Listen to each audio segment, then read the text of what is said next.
Hello and welcome to the Oriam Scottish National Sports Centre here in Edinburgh and to the Nordan British Super Cup. It's finals day, but coming up first there's the matter of the bronze medal, and first up the women's bronze medal match. It's Edinburgh coming out on court now, making their third appearance in the Super Cup, who are up against Triest 77, who are making their first appearance. Edinburgh, who lost their semi-final yesterday against London Olympia, 28-14 the final scoreline there, and now Triest 77 in their first appearance of the competition. They had a tough game yesterday against newly crowned English champions Loughborough, going down in the end 50-13. It was a match between two teams where the average age is under 21 for both of them on that occasion. And for Triest, very much a team for the future, building up very nicely under their coach Alan Govan, former Great Britain international. Great player in his day. Paul Bray here with you then for the matches today. Hope you can join us. 4 matches to come. Next it'll be the men's bronze medal, and then the 2 finals with the women first, and finally the men's at 4 o'clock. So here is the Edinburgh lineup. Just one change from yesterday. Elisa Moreno, the playmaker and a bit of a defence specialist, injured her knee yesterday and will stay out. There's Veglac, who made 7 saves yesterday. It's Alicia Vipasek. She was playing at right back, had a bit of a defensive role as well. And Magdalena Hankowska, the winger. And Stephanie Fessler at the end, the Austrian line player. 77 this morning. Number 1, Pamela Arushello. Number 2, So for Triest. Number 4, Casey Nightingale. Number 5, Lily Gunn. No changes overnight that we are aware of. There was some doubt initially over Eva Melville on the score sheet at least, but new player in the lineup, joined from Kelvin's side at the start of this season. One of 4 new players in the lineup. Marte Herem, Norwegian, arriving from Kristiansund. Hedemo, their Swedish right back, is a new signing this year as well, along with Cassia Nightingale, who played for Glasgow University before coming here to Triest, having previously played for Nove Sonj. So on the left, hidden at the back there, was head coach Alan Govan. And the referees for today's match from Sweden, Alice Watson on the right and Lina Velin on the left. EHF appointed referees for today's game, very experienced. So these teams have met 4 times already this season in the league. 2 matches in the League Cup and the Cup final. On all occasions it was Edinburgh wins. Edinburgh, who have won all competitions this year.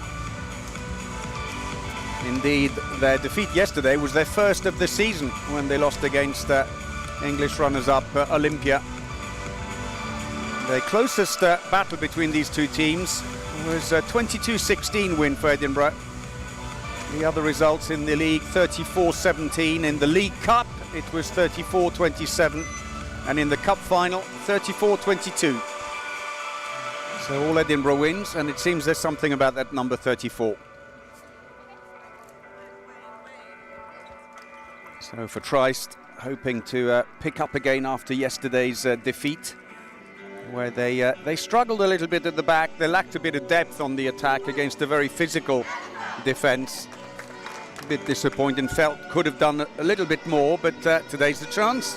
It's all about building and developing. So final instructions for Triest before the start of this match. Edinburgh, who won the bronze medal playoff last year against Newcastle Vikings 24-11, and 2 years ago they won the bronze medal playoff against Dundee University 27-5 on that occasion. Can they make it a treble of bronze medals?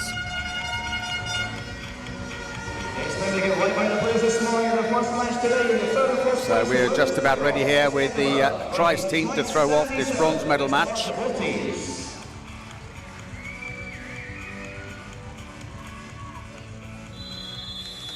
So here we go then, Trist in the yellow throw off the women's bronze medal match at the Northern British Super Cup against Edinburgh in the all blue here at the Oriam in Edinburgh. Start up with Hidimo, Lucille Govan and Herem across the back. It's Lily Govan and Wallace on the right wing and Hoven on the line. First goal of the game already. And it's gone to Alice Hidimo. Swedish right back.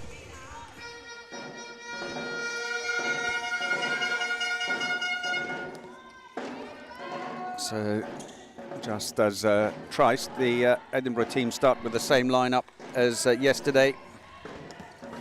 Scairn and Keenan on the wings. Across the back it's Maria Diaz, Cox and Vipasek.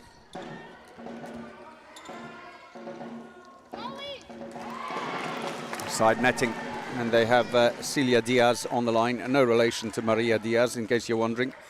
Or they both are Spanish. That's gone out behind off a defender. It's a throw in from the corner. Oh, and Edinburgh getting bogged down a little bit too close. Vipasek has to give that one up for the free throw. And just as yesterday as well, substitutions between attack and defence with Celia Diaz in attack only, replaced by Elizabeth News today in defence with the absence of Elisa Moreno. Wallace comes around a little bit. No way through there for Lucille Govan. Lucille and her sister Lily Govan, who are daughters of the coach, Alan Govan. Keeping it all in the family. Govan into the wing. Very closed angle. Oh, through the legs of the keeper. Veglas will be a little annoyed with herself. Just left the door open.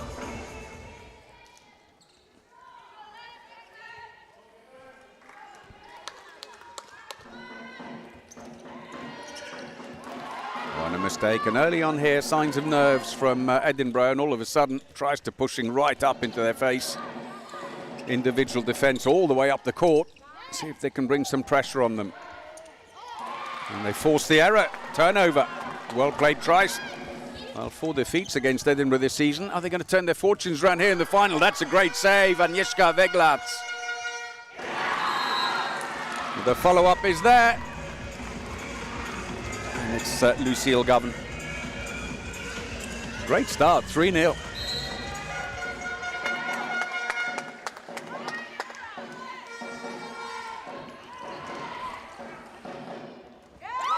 And they get going, courtesy of Celia Diaz.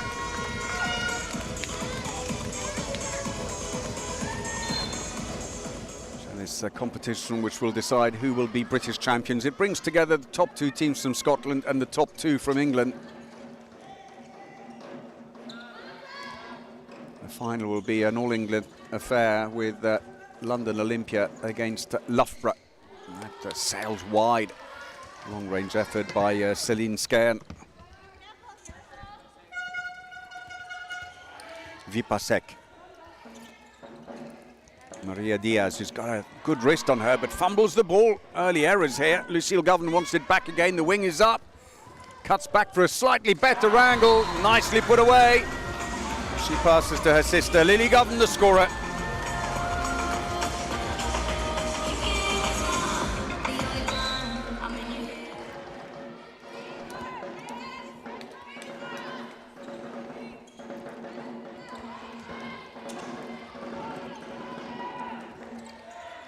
Little handoff.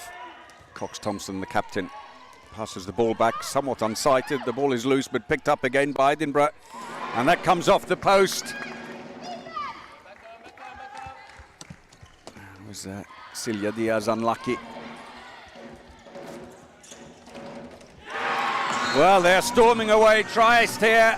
Mark de Herem, their top scorer in yesterday's semi-final with 5 goals. She was actually the MVP for her team in that match. Makes it 5-1, coming up to 5 minutes played. Goalkeeper ball, And at the moment, Edinburgh looking very, very unsettled. Just need to find their stride. Free throw. Opportunity to make change between attack and defence. On goes Taylor Hoven in attack. Cassia Nightingale being used in defence only at the moment by Trist.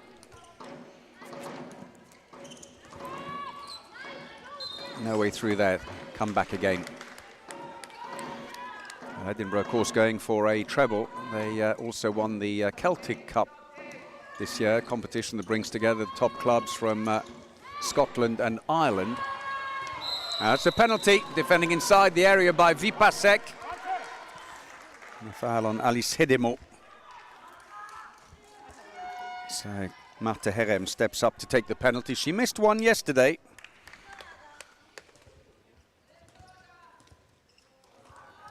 So Veglatz comes forwards but then drops back the goalkeeper and makes a save. Well, second penalty miss of the weekend for Herem. Unsurprisingly, an early team timeout call by Mats Ona, the coach of Edinburgh. Been playing just over 6 minutes with Trist leading Edinburgh 5-1. Let's have a look again at that great save by Agnieszka Veglatz off the penalty. Read it well. Almost casual about it. It's a good play by the 35-year-old Polish keeper. So Mats Ona. It's just finishing at the moment. The ball moves around nicely, but then they're looking a little bit lost. It's not a joined-up attack just now. It's almost kind of a wake-up call that's needed. But, it would certainly be a terrific time for Trist to pull off their first win of the year in their 5th encounter with Edinburgh. They have been the two preeminent teams in the Scottish League. And Edinburgh, who've won the League Cup and the Scottish Cup, and as mentioned earlier, the Celtic Cup as well. This Scottish-Irish club competition. We're hoping that at least here they could have a medal to take away to add to that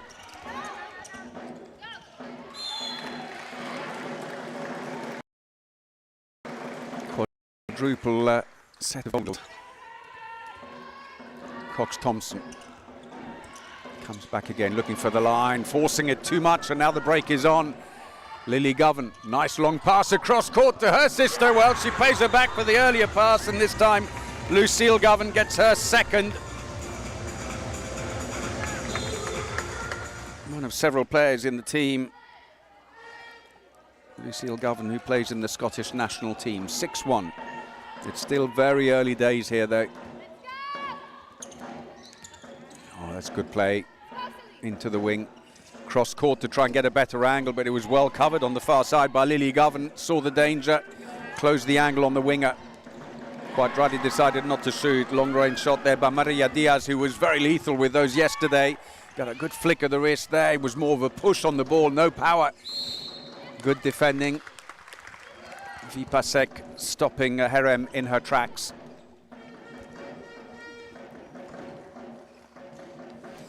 So Wallace and Hoven come back on again, only being used in attack at the moment.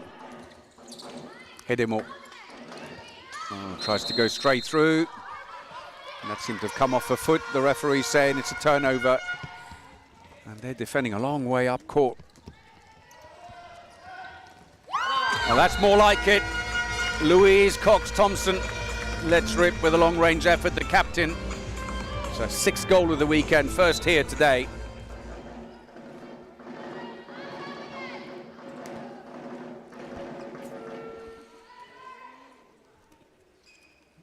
Eight minutes played, 6-2 the scoreline for Trist at the moment in this bronze medal playoff at the Northern British Super Cup. No way through there for Hidimo. She'll come back again for the free throw. 6-0 defence. It's got reasonable depth on it. Covered the line but stepped back into the area. I think Maria Diaz didn't even realise.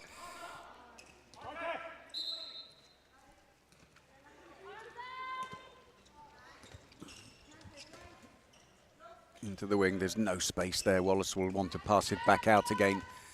Hidimo drives in. Vipasek trying to isolate on the right-hand side. There's a passive play call now. The referee's arm has gone up. They've got 4 passes to get the shot away. Just check quickly with the referee. It seems to be 3 left. And another good block. Muse looks up. There's no long pass on. There would have been actually on the left-hand side. Now it comes. Good save. It's gone out to the side though. Possession will stay with Edinburgh. It was Niamh Murphy with the save in goal. And that's put away slowly but surely. They're getting into their stride. Hannah Keenan, the scorer this time. Former GB youth international. Also plays with Scotland. Been with the club 9 years already. Nice one. Lily Govan, second of the game.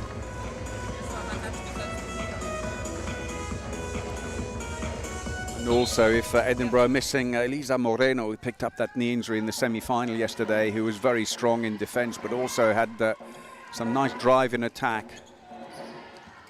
They're getting in maybe a little too close at the moment, Edinburgh.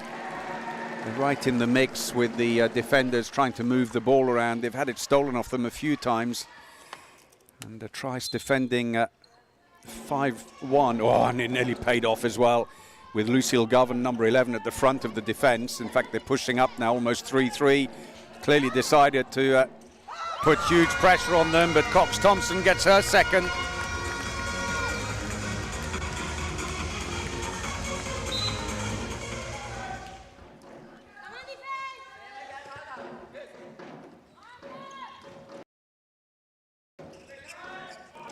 Goes wide.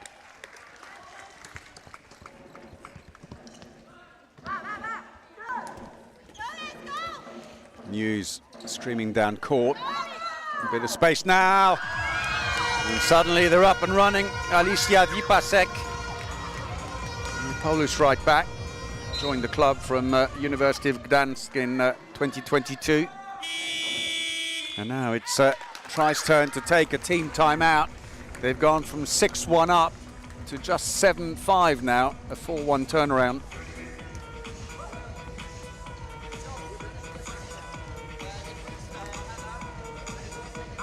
There was always that danger that Edinburgh were just looking very cold early on, running on diesel. But slowly the mix is getting right and the attacks are starting to flow a bit more. The main thing they need to do is to pull back and not try and move the ball around too much inside the Trice defence, but actually come in with a bit of pace, take it from outside and all the way through the defence. But there the coach in the centre, Alan Govan, has clearly told his players, we're going to play deep in defence, we're going to really go up in their face and put them under a lot of pressure, force the errors. Early on that worked, but bit by bit Edinburgh finding solutions. The only danger with playing very deep in defence when you push up, of course, is that once the attackers get past that first line of defence, there's a lot of space behind that they can use.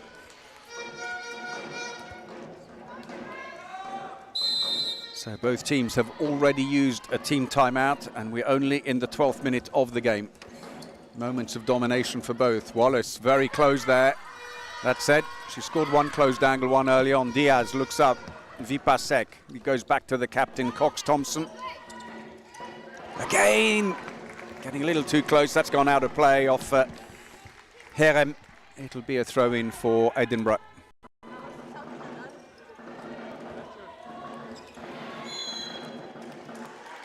So Muse, who's staying on now in attack, having started initially as defence specialist. Too many steps. Turnover. Oh, needed to release the ball quickly on the left-hand side. Didn't. Instead, Lily Thompson's got to, or Lily Govan rather, has got to chase it wide. That's going to be a free throw only for the foul on Lucille Govan.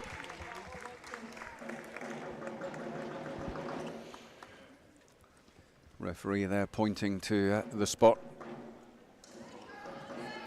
Referee Alice Watson. Swede is actually, her father is British, and she was actually in the Great Britain programme with the national team back in 2015. Now back in Stockholm. So turnover again, and Edinburgh back on the attack. You can see how deep the defence is. It's pretty much a 3-3 at this stage, and they keep on getting their hand on the ball, but not quite getting full control. Free throw. Shove on the way through on Vipasek. Vipasek, who's the second top scorer for Edinburgh in the Scottish League this year with 33 goals. Cox Thompson is their top scorer, though, the captain, number 10. She's had 51 goals this season. On the ball now. Only gets a free throw. She'd stepped inside the area when she took that shot, but was fouled on the way in.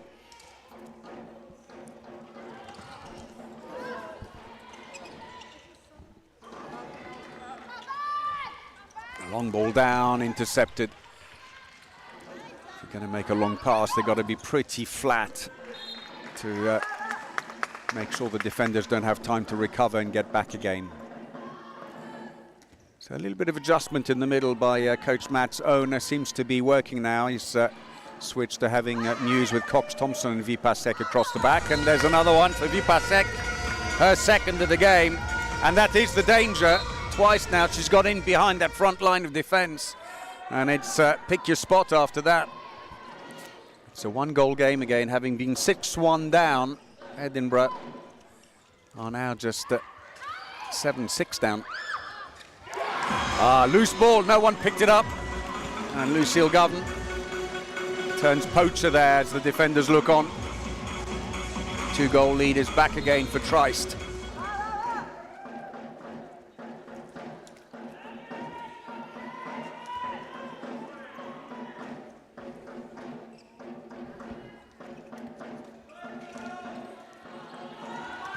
Again, these dangerous passes, but they don't want to start from too far away, and Hughes. That's a good goal. Scored one yesterday, one here today. The dual nationals got British and Swiss nationality. Played for Basel previously in Switzerland until 3 years ago. Looking for the line. Strong defence by Cox Thompson, the captain.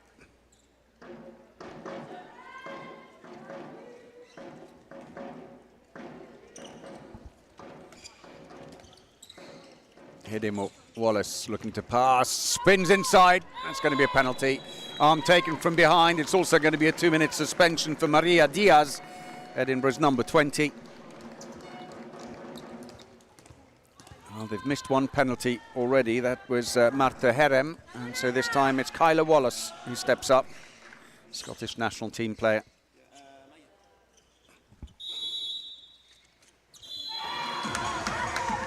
No goal. Her foot slipped over the line. Infringement. I don't think she realised she's just looking on from the side and going, what? So change for Edinburgh now on the left wing. Magdalena Hankowska has gone on.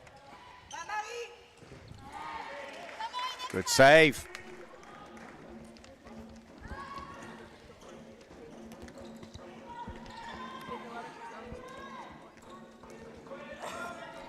Change for Trist as well. Taylor Hoven is no, she has gone in on the line. I thought she was going to stay out. Would have been a tad unusual, but looking to pass to the line. That doesn't work for Marta Herem, and now the ball coming out.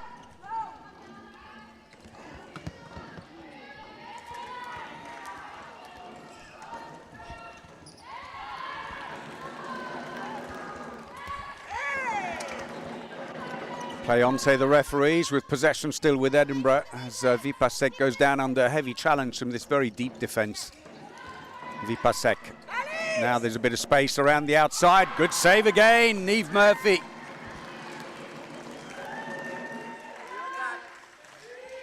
Niamh Murphy played for the GB under 17 and under 19 squads.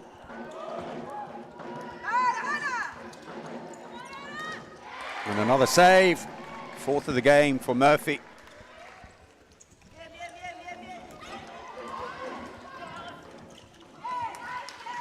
But only one goal now in the last 8 minutes for Trist, who started so briskly. 6-1 up at one point. Now just 8-7 up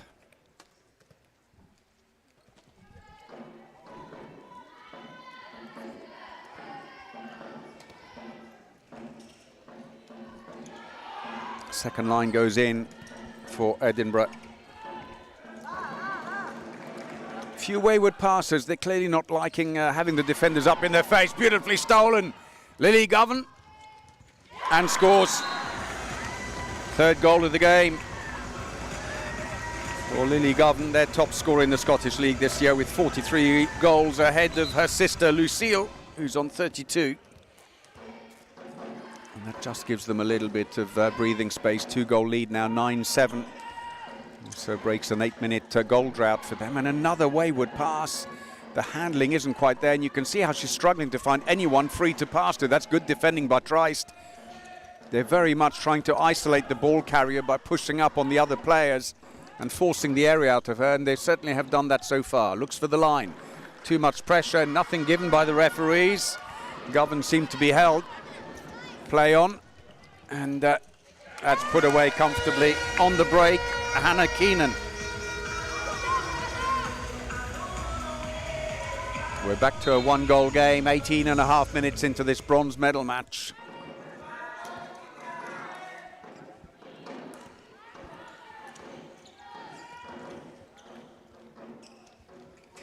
Into the line. The angle's not particularly good. That's quickly picked up by Veglaerts.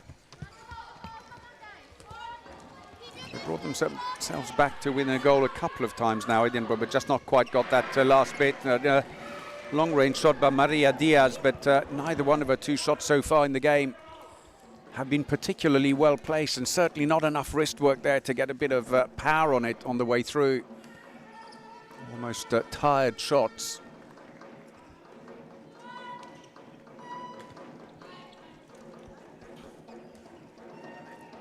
For their part, Edinburgh playing a 6-0 defence, much flatter, but happier to wait and see them come in. They've been lacking depth on their attack. Trist, as we saw yesterday, only Marte Herem got a couple of long-range shots in. Hedemur then did as well, but for the most part they prefer to break through at 6 metres, hence Edinburgh sitting back waiting for them. That shot goes wide by Lucille Govan. And Edinburgh on the attack again, as will come up to 20 minutes played in the bronze medal match. Maria Diaz. Handed the ball off, and finally, they've been threatening for a while, almost on the dot of 20 minutes played. Celia Diaz levels the score. It's 9-all. Trying to get a bit of power there, just couldn't. Herem got in a little too close to the defence, smothered the shot. Oh, that's a long-range effort. More of a pass to Niamh Murphy at the other end, who puts it back in play for Trist.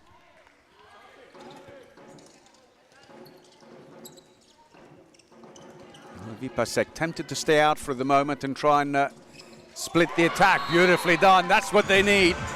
We said it yesterday, Marte Herem with some of that long-range shooting.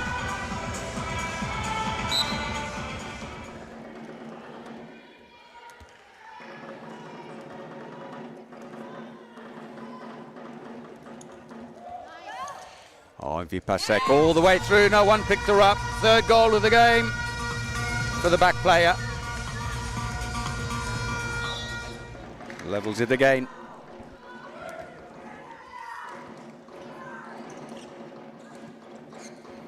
Into the wing. Relatively closed angle, just skims past the post.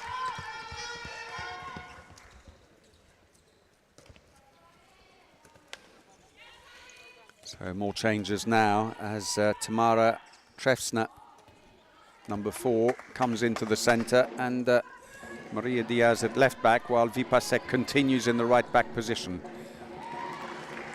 Not sure she was trying to get the ball into the line, but Celia Diaz nowhere near that one. That's gone out. Throw in for Trist. This game nicely poised, although Edinburgh have taken the initiative now after a spluttering start that saw Trist take a 6-1 lead.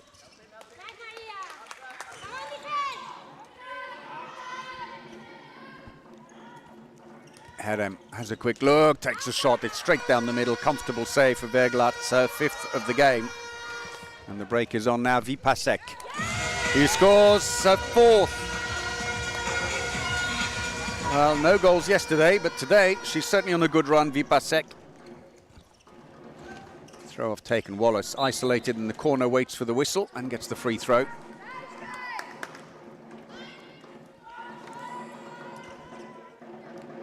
Lucille Govan calls the move as the defence gets a little deeper. Muse happy to push right up. And now it's Maria Diaz who comes out, trying to let the ball go one side and then isolate them. Oh, good play by Hedim. Oh, it came around the outside. Well, Diaz pushed out and it did leave the door open behind, and with a little bit of pace, Hedim was able to get in behind and use it. 11-all. 7 minutes to go in the first half.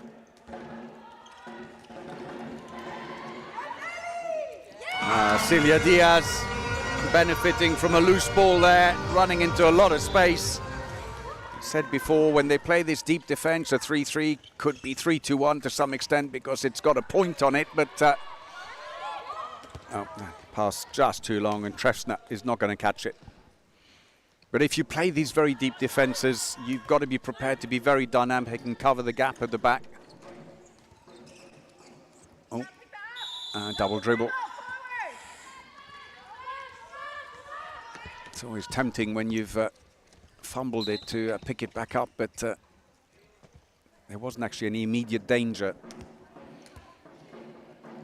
Could have left it for a teammate, but it's Edinburgh now back on the attack with a 1-goal lead, 6 minutes to go in the first half, and now possession. News trying to break away, free throw. Solid defence there by Nightingale.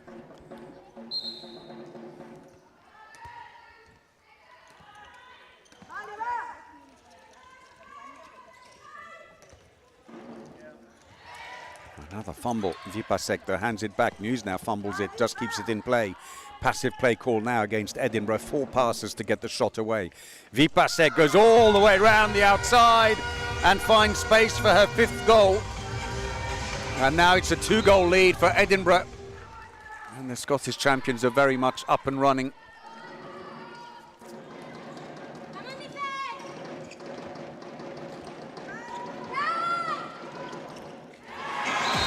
They hit back though. Tries to have not said the final word on the matter. Lucille Govan gets her 4th.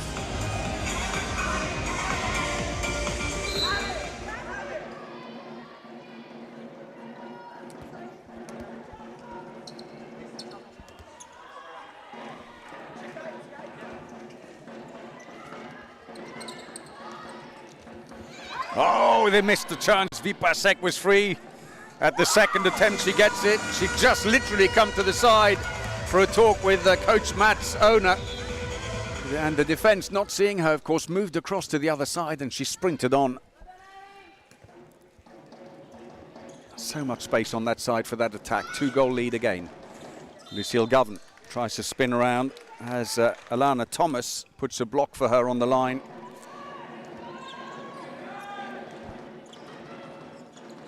Thomas, who's replaced Hoven as the line player. Into the wing. Not enough space there. Long range shot, didn't quite get enough power on it, Lucille Govan, and that's save number 6 for Verglass.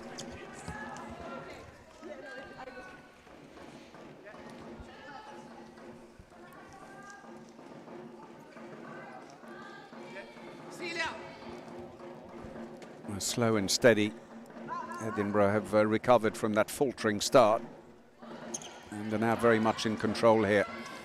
Looking for a swing back into the line, but that was well intercepted by the deep defence. Needs to look up again. Almost too much bouncing. Now there's space. That's nicely done again. Lucille Govan, goal number 5. They're back within 1.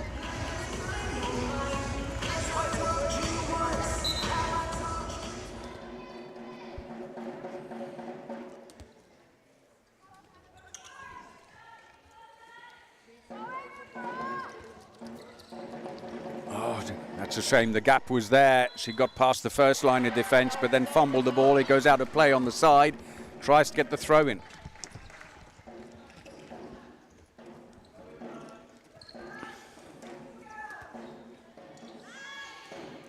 So Lily Govan returns in on the left wing, having been given a little bit of a breather. hit him. Not enough space again for Wallace there. The defence very mobile, covering well on that side. Hankovska. Free throw. Vipasek, who's not only top scoring, but also defending strongly. Thomas sitting on the line now, trying to make space for the back players to come through. And again, Lucille Govan, goal number 6. And it's all square again, 14-all in the bronze medal match. 2 minutes of the first half remaining. And it seems each turn is, or each team rather, is taking turns at taking the initiative. That was too many steps by Trefsner. The ball is turned over, tries to have it back.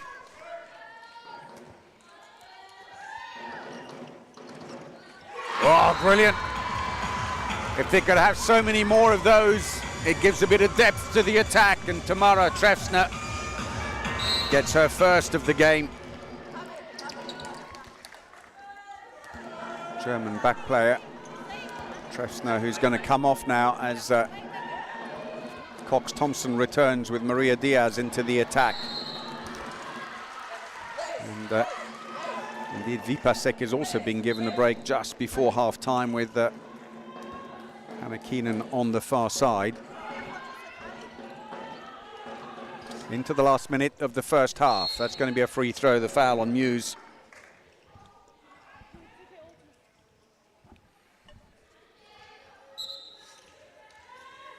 Muse has a quick look as well. Oh, beautifully done. And, not bad, right-handed. Cox Thompson.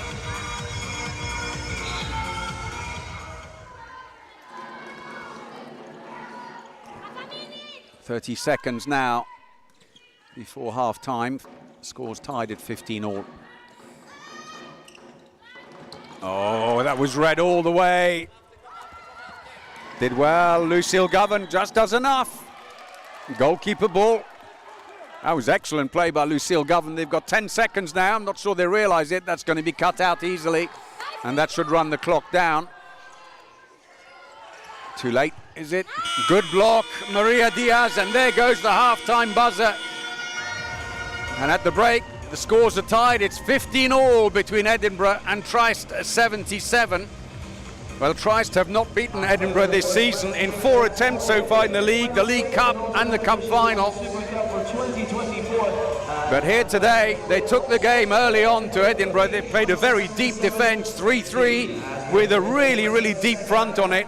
And it's put Edinburgh under a lot of pressure. They made a lot of mistakes, handling errors. And in the end, they're doing very well indeed. But then Edinburgh took the initiative for a while, got a 2-goal lead and looked to be running with it. But then tries to fight their way back in again. Nicely poised for the second half. We're going to take a break for now, but join us again for the second half. We'll see you then.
So the players heading back onto the court and 20 points as we head into the second half of third place playoff for the Northern British Handball. Welcome back to the Oriam here in Edinburgh. Half-time in the Northern British Super Cup women's bronze medal match at half-time. Edinburgh and Try 77 are 15 apiece in an entertaining first half. Tries have certainly taken the game to Edinburgh this year, pushing the defence very deep, forcing Edinburgh into a lot of mistakes. Edinburgh, who have won all 4 encounters between these teams this season, they're finding today that tries to have some solutions in defence. So we're just getting ready for the throw-off of the second half. And here we go then, Edinburgh throw-off. They opened up a 2-goal lead late in the first half, Edinburgh, but couldn't hang on to it. No change in defence. They're going to play very, very deep. Looks a bit like a 3-2-1, but with the number 2 defenders coming in from each side, not dropping back. It's technically a 3-3, I guess, with a deep front on it. Good save again. 6th save of the game for Niamh Murphy.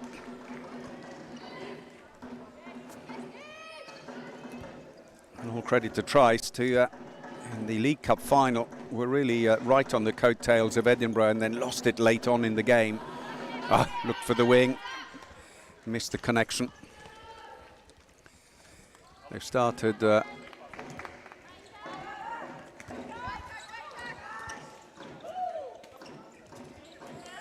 with Muse Vipasek across the back, Cox Thompson. Edinburgh, and on the left wing, Handkowska, with Keenan still on the right wing. And Diaz on the line. Again, a mistake with the pass. That's handed straight back. The wing's got to cut inside, look for a bit of space. That put a lot of pressure on Lucille Govan to stop and go back again. It might have been better to try and go through straight away rather than offload the ball, because she had no momentum, unfortunately. Back they come. No one picks up Cox Thompson, and she goes straight through. 4th goal of the game for the captain. They go for the quick throw off, and again the pass is intercepted. Little mistakes creeping in now on both sides. The irony with this very deep defence is that the Edinburgh player who would probably have been most suited to this kind of defence would have been Elisa Moreno. He's got a bit of pace on her and takes players on one-on-one. Although Vipasek has done a good job of it in the first half, finding a way through, but some of the other players struggling with the depth. Maria Diaz, who had 6 goals for Edinburgh yesterday, today hasn't scored in the first half. A couple of long-range efforts, but without any real venom to them. And it's making this a very entertaining match. Ball pushed out, but the loose one recovered. And the interception just missed, and Vipasek suddenly finds herself with a completely empty space in front of her. 2-goal lead is back. They've been here a couple of times, Trice. They've got to knuckle down and just stay in the fight. They're using, in this second half, Melville on the right wing. They've tended to have Wallace to start, but only when they can do quick substitutions. They don't tend to use her in defence. Long ball, well recovered. Got ahead of Vipasek, who's now got to race back because they're going to be short-handed in defence. Overload on the left. That's a beautiful goal. Lily Govan, clever little hand. It looked as if the ball was going to go down, but then she turned her wrist and just flicked it back over the shoulder of the keeper. And straight from the off, double dribble, and Edinburgh hand it back again. Seems every time they get a 2-goal lead, they struggle to capitalise on it, and once again, tries coming back at them. So Nightingale now in the attack at the back with Lucille Govan and Hidimo for Trice. Lucille Govan tries to come across. Has a quick look. Lily Govan decides not to shoot. She'll go back in on the left wing. Try and spread the players. Hidimo comes around on the right-hand side. Didn't quite get enough strength on that. Nightingale shooting across her body. She was never going to get any power. And it's actually goalkeeper ball because both players dropped their way back into the area. Hand off Muse. Cox-Thompson gets away. Awkward bounce, gets past Niamh Murphy. And that's goal number 5 for Louise Cox-Thompson. Yeah, top scorer this season. So 18-16 to Edinburgh. Out of sight, we've had a change meanwhile in goal for Trist. Murphy has come out and Pamela Anacellum is in at the other end. About to face her first attack in this bronze medal match. Poor pass, lobbed over the top. Lily Govan takes it down. There's one player ahead who's managed to get away from a defender. Tries again. Oh, and off the crossbar, and it goes out of play for a throw into Edinburgh. So unlucky. Lucille Govan getting clear. They've had a few nice little attacks.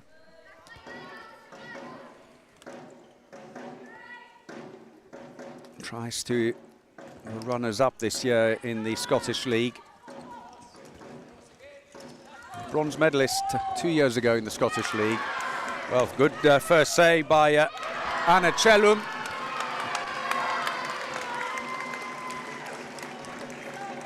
I'll make that 2 saves, back-to-back saves.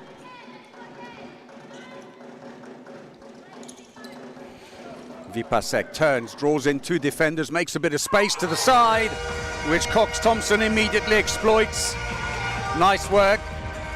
Vipasek keeping 2 defenders busy.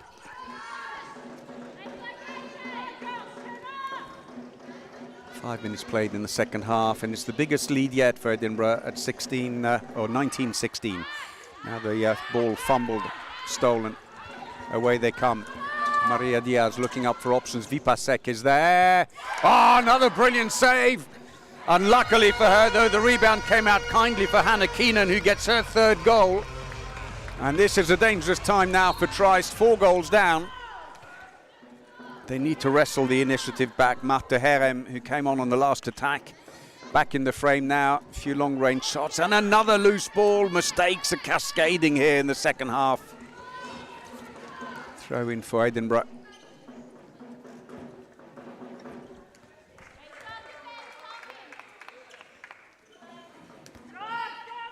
Building slowly as the defence gets even deeper now. They're pushing right up. It means a huge amount of work at the back for Alice Hidim, or the central defender, who's got to keep an eye on the line and block any players who break through. They've stolen the ball now. Away goes Herem on her own. And as soon as Verglatz lifted her right leg, she shot down next to the standing leg. And that's the 3rd goal of the game for the Norwegian back player.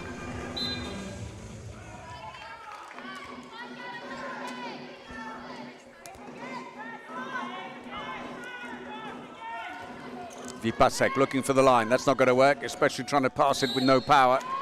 But they get the free throw anyway and can come back and get better organised. Cox-Thompson comes running. Vipasek is now free. Oh, the space is there.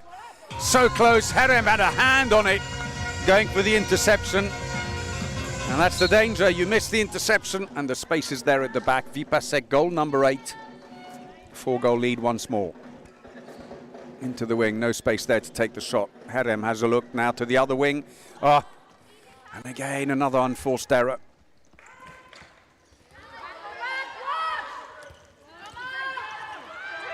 Cox-Thompson to Muse, who passes back to the line. That's nicely played. Celia Diaz, 3rd goal. And with a 5-goal lead, it's a prompt for a team timeout for Alan Govan. 2nd of the game.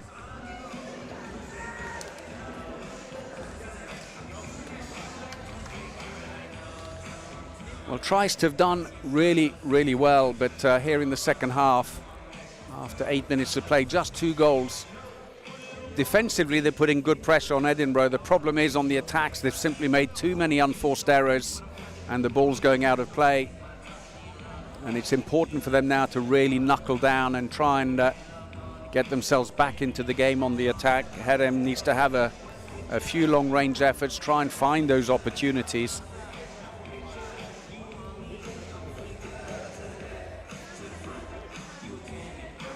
The other end,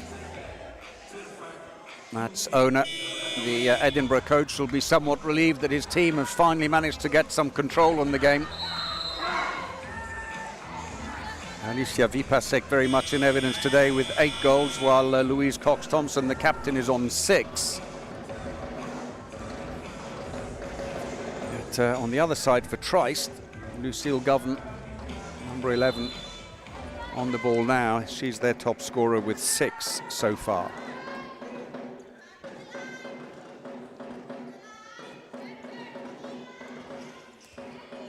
Yes, it's a very young team, the Trice team, averaging 21 years of age. Really bright future with a lot of the players coming through from their youth program.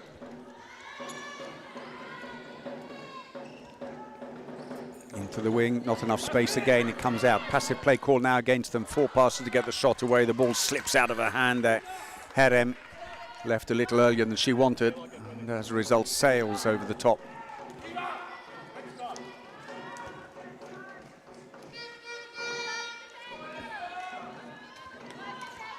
Here comes the pressure and forces Vipasek to go inside, and she makes the mistake. The ball is stolen again.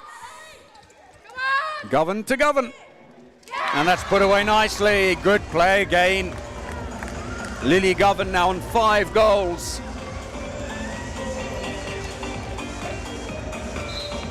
And it all comes from very simple pressure on this 3-3 defence. They're pushing up, forcing the errors out of the back line and capitalising on the attack.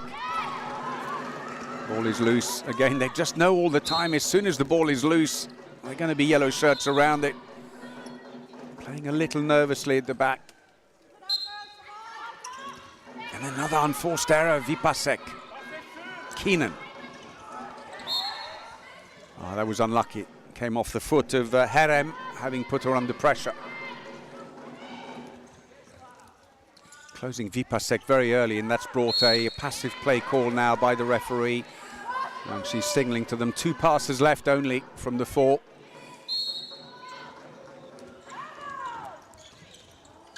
Well, they used them all, but they got there in the end. And that's another goal for Celia Diaz, her 4th.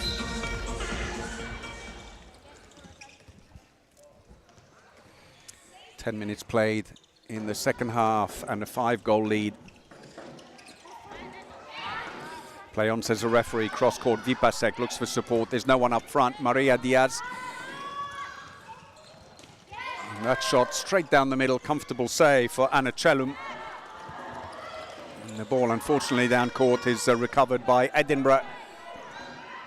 Thomas just couldn't quite get up there fast enough. Oh, another great block.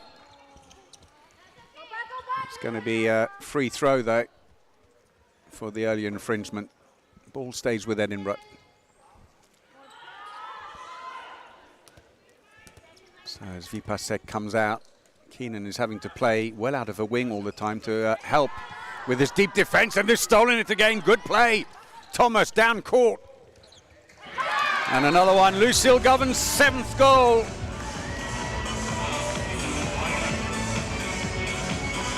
Back to within 4.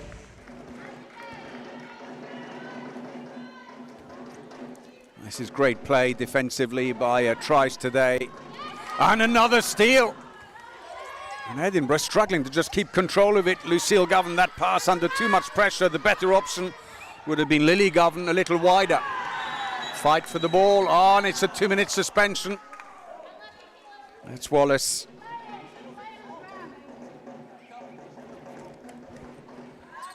Let's have a look again and see.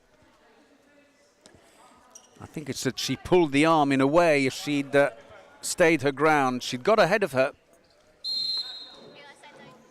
It's a tough one. It's a shame because it's going to force Trice now to go a little flatter in defence for a couple of minutes until the suspension is over. And this plays to a much more comfortable game for Edinburgh, but another great save. Anna Cellum. 4th save of the game for the Scottish national team keeper.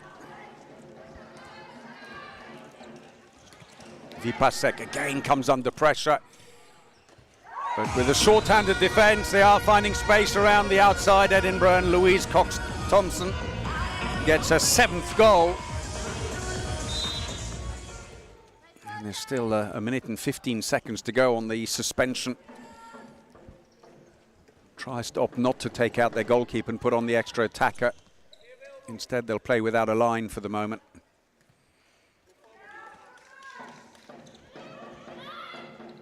Not enough space. Oh, looking for the line, but that was completely misdirected. And luckily for Trice, though, the pass to Vipasek sails over ahead and out into touch. And it's a throw in for Trice. You can continue the attack, try and run the clock down. Still 40 seconds on the suspension. Now it's Edinburgh who come a long way out with Muse coming up one-on-one. That's going to be a free throw, and that's fine. It runs the clock down on the suspension.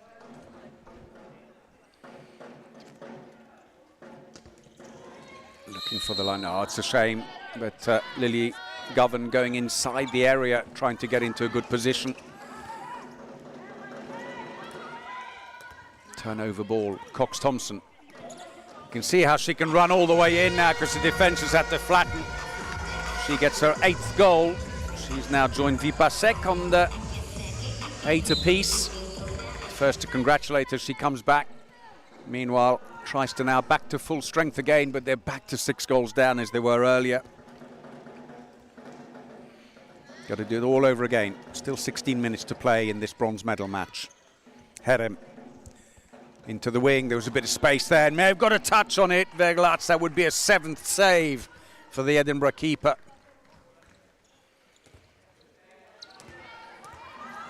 And now they're back to full strength again. The deep defence is back on again. 3-3. And once again, Edinburgh feeling the heat. Oh, storming out. Herem was so close to that interception.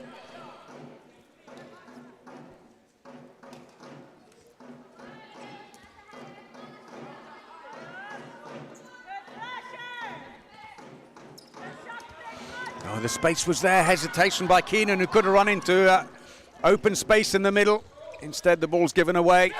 And Trice hit back. 8th goal now for Lucille Govan.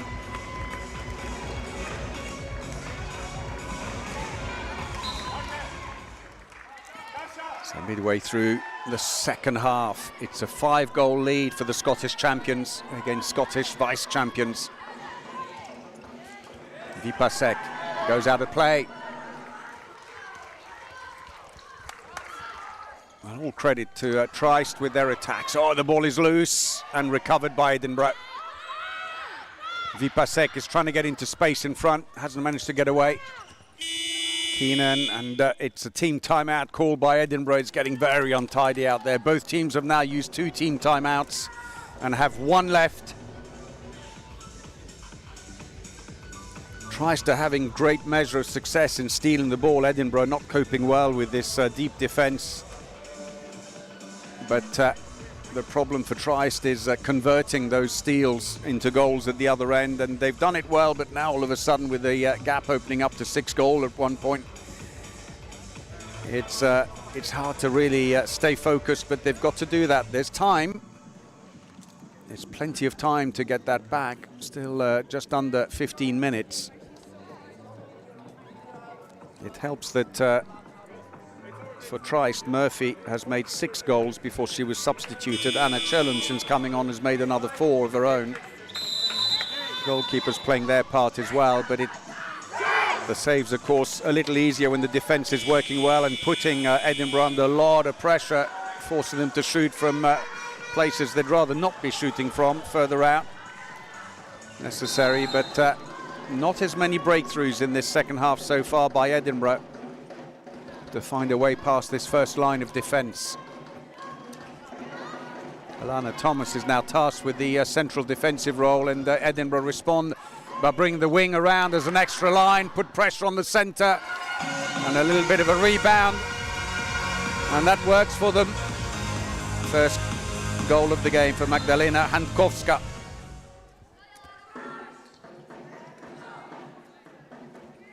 Lucille Govan. Line briefly free in front. There's no space there. That'll come back out again. Wants to go through. That's going to be a free throw.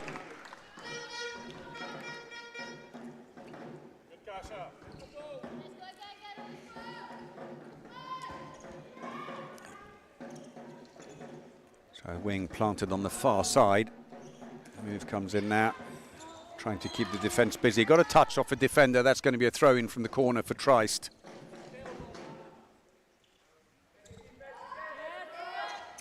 Long ball out. Drive in now, second line's gone in. Lily Govan is there, too many steps, landed on the fourth one, ball down the court. Not a great pass, and that's retrieved very quickly by Harem. Yet another unforced error, good save. 8th of the game for Veglats.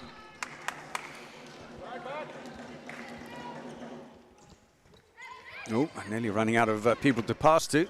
Age-old problem. So back in on the line goes Celia Diaz, number 18. Who's not been used in defence. Vipasek. Oh, so close, had a hand on it. Harem, and now space at the back. And that is the problem when you get around the back. Cox Thompson now on 9 goals, the captain for Edinburgh. Biggest lead yet, 7 goals. Side netting. And if they look up, there was an empty goal briefly because they're changing goalkeeper again. Niamh Murphy's gone back in. And another attack wasted. 2 against 2.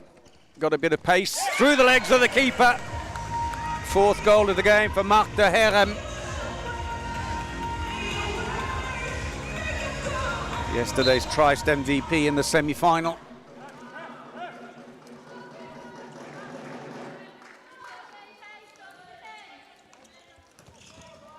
News.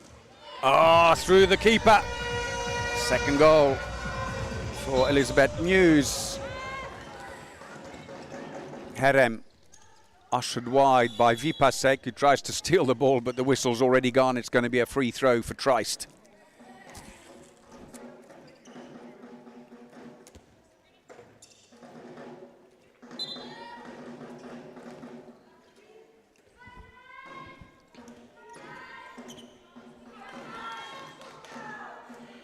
Edinburgh have not changed. They played a 6-0 defence, occasionally going deep at the front. Tries to go through the keeper. That's save number 9 for Veglats. Long ball down, too long. Niamh Murphy picks that up. A young keeper, Murphy.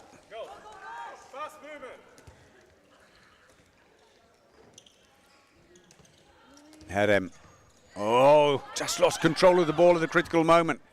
Plays on. And she's recovered it into the line. Lily Govan comes around. Oh, tried to run it off her fingertips to lob the keeper. Just overdoes it. It clips the bar. It was a good idea. See how Edinburgh really struggling to find free players to pass to safely. And again, stolen. Passes it back. Harem.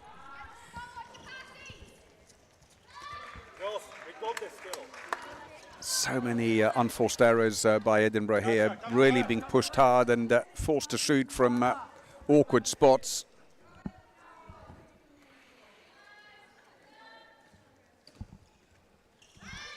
Change now on the attack. Nightingale coming in for Trist. The ball is lost and the ball can go up to Scairn. Oh, she fumbles it and then catches it with a foot. Long ball down, looking for Nightingale. And that's stolen back, but Lucille Govan will recover the loose ball.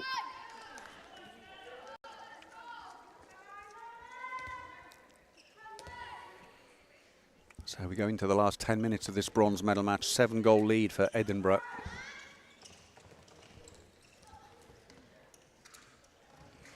And Lucille Govan again. Goal number 9.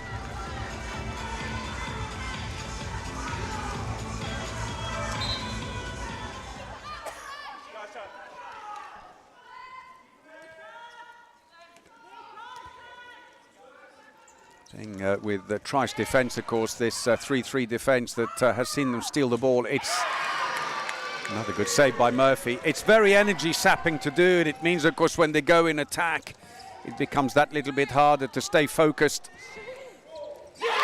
Well, a nice play.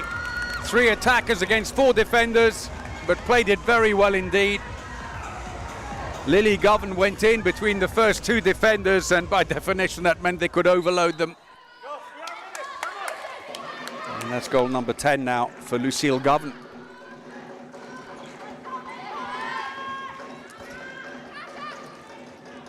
And this goes wide. Once again, Vipasek forced into shooting long range.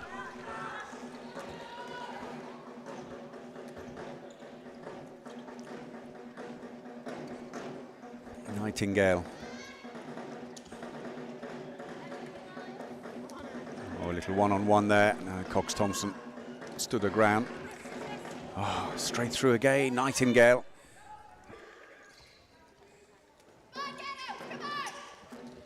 Tries to shoot across her body, didn't quite get enough power on it. Verglatz now with a long pass down to Keenan. And another good save. 8th save of the game for Niamh Murphy. Went out behind for a goalkeeper throw. The whole bench are on their feet applauding her.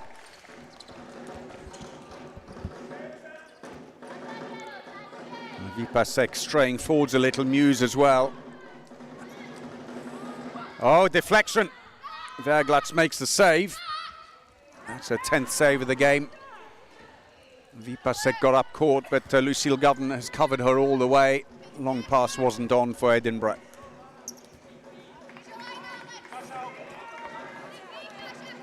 Back into the attack now comes Trefsa in the centre. Played for a while at the end of the first half while Celine Diaz has gone in on the line. Player's been there much of the time in this match. And the ball, oh, so close to being stolen, but taken back by Tamara Trefsa for her 2nd goal.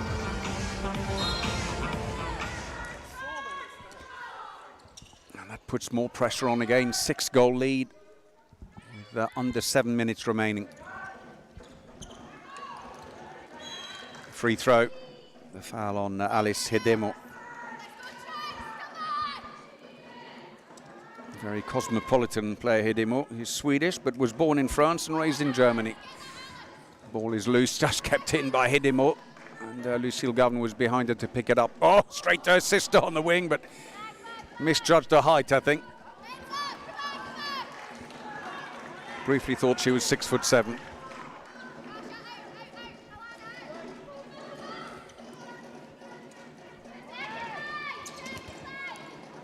Again, these awkward long passes, trying to get away. Trefsa gets the free throw.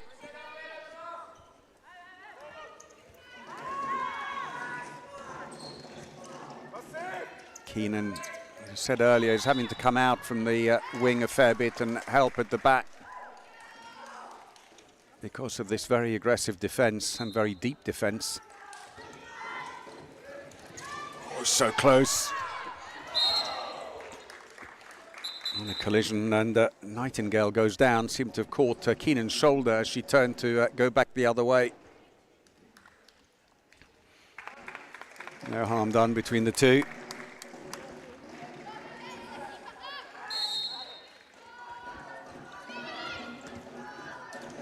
Tries to turn, side netting, and again Vipasek doesn't quite frame her shot under pressure.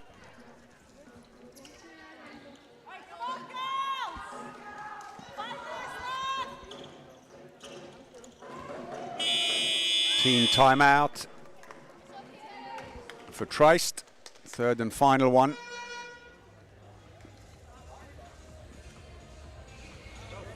A bit of a discussion going on because Alan Govan, the Trist coach, went up to the table, was hovering by the table with the card, but the table decided, you're here, you're with the card, you're in our area now, that's served. He almost said, well, I'm not sure I wanted it. He was waiting to see how the attack was going. Well, a 6-goal lead now for Edinburgh. It may just be enough to see them over the finish line, but what a fight by Trist. And Edinburgh have really struggled to get into their flowing game and have seen the ball stolen off them many times. They've been forced into taking shots and where they didn't really want to take shots, and quite a few unforced errors. Unfortunately, as we said, it's an energy-sapping defence, and it means that in attack, Trist have made quite a few mistakes as well. They've relied very much on the same lineup at the front of that defence. And of course the central defender at the back is particularly busy because they're trying to cover the line, and any players who break through Huge amount of energy used, moving from side to side, trying to make sure that the line is covered. Here we go again then.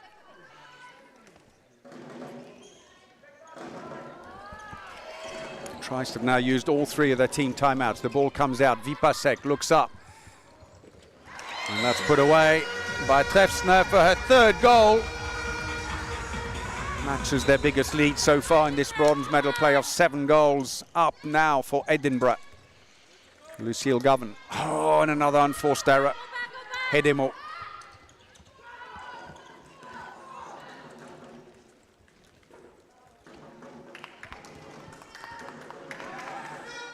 Edinburgh now bring on Dina Gray. He's gone in on the right wing. Good play. Celia Diaz's 5th goal. She shoots off to make way for Maria Diaz to cover for her in defense. Maria Diaz immediately steals the ball, puts it up for Vipasek, but the 2 Govan sisters are back. Clash heads in the process under pressure from Vipasek, but they've stolen the ball back. Just smuggled past Verglatz in goal. Marta Herem scores her 5th goal.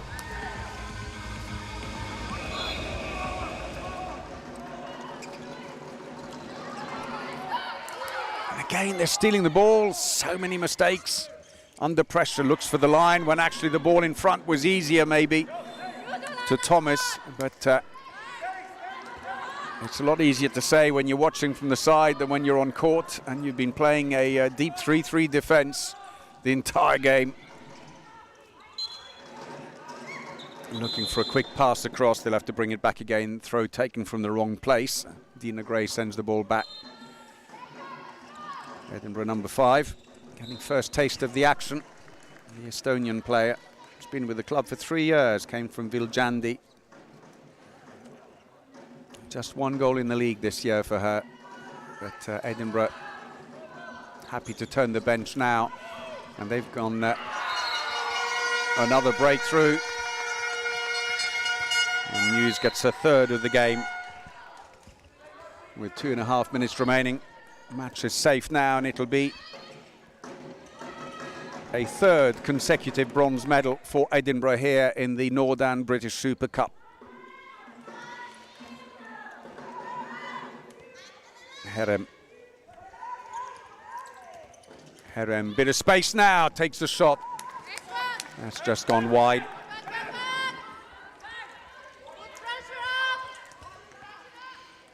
Muse, Cox-Thompson comes back on again. Vipasek only being used in defence now. Muse tries to break away from Herem, unfairly stolen the ball, say the referees. We are inside the last 2 minutes of this bronze medal match.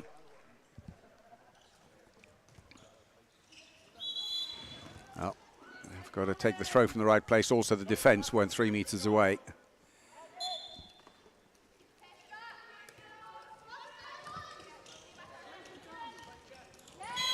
Good defence again. Put in a big shift here today, the Trice players. Alana Thomas blocking her. That's another free throw. The foul this time on Stephanie Fessler.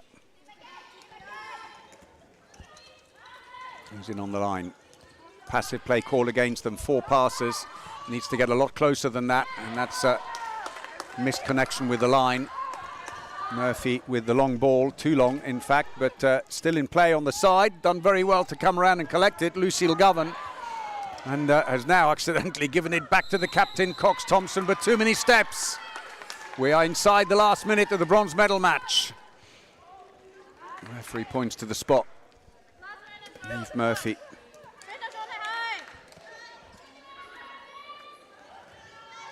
Wants it back again, wants to roll off her. It's done very well. That's only a free throw, sadly, for her.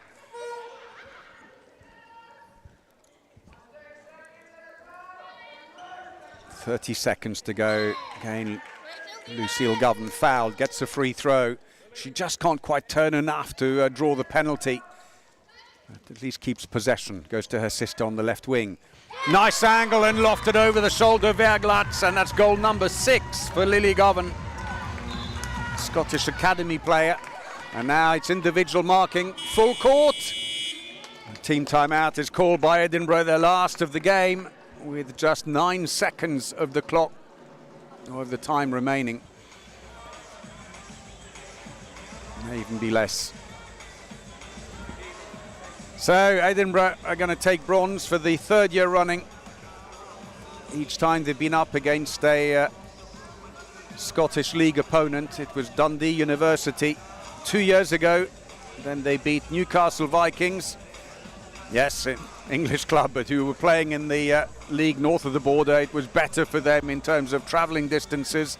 An exception was made. They finished 2nd that year, but Edinburgh beat them in the bronze medal match last year. And now Trice 77. This very young team, under 21 effectively, who've been brilliant here under their coach there, Alan Govan. And today have really taken the game to Edinburgh and given them so much to think about with this aggressive, very deep defence. Forced huge amount of errors from Edinburgh, but just couldn't quite capitalise on the attacks, only managing 10 goals here in the second half, despite the fact that they had a fair bit of possession. Oh, tried for an in-flight goal. The whistle's already gone, landed inside the area, and that will be the end of the game. And there goes the buzzer. And Edinburgh take the bronze medal at the Northern British Super Cup. The final score here at the Oriam, Edinburgh 32, Trice 77, 25. British Handball Super Cup for 2024, and it's finished up Edinburgh 32. So that makes up for the disappointment of losing to Olympia yesterday for Edinburgh. For Trice, who suffered a big defeat yesterday to the English champions Loughborough. What a great turnaround and what a great match they put on here today. Two teams who know each other well, and it means that Edinburgh have beaten Trice 5 times this season. Verglats there made 10 saves in the game. But it was nice to see Trice really take the game to Edinburgh and put them under a huge amount of pressure. But in the end, Edinburgh able to soak it up. And as we said earlier, it's an energy-sapping defence, and it does mean that it increases the chances of you making unforced errors when you go on the attack, having stolen the ball back. But a really, really entertaining match by these two teams. Well, the medals are going to be presented straight away here, the bronze medal. Nice little handshake there between Matt Sona on the left, the winning coach, and Alan Govan. He will be maybe disappointed they couldn't quite get close, or even surprise Edinburgh for the first time this season. But with the young team, he must know that their time will come for Edinburgh. CEO of the Scottish Handball Association, and who is performance director of the Scottish Handball Association, doing the honours for us first time today. And first up we have our most valuable players for each side. So first, before the medals, for number 18, Celia Diaz. Most valuable player, one for each team, and for Edinburgh, it's their line player, Celia Diaz. Scored 5 goals. Didn't play in defence though. And for Trice 77, let's make some noise for number 11, Lucille Govan. Well, for Trice 77, Lucille Govan, 10 goals in the game. Their playmaker put in a huge shift because she was also in the centre of that deep attack and stole many, many balls and did really, really well. A smile for her, and her father, the coach, Alan Govan, would be very proud, I'm sure, of her and his other sister, Lily Govan. So time now for the bronze medals. And first up, Louise Cox-Thompson, the Edinburgh captain.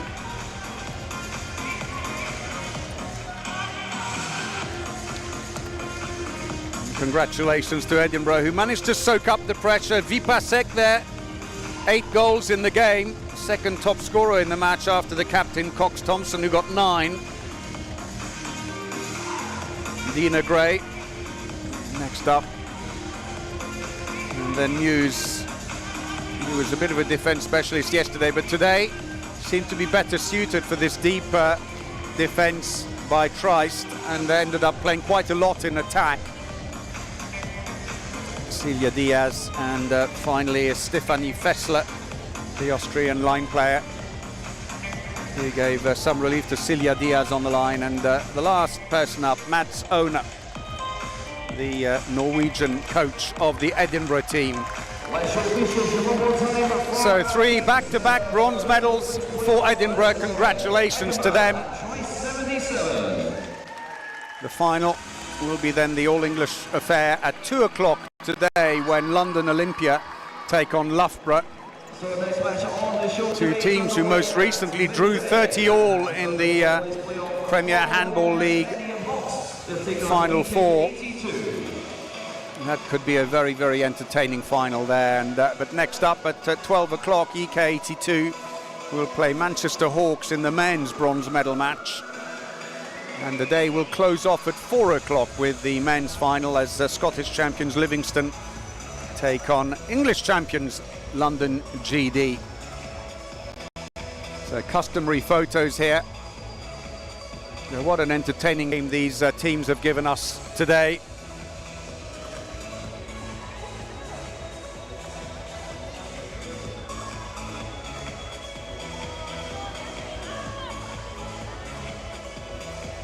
It was a game where really Triest defensively did very, very well indeed. It kind of ran away a little bit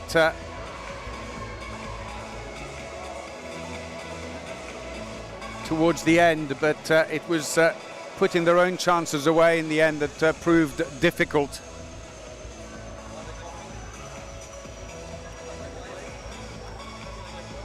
But plenty of credit though for Triest 77, putting in a great shift here.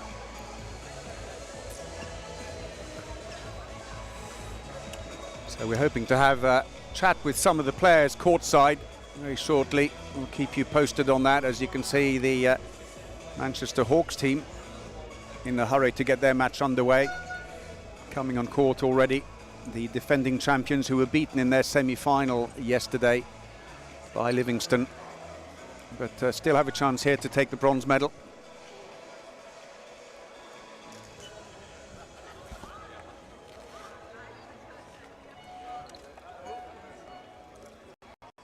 So we are just trying to grab some of the players. It's always difficult, especially after the medal ceremony. There's a degree of excitement for one team. They want to celebrate the moment. The other team just need to go away and collect their thoughts before they move on with the day.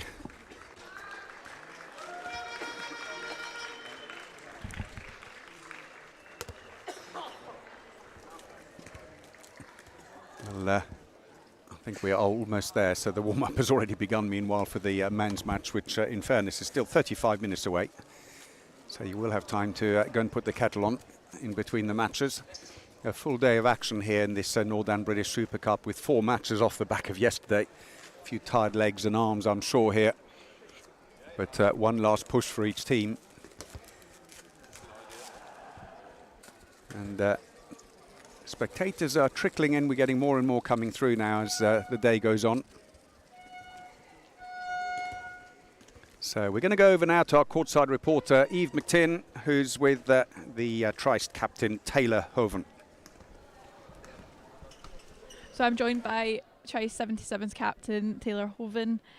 Commiserations, Taylor, but it was a much more enthusiastic performance from you guys this morning. Yeah, I think coming back from yesterday, it was a big defeat, and I think we pulled ourselves together and we came out fighting in the first 5 minutes. It's always a tough game against Edinburgh. We know it is. We've played them numerous times this season, and we hoped that today was the day, and unfortunately it wasn't. But we're a young team. It was our first time in the British Cup, and hopefully we'll be back next year, and next year will be our year. How did you combat this? Obviously, 2 games on the bounce is tough for anyone, but for a team like yourselves who aren't normally used to something like this, how do you combat the fatigue? I think it's just about going home, having a bit of relaxation, and then thinking this is the last game of the season, give it our all, and yeah, that's what we did today, and unfortunately it wasn't enough. Obviously there was that last minute timeout just before the buzzer went. How crucial was that for you guys to get back together and talk about things? It was just a bit more of let's not let this end on their high, let this end on our high and not let them score. And I think we did our job there. And yeah, we'll take what we can from this game, and then hopefully next season it'll be a different story. Lots of experience gained from this weekend then. Yeah, certainly, and we've got quite a young team. A lot of our girls are still at school, and we've got a lot of girls coming up through Trist, and hopefully next year some of them will get to play in this. And yeah, the future's bright, I think, at Trist. Great, thank you. Commiserations again. Oh, thank you. Well, as I said earlier, their day will come. Try 77, who put on a great display here of aggressive, deep defending and put on the Edinburgh team under pressure, who arguably may have been the more experienced, but youth certainly doing well here, but just couldn't quite capitalise on the chances when they turned the ball over, especially in the second half with just 10 goals. But all credit to them to take the fight to Edinburgh, a team that's beaten them 4 times this season. And for a while you wondered if maybe this would be Trice Day. Well, we're going to go back to Eve McTiernan, who's with the Edinburgh captain, Louise Cox-Thompson. So I'm now joined by the winning team, Edinburgh. I'm joined by captain Louisa Cox. Congratulations, Louisa. It was a very dominant performance from you guys this morning. Thank you. No, it was good. Obviously, yesterday didn't go your way, but it seems as if you guys came out fighting again today. Yeah, no, I think that yesterday it was a good game, but Olympia it's a very strong team, and I think we really showed in defence that we can live up to that sort of level of play. Today it almost seemed like we needed a 10-15 minutes to reset, and we were all a bit stiff and sore from yesterday's tackles, but I think we showed our sort of winning mentality and that we managed to turn it round after the first talk, so I'm proud of my team today. What did you think was the biggest challenge from Trice going into this would have been? For Trist, I mean, we played Trist numerous times, and Trist are a really young but developing team, and I feel like every time we play them they've got something new to build and they play well together. But I think that in Edinburgh we've got the experience, we've got the strength, and we've got lots of experience in our team. So how crucial was that timeout that was just before the buzzer went? How crucial was that to get you guys, obviously you had a comfortable lead at that point, but how crucial was it for you guys to get back together and just keep calm and carry on? Right at the end, or well, right at the end we'd already, the victory was ours, but I think that some of the more crucial timeouts were the ones in the first half where we couldn't quite sort of figure out what it was we were doing wrong in defence, but I think we managed to turn that round really well. What was the talk like at half time? Because obviously first half you still had the dominance, but there was Trice were matching you goal for goal at one point. So what was the talk like at half time? Yeah, I think the talk at half-time was positive, and I feel that we as a team were blessed to sort of be able to just sort of come together when things are a bit tough. And I think at half-time we knew that if we kept up the spirit that we did at the last bit of the second half or the first half, then we would be able to take it home. Congratulations again. Thank you so much. Thank you so much. Congratulations then to Edinburgh taking the bronze medal here at the Northern British Super Cup. Next up then at 12 o'clock, it's the men's bronze medal match as EK 82 10 Manchester Hawks. Hope you can join us for that then, but for now, from me, Paul Bray, goodbye.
Hello and welcome once again to the Oriam Scottish National Sports Centre in Edinburgh and the Northern British Super Cup. It's finals day, and coming up next it's the bronze medal match in the men's competition as EK82 from East Kilbride take on Manchester Hawks, last year's winners. First team out, it's Manchester Hawks in the yellow and black, led out by their captain Ryan Goodwin.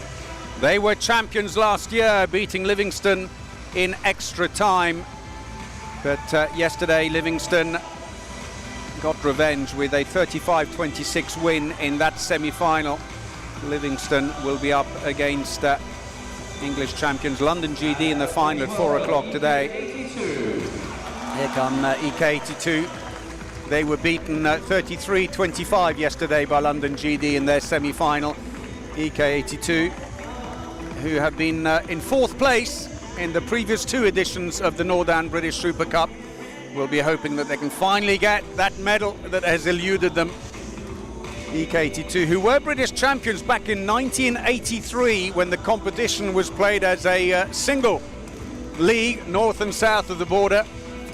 Since then, though, that gold medal has eluded them. They were runners-up in the Scottish League this year behind Livingston, and were beaten in the League Cup final and also the Scottish National Cup final, again by Livingston. So time to meet the teams. So Manchester Hawks.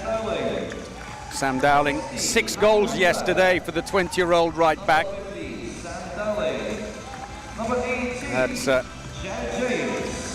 Jared James.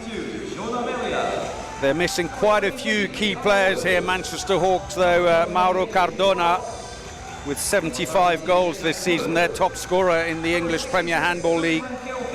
He is unavailable. Ruben Wardle, who's a great GB prospect, under-21 player, who unfortunately unavailable. Patrick Meicher, the left back, so a lot of rearranging at the back was required for them. And also without their coach, Donna Hankinson, who's away playing for England in the Walking Football World Championship, so good luck to her.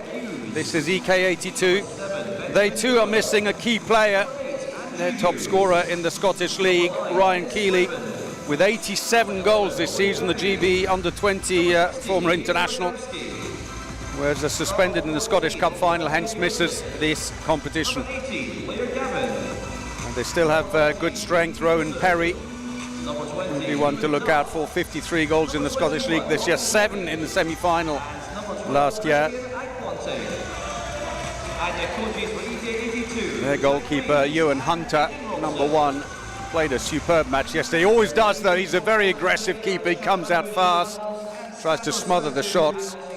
He made 13 saves. And they're the referees for today's match. From Cyprus, Karalambos on the right and Statis Estatiou on the left. European Handball Federation referees. Well, these two teams have met, in fact, in the semi-final of the Northern British Super Cup in the last 2 editions last year. Manchester Hawks won 26-24 on their way to that title after extra time against Livingston, while 2 years ago they won 39-30 against EK82. On that occasion, Manchester Hawks finished runners-up, losing to London GD in the final. So it's all set here then for this bronze medal match. 4 matches today. We've already had the women's bronze medal playoff a little earlier today, an all-Scottish affair, where Tri 77 pushed Edinburgh hard all the way, but in the end lost 32-25. So who will get the bronze medal here? The final for the men's competition will see Scottish champions Livingston against English champions London GD. That should be a thrilling game to close off the day. And in between this and that match, it is the women's final, as London Olympia play Loughborough in an all-English women's final. So making his way on court, Ewan Duff, 22-year-old winger, plays left or right wing. 1 goal yesterday. In goal, then Ewan Hunter will start, just 20 years of age. Been with EK82 since 2016. So as we said, for Manchester Hawks, quite a bit of rearranging required with the absence of Cardona, Meicher, Wardle. But also Johnny Harworth and Carl Barnes, who played much of the season, not here either.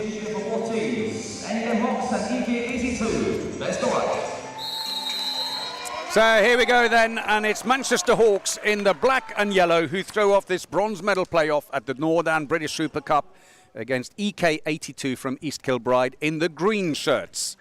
Paul Bray here with you for this match. So 2 meetings so far between these two teams in the last 2 editions of the Super Cup. And a nice start, early strike for Manchester Hawks, courtesy of Delphine da Silva. Scored a couple in the semi-final yesterday. So for EK82, they start with Jurczyk at right back. Slight change. He started centre yesterday. In the middle, they have Gavin. That's gone wide. Duncan at left back. And Blair Gavin there saying, I did nothing. Playing a 6-0 defence. Happy to wait for them up close. They're going to have to get a few shots in to draw the defence out. And on the line for EK82, Ben Muir, the captain. Oh, brilliant save.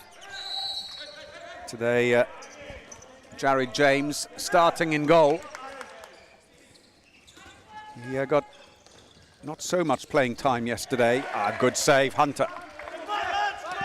Away come EK82. Got a bit of pace on them if they can just be given space. And I think they know that, Manchester Hawks. They're trying to block them early on the run into the line, but too well covered to try and do anything with that one.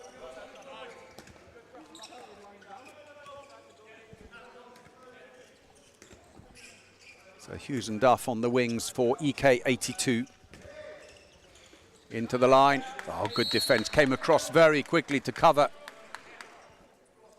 Sprechun got himself a little bit out of position, but luckily Da Silva saw the danger and came in behind him to help. Trying to pass back out to the wing. Free throw's been given already.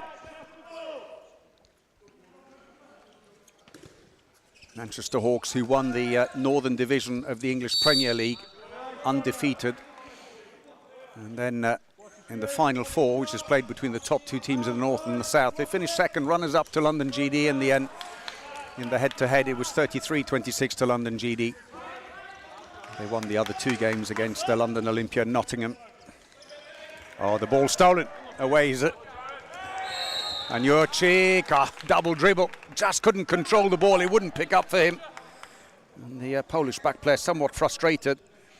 New player in the EK82 team, joined from Coventry just a couple of months ago, but has previously played for Zagłębie Lubin, one of the top clubs in Poland. Putting him under a lot of pressure, coming a long way out. Ryan Goodwin, though, who likes the pressure, and Dowling.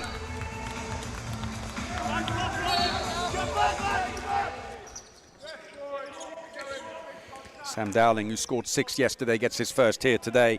He's just 20 years of age. He scored 87 goals this year in the league.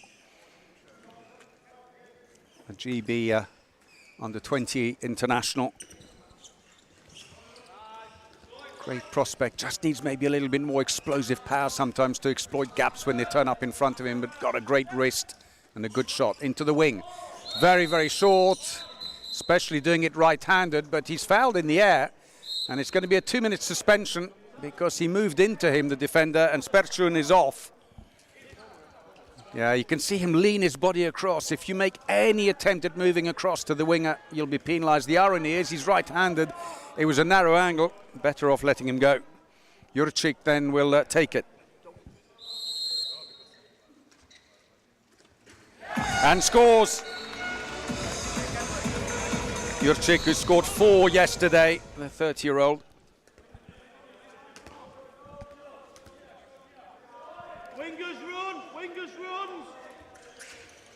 So short-handed, they've decided to keep the goalkeeper in goal and not put on the extra attacker, which a lot of teams will do these days, just to level things up on the attack. Out on the wing, it's Lanz. Oh, strong shot, but that sails wide of the post. They wanted a slightly longer attack while they were short-handed, but Dowling felt he could just see enough of the goal there.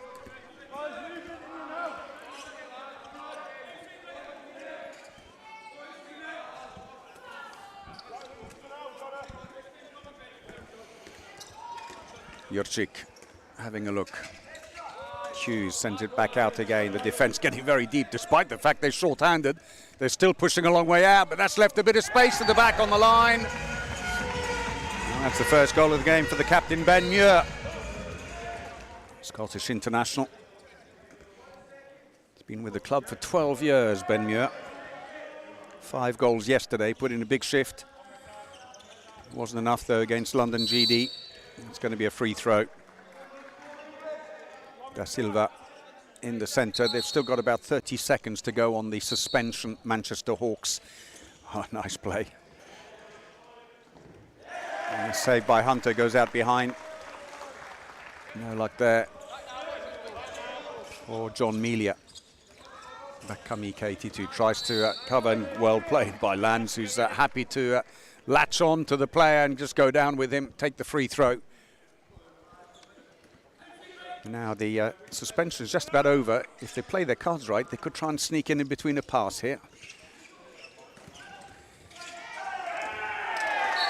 Well, didn't help in the end because the goal came on the far side, and it's the second of the game for the captain, Muir. So Manchester Hawks back to full strength again. Sprechun in at left back. Movement, boys, movement. Let's just pass the ball. Oh, and another steal, couple of mistakes, and they're going to pay the price. Jurczyk away on his own. Oh, brilliant save, Jared James. Follow up though, spins again. And great goal. Greg Hughes, first of the game.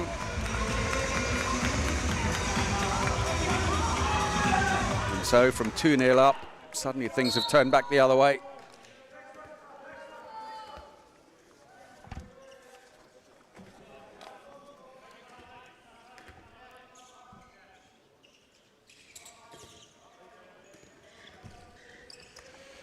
Sprechun, saved by Hunter, but inside the area anyway. Goalkeeper ball. Up come EK82. Into the wing. That's a decent angle. Good run here by EK82. Ewan Duff.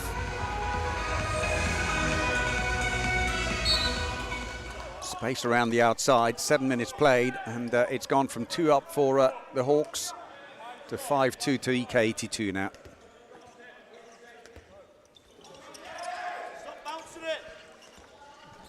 Ryan Goodwin trying to draw in defenders, try to lob, and again the ball picked up inside the area by John Melia. And EK82 break forwards, the right wing is free, but didn't pass it looking for the line, instead it's stolen back. Now the break is on, down goes Lands. He's got support in the middle, he doesn't need it. Breaks between the 2 defenders and scores. Lands, who got 6 in the semi-final yesterday, gets his first today. Stems the tide a little after conceding 5 without reply.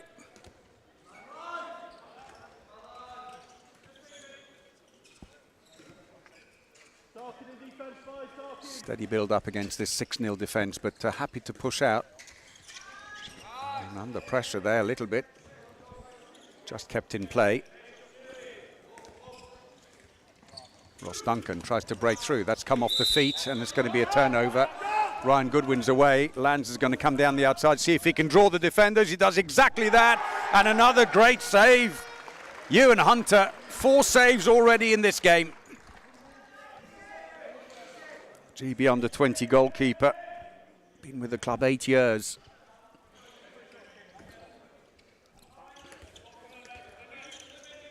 Dowling tries to have a go, but kept under pressure there by Jurczyk. Can do nothing. It's a free throw. Dowling passes to the line. Ryan Goodwin, no way around. Good defending. Ben Muir, the captain, holds his ground. And Ryan Goodwin gives him the thumbs up on that one. Great player, Ryan Goodwin. GB international. He's scored over 50 goals for Great Britain in 23 appearances. The Manchester Hawks number 8. Oh, sails that over the top, Dowling. Dowling, who's moved from wing to back player, especially now he's growing. He's 195. He's a tall player, the 20-year-old, but said earlier, probably just needs that little bit of extra pace on the run-ins, more explosiveness. So switch around. Just 2 goals in it, coming up to 10 minutes played. 5-3 to the East Kilbride team. Passive play call against them. 4 passes to get the shot away. That's in. Greg Hughes' second of the game.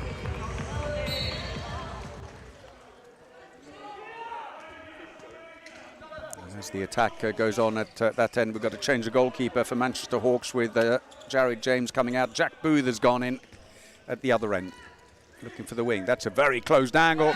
Does well to sneak it in. Manuel Lanza's second of the game. The Swiss player.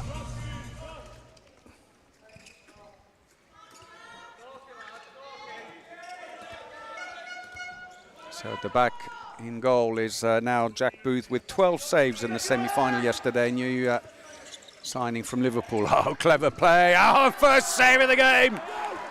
Jack Booth. Ryan Goodwin. Ah, smuggled in at the near post, and that could be a 2-minute suspension, pushed in the air. And it's 2 minutes for Jurczyk. He got 2 suspensions yesterday. Gets his first here today.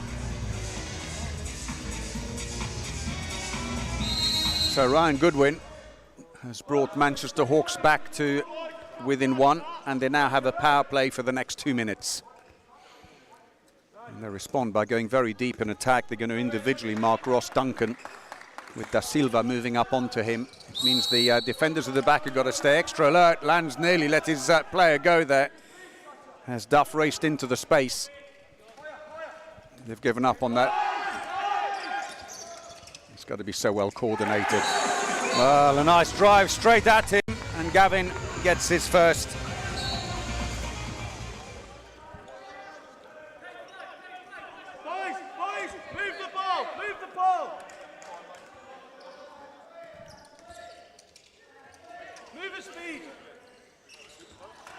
Alexander Sprechun, who's playing at left back, has only been used in 5 matches this year, just a couple of goals. The usual left back, Patrick Maicha, 37 goals this season, unavailable, as is Mauro Cardona, who would be the playmaker. He scored 75 goals. It does make a difference. Sprechun now is coming out to mark Duncan. Duncan responds by going in on the wing to stay out of the way on the far side. Across the goal, and the temptation for the goalkeeper is to follow the movement of the player, and it left him a little bit wrong-footed as Muir shot across the face of the goal. His 3rd goal gives a 3-goal lead back again to EK82.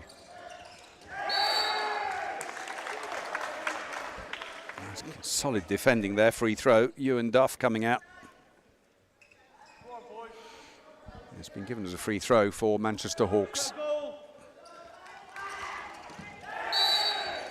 Dispossessed unfairly, say the referees, who saw a push on Goodwin. Close to releasing it, Sprechun. Try again. 2-minute suspension is up. Goodwin was trying to, or Dowling rather, was trying to pad the ball into Lands. Eventually it got to him, and he gets his 3rd goal. But a very, very quick throw off by EK82.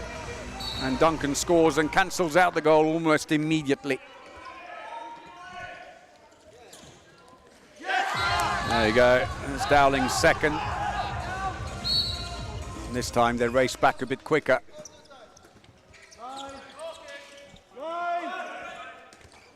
So Jurczyk hangs back a bit. Gavin comes back as well.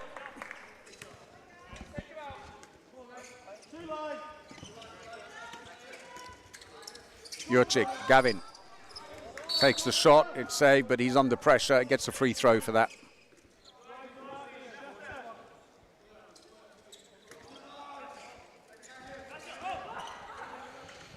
Into Duncan, now to the wing, yes!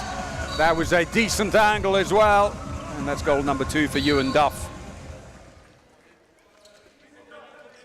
And change of tactics now by EK82, who are going to individually mark Ryan Goodwin. And it's not a bad move. Lands finds a way through, but gets a free throw after being shoved on the way round.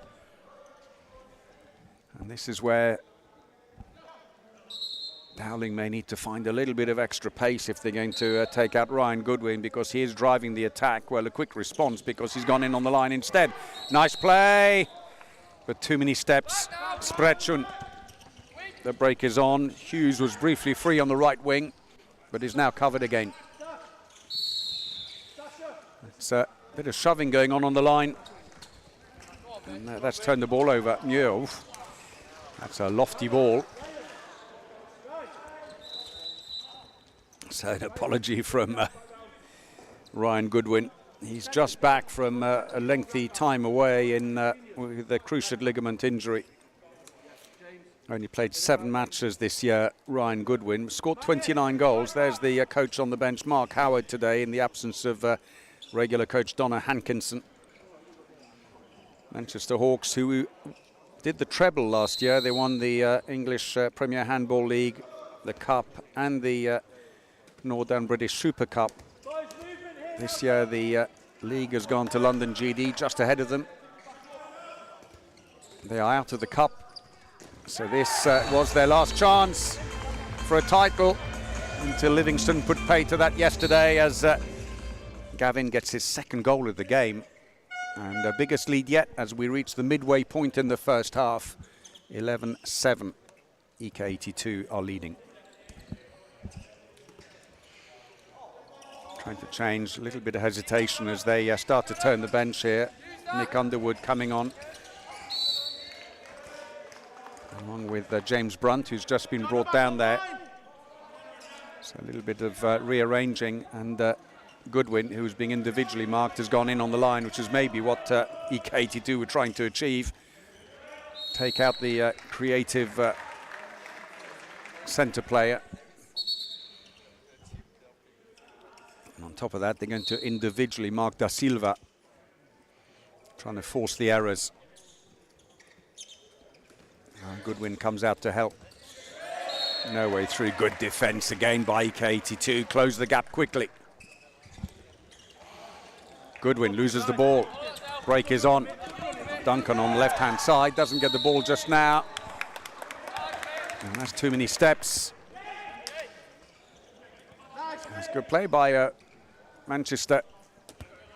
Underwood, they're cutting the option for the pass, and the ball carrier tempted into that 4th step. Or at least forced into it, you might say, short of giving up the ball. Good defence again by Gavin, who cuts the pass out to Da Silva. Into the line. That's going to be a penalty, shoved in the act of shooting. Good boys. So one by Jonah Melia. So Ryan Goodwin steps up to take the penalty. Scored 3 in the semi-final yesterday. Oh, and that's saved. 5th save of the game for Ewan Hunter.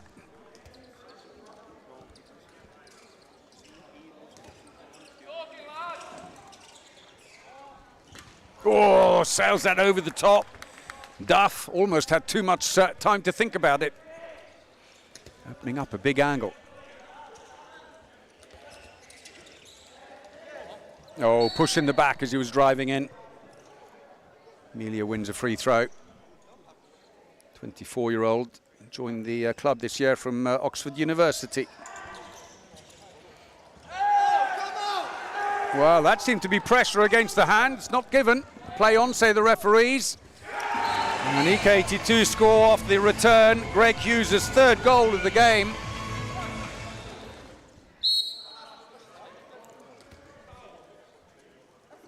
Well, there's still a discussion going on with the referee, with Jonah Melia.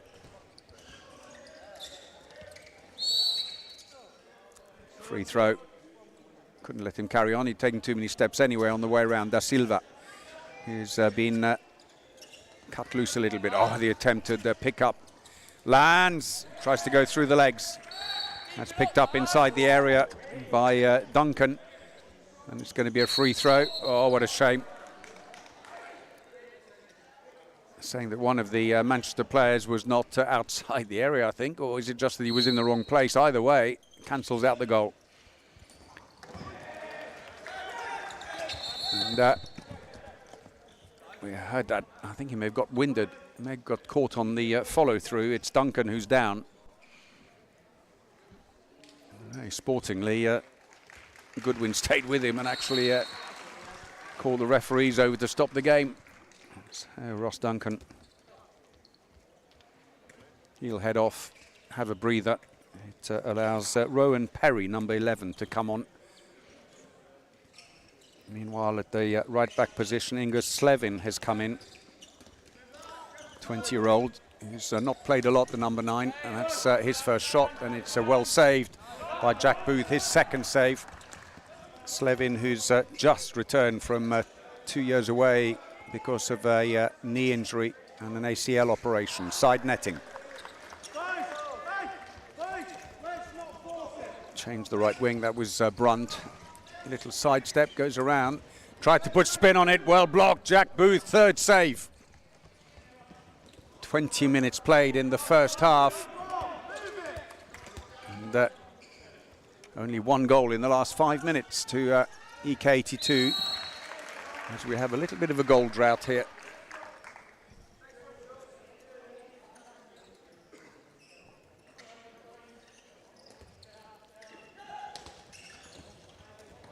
Oh, that's just given away. Sprecher, and there was no one there. Ryan Goodwin's trying to get in between the two to cut the pass. Oh, what a shame. Lands cut the pass, but put it straight back into the hands of Ewan Duff. Thank you very much. He scores his third. And that may well be a time for a timeout. Indeed it is. Manchester Hawks 6 down now in the 21st minute. Well, Ewan Hunter, who's made in fact 7 saves now in this game. That was the penalty save earlier off Ryan Goodwin. Great attacking player, closes down the ball very, very quickly, Hunter. Just 20 years of age.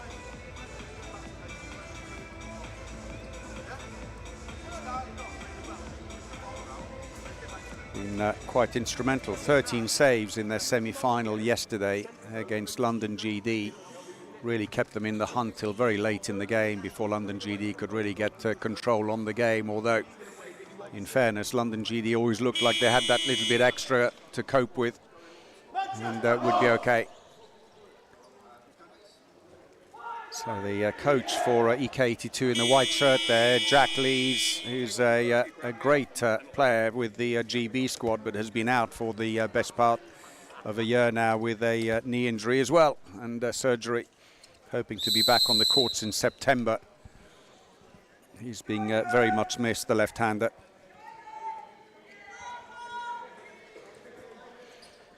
So as they resume, it's Slevin who's now individually marking Ryan Goodwin. Nice breakthrough right up in the top corner. That's good play. First of the game for Mick Underwood.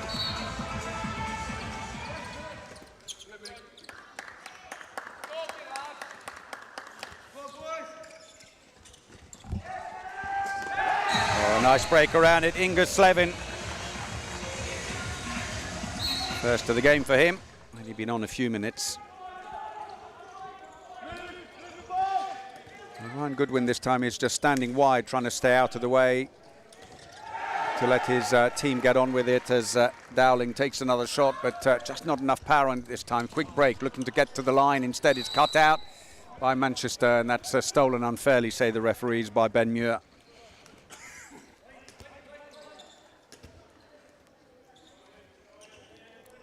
Now, Ryan Goodwin has decided to go in on the line. Very versatile, happy playing anywhere. Oh, and a nice sidestep. What a save! Literally comes off the roof of the arena. And Ewan Hunter's 8th save of the game. It's not for the chance of in the game here, but everything low so far, it seems, has been picked off by Hunter. Dowling tries to come in.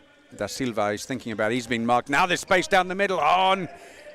Goodwin gets a lucky break. In the end, it comes out and just smuggled in on the near post. James Brunt.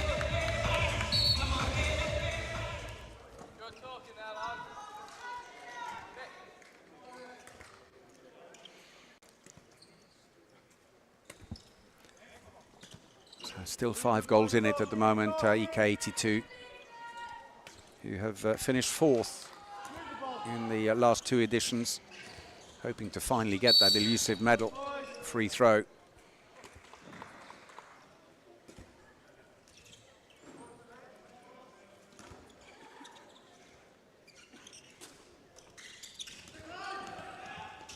Passes to the line, missed the connection completely. Ball comes out quick.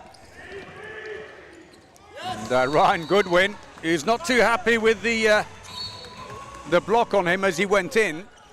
He felt the player was inside, gave him a shove on the way through. Oh, off the underside of the bar, stays out. And another long pass out. Too far, a couple of times now in this game. Ryan Goodwin's passes have just gone a little astray.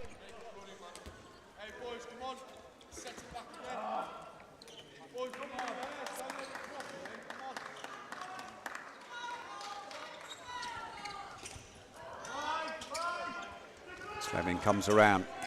A little ragged at times here, but that's better play. First goal of the game, Rowan Perry, their top scorer yesterday with 7 goals. Going to the wing, straight into the keeper. And that will count as save number 9 for Ewan Hunter.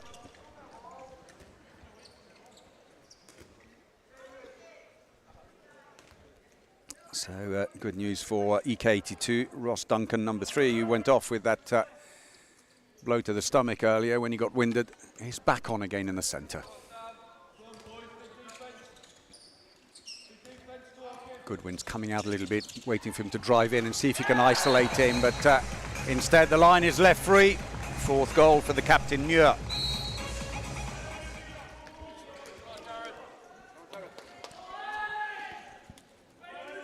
It's like swinging doors with Manchester Hawks. They've changed their keeper again. Jared James has returned into goal. That's a bit of a giveaway. But I still say it counts as a save, even though you wouldn't have needed a speed gun for the shot. Save number 10 for Hunter. And that's gone wide. It's a shame because, in fact, Jared James hadn't really come across the face of the goal much, and it was a definite opportunity. Oh, deftly done. Mick Underwood with his first. In fact, I may have given him a goal on the other wing earlier on for Brent, but that's his first. It keeps them within 5, and we're inside the last 5 minutes of the first half in this bronze medal playoff at the British Super Cup. Into the line. Well, they have struggled to control him. And Ben Muir is already on 5 goals, the captain. And once more, Goodwin comes out to play at the back and is immediately picked up by Ingus Slevin. Yes! Oh, and Dowling puts it wide. And should say EK82 have also changed goalkeeper. Ewan Hunter has come off, interestingly. Christian Agmontain has come on, Spanish keeper. Jared James, the rebound, couldn't keep it out. And Ingus Slevin gets his second.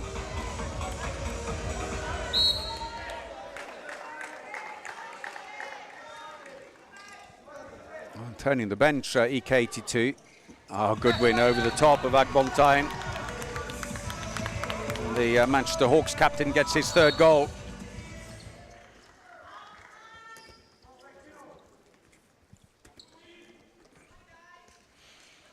Really are rotating the bench, EK82, and now Dean Nielsen has come on. He's gone in on the left wing, despite the fact that he's 1.93 m. He's a young player, just 18 years of age. There he is on the ball. Drops back deep in the wing. Good defence by Dowling this time, who came out early and caught Duncan before he got any momentum. Free throw to be taken. Well, briefly Muir was inside, came back out again, tries to break through, fumbles the ball on the way in, but the ball stays with Nielsen. It's going to be a free throw. Tries to cut inside, breaks away, and that's nice play. Ross Duncan.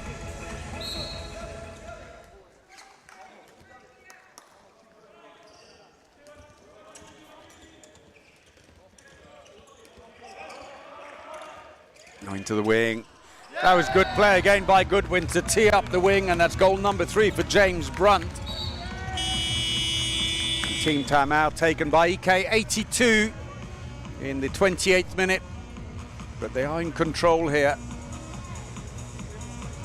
So they look at the last goal. That was very nicely done on the near post, but well teed up by Ryan Goodwin, who sucked in the last defender, gave him the room he needed.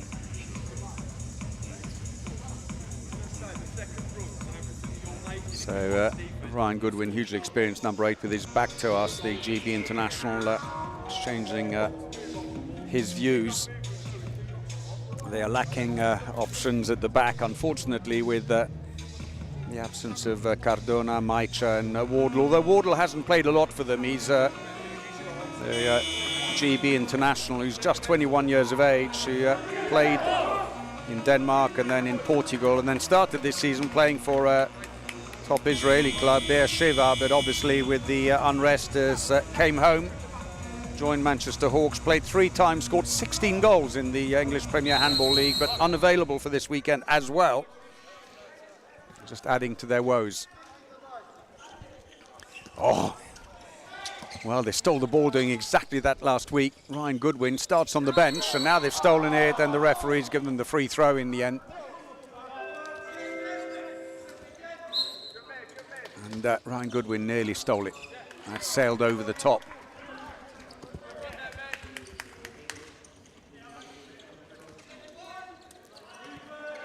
And again, Ryan Goodwin is picked up by Slevin. Too many steps, called against Dowling. Turnover, and we're inside the last 2 minutes of the first half. They struggled to find structure in their attack yesterday, K82 off the post. That's a lucky break for Manchester. There's a little bit more here today. Been working well, especially to try and open up the wing, which they've managed now on several occasions with Ben Muir. But defensively, playing very deep here. Da Silva. Oh, he sucked in 3 defenders to free up the space. Great play by Da Silva to tee up John Emilia.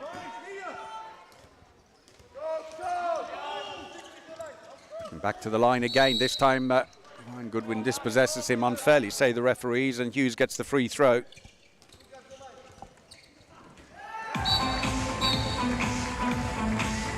It's another 6-goal lead now, courtesy of second goal of the game for Rowan Perry. And we've got 40 seconds to go. And as ever, when you have to mark Ryan Goodwin, there's a whole conversation going on. He's disappeared off to the left of the picture, having a chat with his marker. Always a smile on his face, looking for the line, but there was no line there. He'd come out already. A break is potentially on. Not anymore. Ligovski had gone in on the right-hand side. Dowling tries to get in the way. Almost walked it into the goal. Rowan Perry, back-to-back goals. And with 10 seconds to go, they've got a 7-goal lead again now, EK82. That's almost too far. Dowling, who has to try and bring the ball back out, and that's going to be a free throw, and a good finish here by EK82. They're leading at half-time here in this bronze medal playoff at the Northern British Super Cup. 21-14. It was a good start by Manchester Hawks, but slowly and surely EK82 clawed their way back into the game, and then at the end managed to open up a big gap, helped by some very good aggressive deep defending, but also 10 saves from Ewan Hunter in the EK82 goal. Should be an interesting second half. We're going to take a break as the players go off, but join us again for the second half. We'll be back in about 9 minutes' time. We'll see you then.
Welcome back to the Oriam in Edinburgh. It's half-time in the Nordan British Super Cup bronze medal playoff in the men's competition with EK 82 from East Kilbride leading Manchester Hawks, last year's winners, 21-14 at the break. A flurry of goals in the opening 25 minutes. A completely barren spell for the last 5 with neither team scoring, but EK 82 have taken good control of this game. Helped in great measure by Ewan Hunter's 10 saves, but they've been playing the ball well. They've been playing with a little bit of pace, looking to try and break through to the line or come through altogether. And there is Hunter with his last preparation. So here we go then, EK 82 throw off with that 7-goal lead in this bronze medal playoff. Second half. Nick Underwood slightly further forwards in this defence now, trying to see if he can isolate. Well, after a little bit of a break, Claire Gavin is back on again, scores his 3rd goal.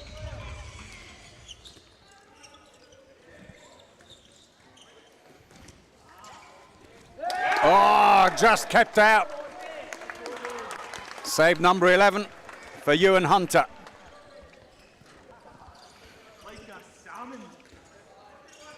They've had the chances, Manchester Hawks, but just haven't put their chances away when they have come their way, and Jurczyk gets his 2nd of the game. And a disastrous start to the second half for Manchester Hawks, who find themselves now on the cusp of a 10-goal deficit. Passes the ball into the wing, still in play, says the referee. It's a long pass out to Da Silva. Dowling. Oh, that wasn't a bad effort. He just doesn't want the challenge up front. Oh, looking for the line. He came back again. And in the end, brute force takes it through for Mick Underwood.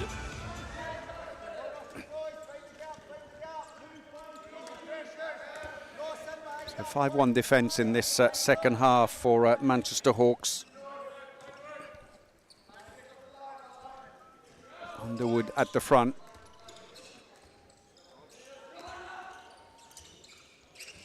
Problem is he's come out twice now to cut the pass, but gone a little too far, and it's allowed Gavin to get in behind him and then link up with the line. Free throw on this occasion, though. Steady built up. Jurczyk. Gavin. Clips the outside post. Break is potentially on. Underwood's down the left-hand side, completely clear. It took them a while to retrieve the ball. He's covered now. Dowling cuts towards the middle, looks for the line. Hunt back. Well, for some reason he wasn't really played in the first half. In fact, very often they were using Ryan Goodwin there more because he was being individually marked, and it kept him out of trouble.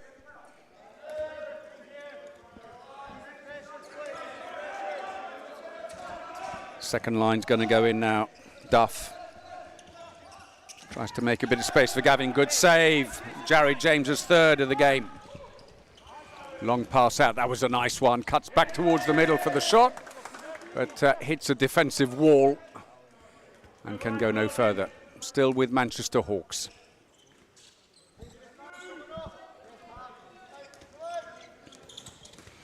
Dowling. He needed to release the ball to the wing so much earlier.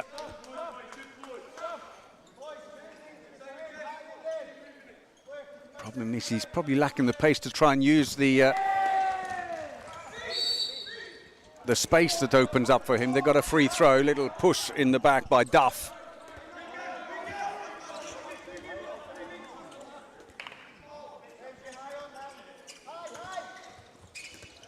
I wonder if they've picked up some injuries. Well, Hunt back and another brilliant save, Ewan Hunter. That's a penalty this time. Well, certainly a great entrance into the game for Harry Huntback, the 22-year-old line player for Manchester Hawks. They still have to score the penalty, mind you. Goodwin missed one in the first half. Da Silva.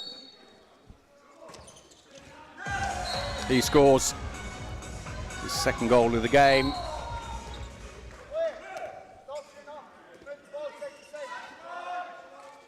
closing it slightly, having gone 9 down early in the second half.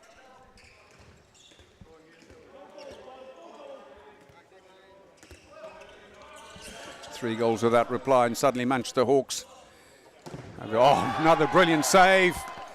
And Jared James's save comes all the way straight into the EK82 bench. Throw in. Jack Lees, who caught it right in front of me. He almost raced back on court to take a fast break. They had to hold him back.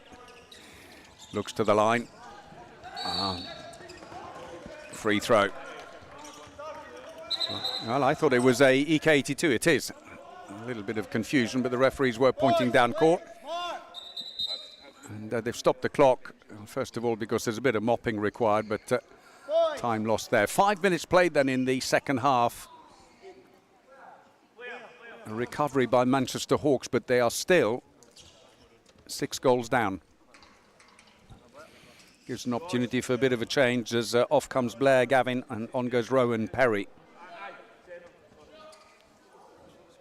We've got Ross Duncan, who's playing in the centre, and Jurczyk at right back.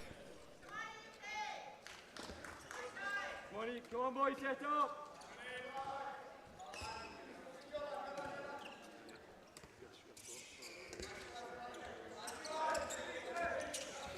Oh, wrong foot of the defender. Lands got stuck, and it was a nice little shift of direction by Ross Duncan for his 3rd goal.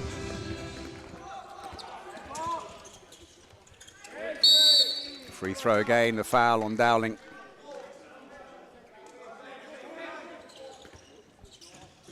Oh, good goal. Dowling, his 3rd of the game. Top scorer this season with 87 goals in the Premier Handball League. Quick throw off taken by EK82. There was a chance there. Oh, what a shame, because the wing was free. There seemed to be a foul in the middle, and that's going to be a 2-minute suspension. Huntback is off.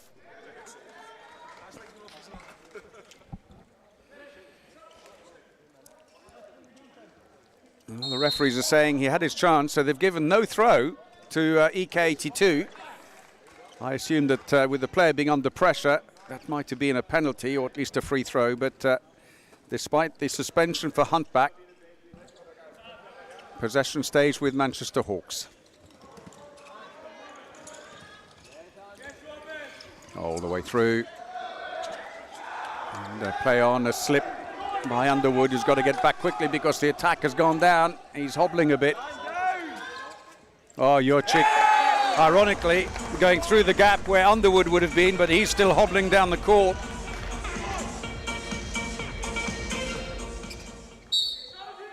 So it could have been a goal at one end. It's quickly converted instead at the other end, and it's the 7-goal lead now for EK82. Possession lost, but it's a free throw. Touch on the hand. Dowling's come a long way around, and Ryan Goodwin says, hang on, I'm not ready yet. Defence clustered on this side, but there's only Lands on the right at the moment. He's come out from the wing. Oh, poor pass. Right under the nose of the defender. It's stolen. What a pass down the court. Oh, what a save. Jared James's 4th save. Beats Muir on that one. Very sportingly, the EK82 coach Jack Lees, he will know Jared James well from the GB days, gives his opposing goalkeeper a thumbs up on that save. Free throw, Manchester Hawks. Oh, Dowling again is living dangerously with that pass. It's put away well by Mick Underwood, 3rd goal.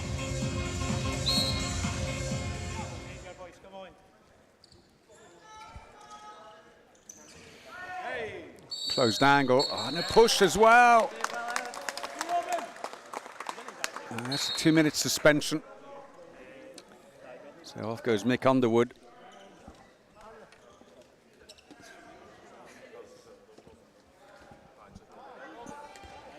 Penalty to be taken by Jurczyk.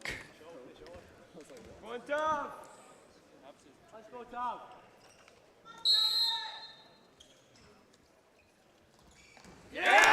Committed him early, and that's his 4th goal of the game, Jurczyk.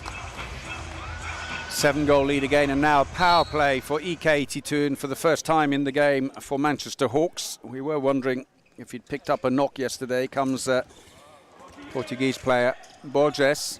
Lands, though, comes in from the other side instead. He gets his fourth.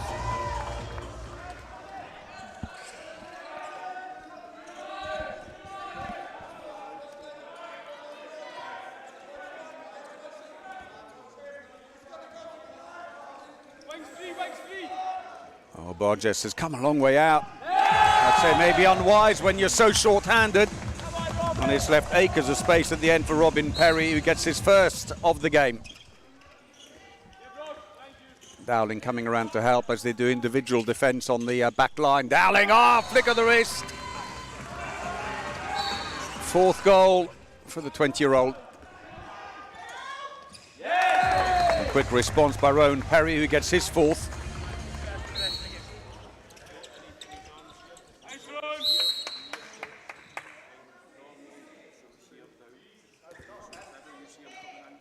.40 to go on the suspension still for Manchester Hawks, and Lands is having to come around and help, and even Jared James has come out of goal to help. He's got to watch it with that.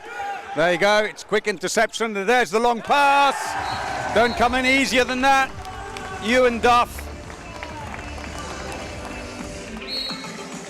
And that's the danger with Jared James coming up to the halfway line to help as the back line struggle with this individual defence. Get themselves into all kinds of trouble. Lands broke through. Looks to the referee, can I get anything more? And the answer's no for the Swiss winger. Ooh, Dowling. And that's going to be a 2-minute suspension. Shove in the back as Dowling went past. And that's the second suspension of the game for Octavian Jurczyk. Takes it very quickly. See it here, Dowling comes in. Oh, yes, he just literally rugby tackled him from the side.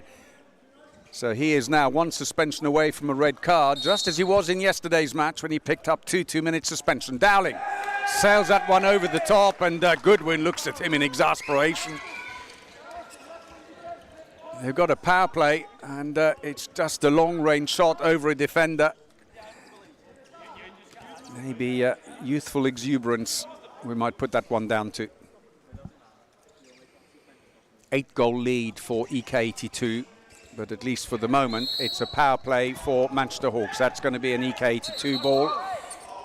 Manchester thought it was theirs, and Ryan Goodwin can't quite believe it. And that's fine for EK82. It runs the clock down on the suspension. Absolutely no rush. So Ross Duncan, nice and easy at the back. And then the quick acceleration into gap. Beautiful. Perry's fifth. And again, EK82 on the cusp of a 10-goal lead. Looking to the line, Borges. It's going to be a penalty. Referee's waiting to see if he'd managed to loft it over the keeper. He hadn't. And so Da Silva, who's already scored one penalty, steps up to take this one against Ewan Hunter. Cheekily tries to drop it down next to him, but clips the post and stays out.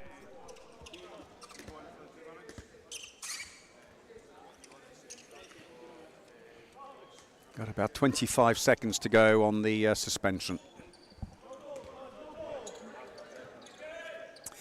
Now very deep defence. Effectively a 4-2 defence, two players up front, staying up there as well to try and intercept. Beautifully done. Again, Ross Duncan dummies the pass to the wing and then carries on through into the gap he's created for himself. Looking for the line, Borges. This time he couldn't turn to get the penalty. It's only a free throw. Good defence by Ben Muir. Suspension is over now, and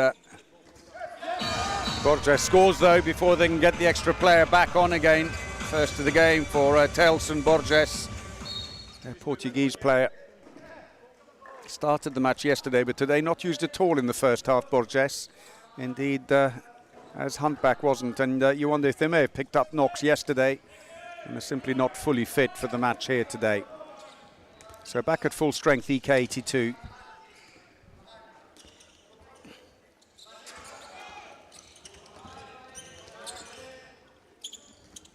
looking for the wing. Borges forces him to shoot from a very narrow angle, and given he's right-handed, even harder. And that's knocked out of play. Desperate lunge by Duncan to save the fast break at least.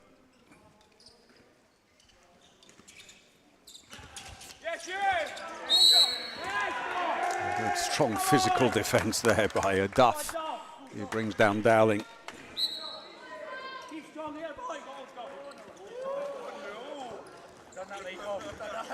That's defending inside the area, and a penalty is given. Foul by Ross Duncan. He's caught short inside, and so another opportunity for Da Silva. Even though he missed the last penalty, he'll step up and try again. Goes the same way, but this time with a bit more power.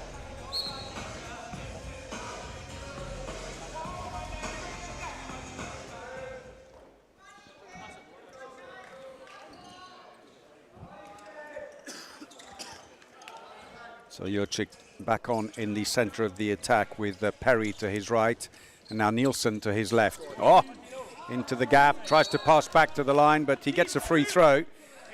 And that was an opportunity for him. He could have taken the shot. Bench encouraging him, say, go on, just take it next time.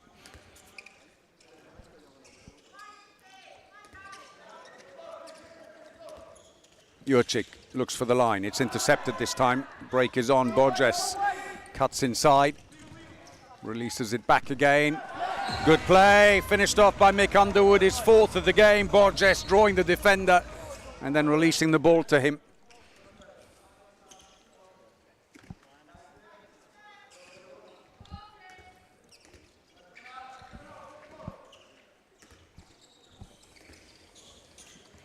Breaks through down the middle. That's comfortably saved, and a long pass is going to come down again. Underwood once again free and scores. Good spell all of a sudden by Manchester Hawks here. Midway through the second half, they've got themselves back within 6 goals, having 3 times been 9 goals down, and each time clawed their way back.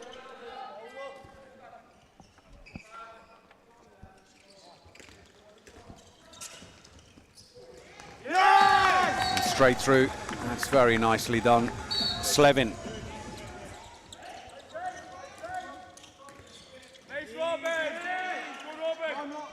Ryan Goodwin saying, yep, I'm free. Tries to lob in, but Hunter picks off the ball. And that's a nice one. Free throw for EK82. 14 minutes remaining in this bronze medal match.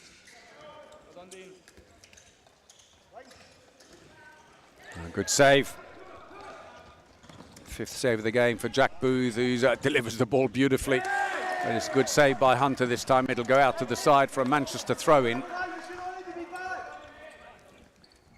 Great match by Hunter. In fact, he's on 15 saves now, Ewan Hunter.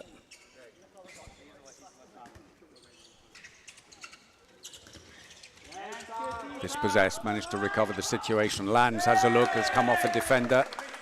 Be a throw-in from the side for Manchester Hawks. Lands is now switched and finds himself at the back. Solid defence by Hayden Legovsky, number 16, Scottish national team player. Penalty. Defending inside the area, Da Silva draws the foul.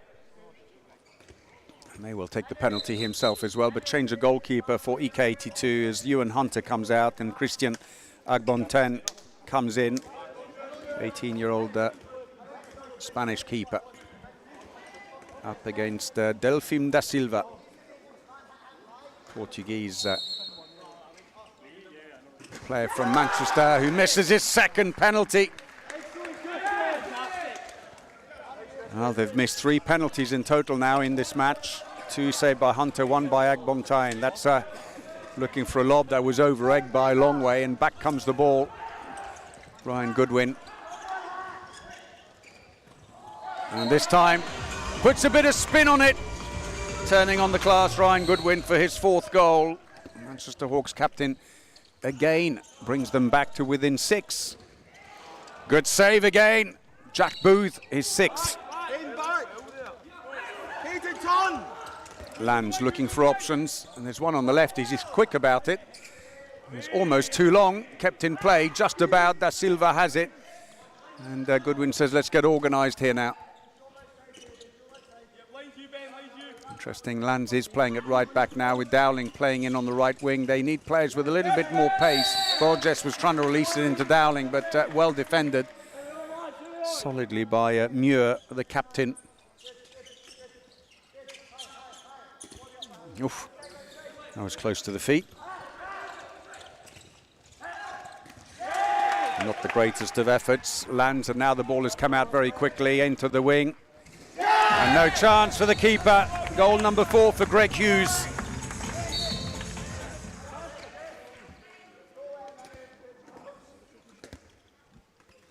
So more changes being made now by Manchester Hawks as they bring on Suleiman Kelkal, who's technically a left winger, number 66, but he's gone in on the line. Just 20 years of age. Oh, smuggled in. That's Nick Underwood with his 5th. And that is a team timeout called by EK82.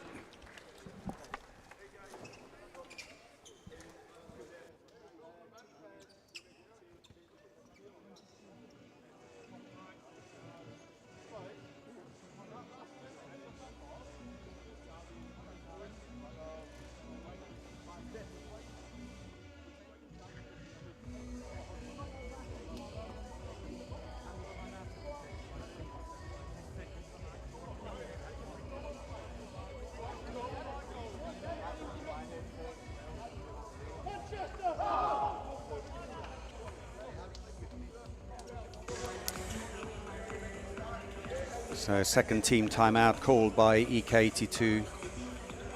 Just trying to settle things as Manchester Hawks hang on grittily, but just can't close the gap by any more than 6 goals.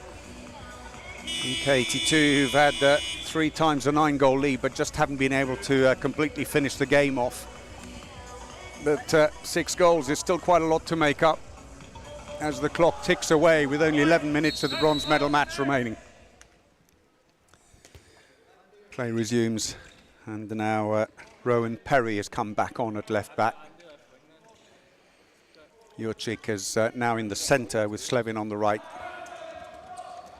Got a touch on it. Borges looking up for a long pass down. Underwood was away, but that block by Perry prevented them from getting the ball away quickly. Dowling blocked by Duff.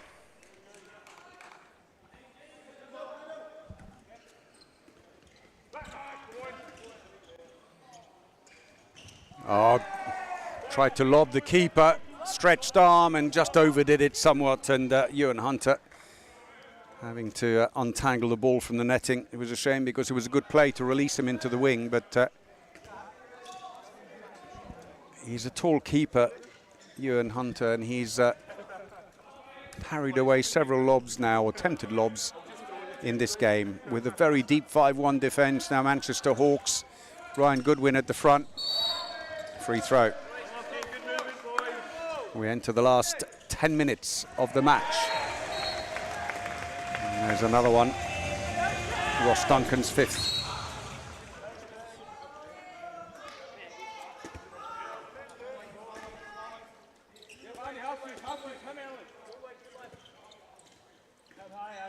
And here's that the teams are level pegging in the second half. Still that same 7-goal gap we had at the break.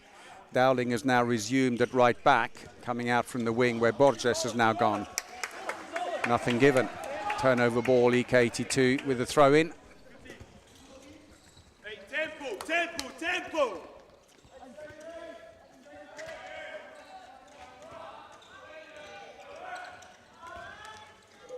Oh, Slevin allowed to get in a little too close. Kelkal doesn't quite block him. And that's the 4th goal of the game for Slevin.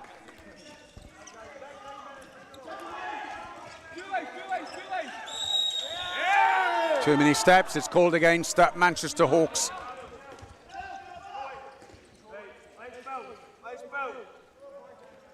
Facing the ball, boys.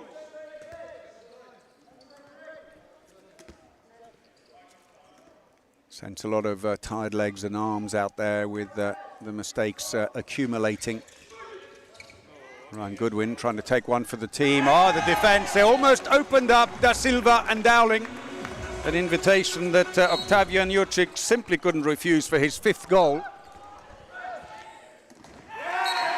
And there's the mistakes. Kelkal is not happy with that steal. But Rowan Perry ambles back. There he is. Straight back in the thick of it at the other end. Poaching the ball off him, and he smiles to Kelkal as he goes past, who's still unhappy about that last steal.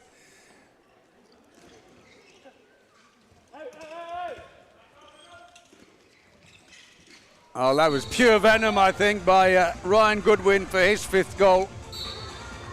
The Manchester captain. Oh, brilliant save, Jack Booth. His 8th save. Kelkal dispossessed, but unfairly say the referees being a tap on his hand. Manchester keep possession for the moment. That came off a defender, took the sting out of the shot, and Agbontayan, who's just replaced Hunter in goal, picks it off. Still in play.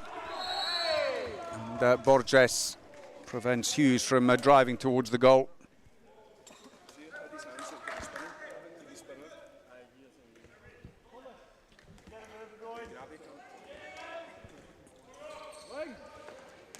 Oh, and another good save.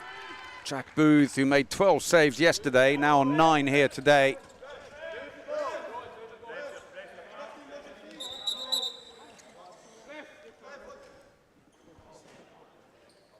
Oh, that's not good news. He's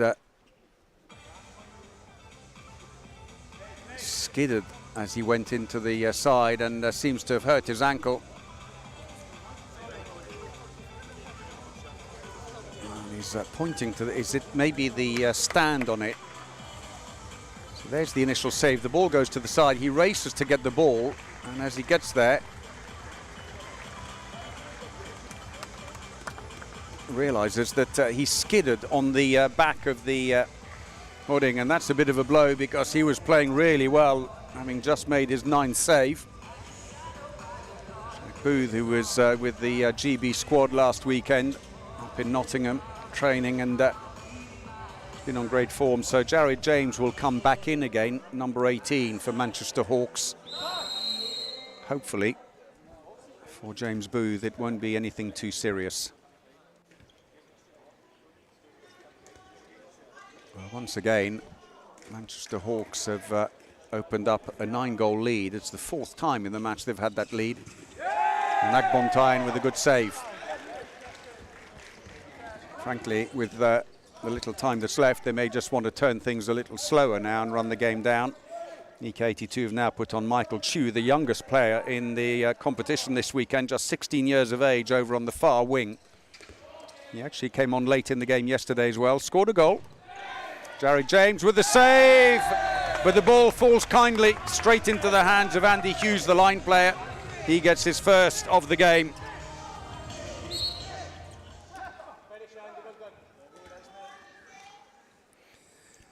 Well, 10 of the EK82 players have now scored in this game.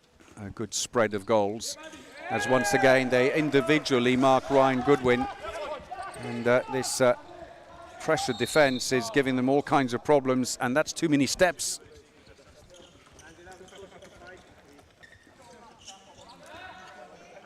Back they come again. Dowling, who's having to come all the way across to the left-hand side to help circulate the ball with this very deep defence. Ryan Goodwin is now going in on the line, hoping to take the defence with him, create a bit more space for his teammates. Well, left-handed from there was always going to be a bit of a challenge, and with no touch from the goalkeeper, it's a throw-in for EK82. Last 5 minutes of the game. 10-goal lead.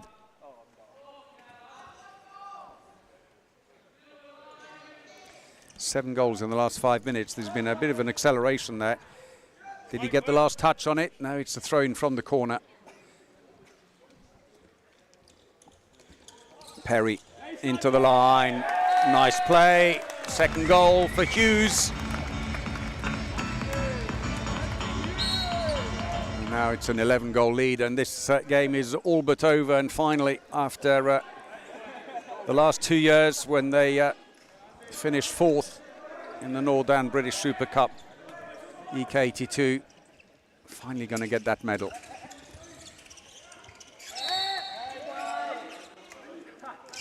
Free throw. Ryan Goodwin now playing in on the line.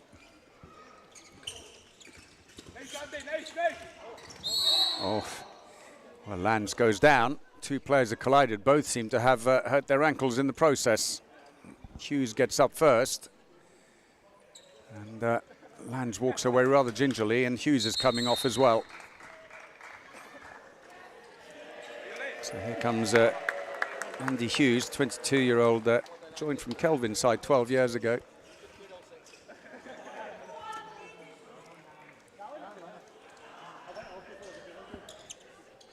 Lands is back up again. So play resumes. 3.5 minutes to go before EK82 can celebrate their bronze medal. Borges switches hand to keep the ball away. Now a passive play call against Manchester Hawks. They've used a couple of their passes. Long range shot by Ryan Goodwin.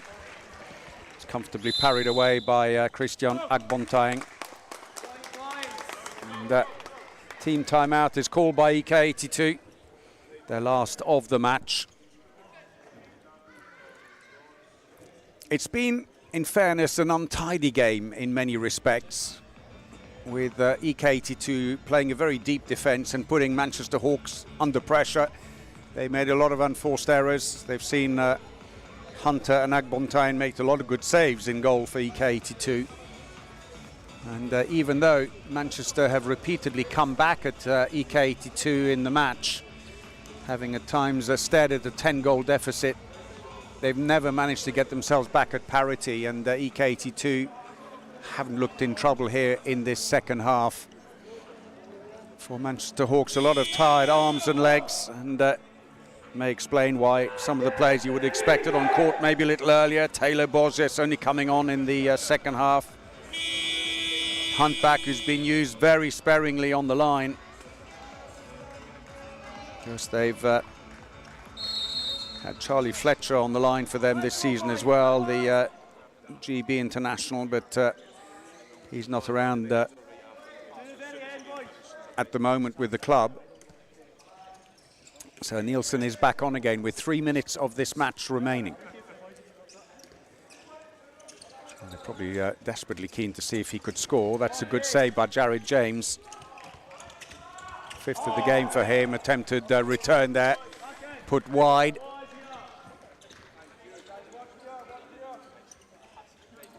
Jared James, who was a GB under-20 international, into the wing. Goalkeeper commits himself early, lifts his leg, and nicely slid underneath by Melia. Tries again, and this time goes in. Perry, 7th goal of the game.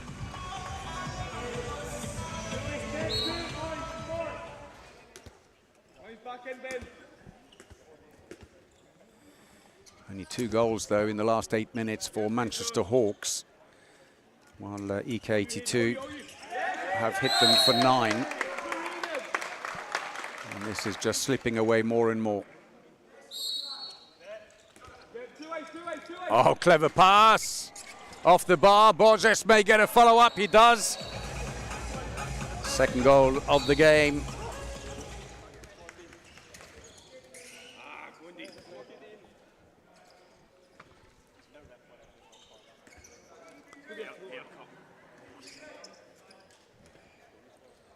So patient build-up. Out comes Muir. He'll drop back in again. There's the cross.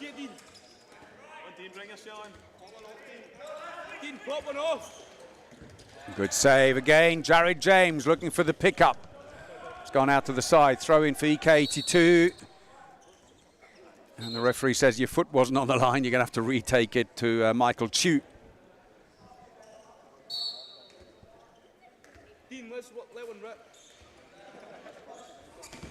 Oh, straight at Jared James. Makes the 7th save. Has to come out and help to get the ball up court, and interference with the goalkeeper. Free throw. We're inside the last minute of the match. Ryan Goodwin passes around. Underwood comes back. Oh, brilliant shot. Right up in the top of the goal. Picked that corner off superbly.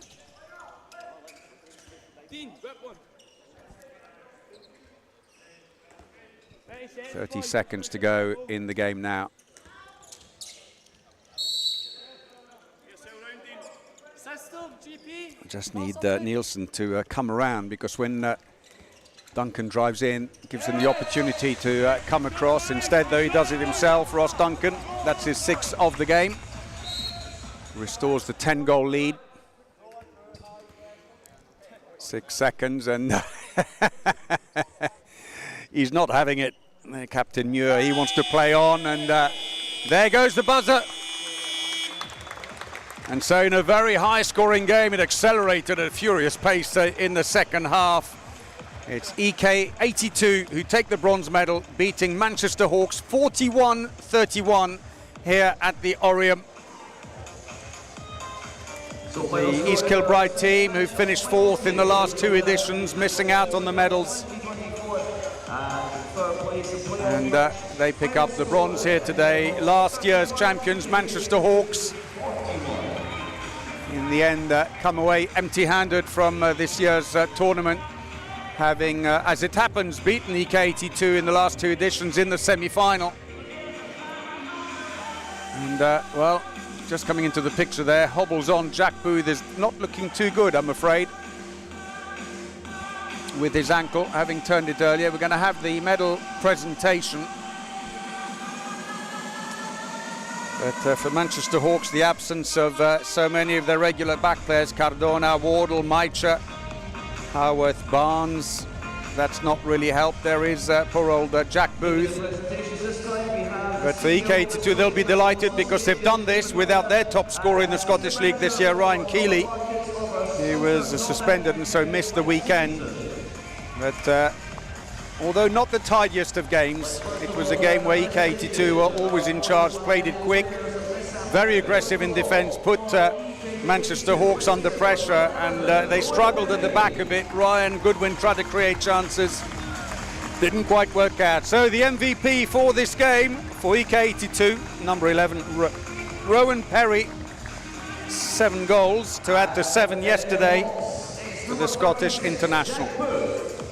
And, well, why make him walk? They should have taken the trophy to him. Jack Booth, with 10 saves in the match, gets the MVP award for Manchester Hawks. So now it'll be time to present the bronze medals. So this finishes the bronze medal playoffs. Earlier, Edinburgh taking the bronze against Trice 77. But now it's EK 82 who take the bronze medal, beating Manchester Hawks.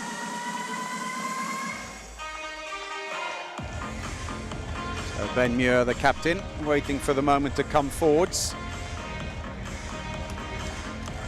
So here we go. Well, congratulations to EK 82 and to their coach Jack Lees. Felt for them in the last 2 years to be in that worst position where you come into the Final Four here, this British Super Cup, and then you end up in that 4th place without a medal. Deservedly won it here today.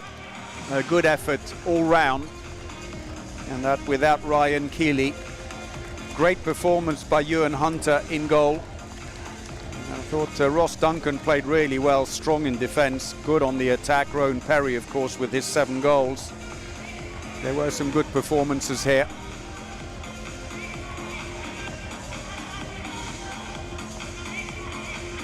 So for Manchester Hawks, having won the League Cup and British Super Cup last year, this year a barren year, but they have struggled with a number of injuries, and they will be back. So there we have it. EK 82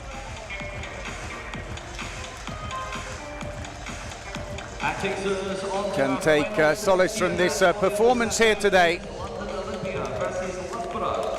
The women's final that's coming up at 2 o'clock, and then at 4 this afternoon it's the men's Super Cup final. So we've got the finals coming up. Next up, it's going to be the women's final in just over half an hour as London Olympia take on Loughborough in an all-English final. And then later today at 4 o'clock, Livingston, Scottish champions, will be up against English champions London GD in the men's final.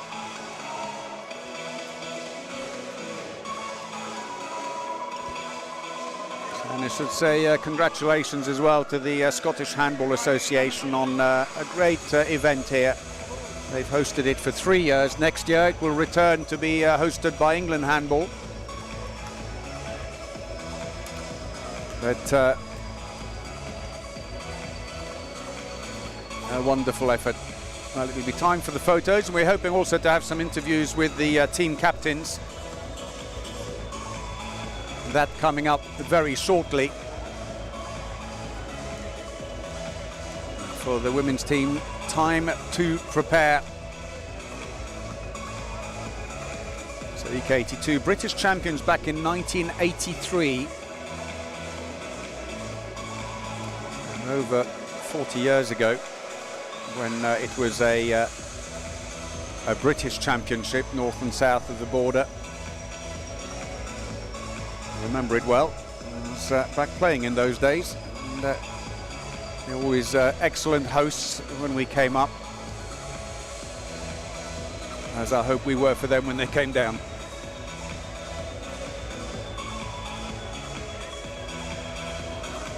But for Manchester Hawks, well, Nick Underwood had an excellent second half. He came on and got 6 goals, the 20-year-old. Sam Dowling, not as influential today, but with the deep defence and the pressure of the defence, he needed to be quick on his feet and find the space, and that's maybe not quite his forte. Ryan Goodwin tried hard, but then ran out in the end in the second half of ideas and power as he took so much of the work on. He was also individually marked, so alternated between playing on the line, sometimes going in on the left wing. Left him just a little bit stranded, and did what he could, but, given that he's just back from knee surgery. And then Manuel Lanz, who really came alive in the second half, but by then a lot of the damage had been done by EK82, and you felt that they weren't going to relinquish it. Several times with a 9-goal lead. Psychologically, that's very hard to come back from.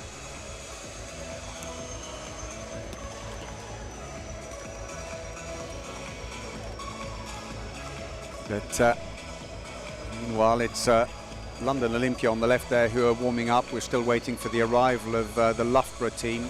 Very young side, average age just under 21 years of age against a very experienced London Olympia side. That should be a very nice final coming up very shortly.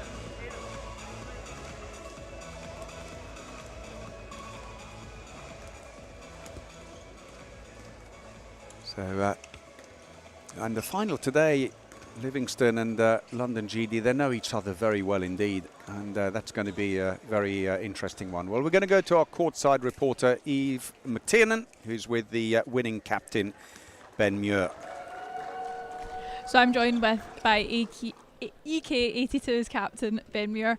Congratulations, Ben. That was quite a game. Yeah, it was a really good game. Really physical, and both teams, you could just tell, were leaving their all out there. There was lots of I don't want to say fighting, but physicality, and we enjoy games like that as well. And Hawks are a really good team, so I really enjoyed that game, and I think the team did too. It was quite a turnaround from yesterday. Obviously, 2 games on the bounce is never easy, but for you guys, obviously disappointment yesterday, but you came out swinging today. Yeah, I think what we're looking for is just to build year on year, and for us to come back from, I think, 2 in a row of 4th places, and then to come out and get a 3rd place is really good. We felt like we actually played well yesterday, even though we didn't get the result we were looking for. So we felt pretty confident coming into today, and the guys all had there was a real positive energy in the changing room before the game, and we just came out. We had the game plan and it worked really well, and you could tell it put them under pressure and they weren't really sure how to react to it. So everything just kind of went our way today, and I think we played a really good match. It's really clear to see the passion and the camaraderie amongst the team, like everyone cheering on whether they're on the court or not. Is that something that you guys like to work on quite a lot? We actively work on that a lot, so I'm glad that it's noticeable, because it wasn't always there, and I think that it's really important to the success of any team that every single man, even if you're young and you're only getting a few minutes, we have a player who just turned 16 a month ago who's in the team, and he's amazing, contributes to the team culture. I think having a group of guys like this who really care about the sport and about the team, it comes through and it helps your performances on court. And we don't always get it right, and we're not always perfect to each other, but I think we did today, and it was really nice for me to play in a team like that, and I'm glad it came across in the stands as well.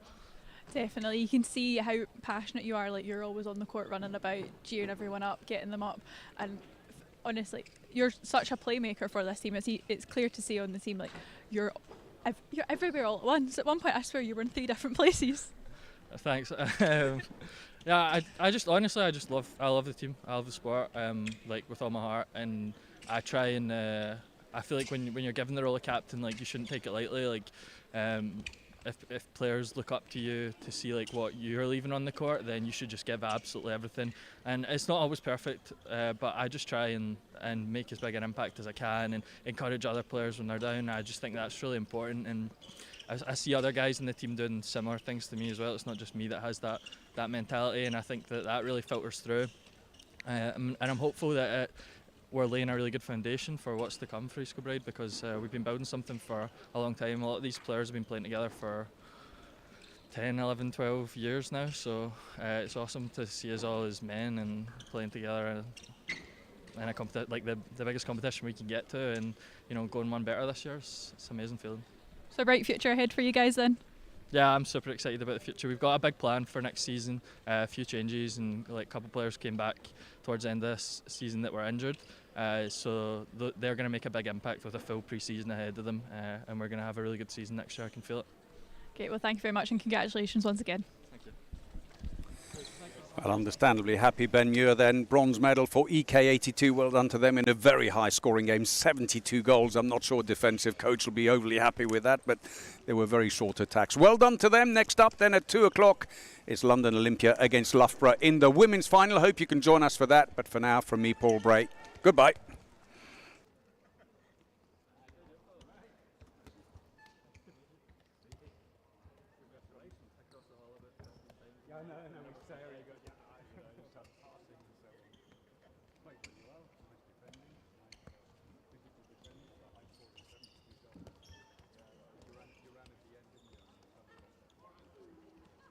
I'm joined by NEM Hawks captain Ryan Goodwin. It was a tough loss for you this afternoon. Yeah, it was a tough one, but all weekend, to be honest. We're missing quite a few players. We're missing probably 4 starters. We're missing the coach who's playing under 70s walking football or something. But she's away with the England squad, so I couldn't blame her for going. But yeah, it's been a rough weekend, to be honest. Despite that, you came out swinging today. There was a couple of moments where it was very touch and go for you. Yeah, I mean, there was points, it was close, but we've got some lads who've played for less than a year, so we didn't have the experience on our side, which usually is the telling factor, but we struggled today and yesterday, but I'm sure we'll come back next year. Even though you've got an inexperienced team, as you've said, to get to the semi-final and then the bronze playoff, it's not bad going. No, it's not, and I guess in reflection with the squad we've got and the players who we've got this weekend, as I say, it's an inexperienced team. If we were coming with a full squad, I'd have expected to probably win it, but that's where we're at, unfortunately. Aiming to get back here next year then? Yeah, it's a great weekend to come away to. We always enjoy coming up. We'll hopefully finish in the top 2 again, but we'll see. So not ruling anything out quite yet, just seeing how things go then?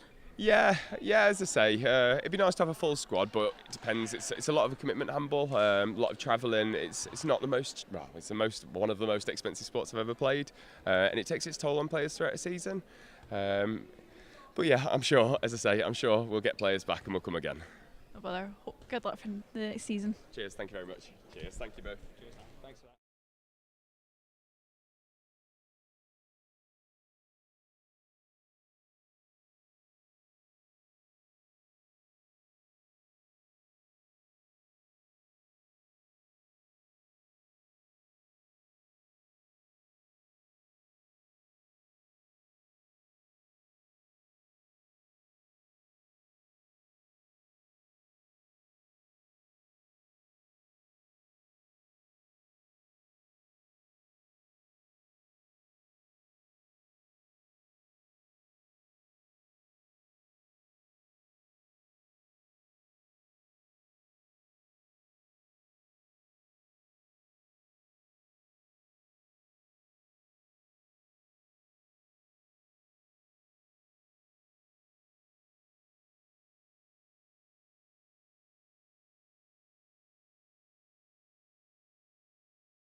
Hello and welcome once again to the Oriam Scottish National Sports Centre in Edinburgh and to the Northern British Super Cup.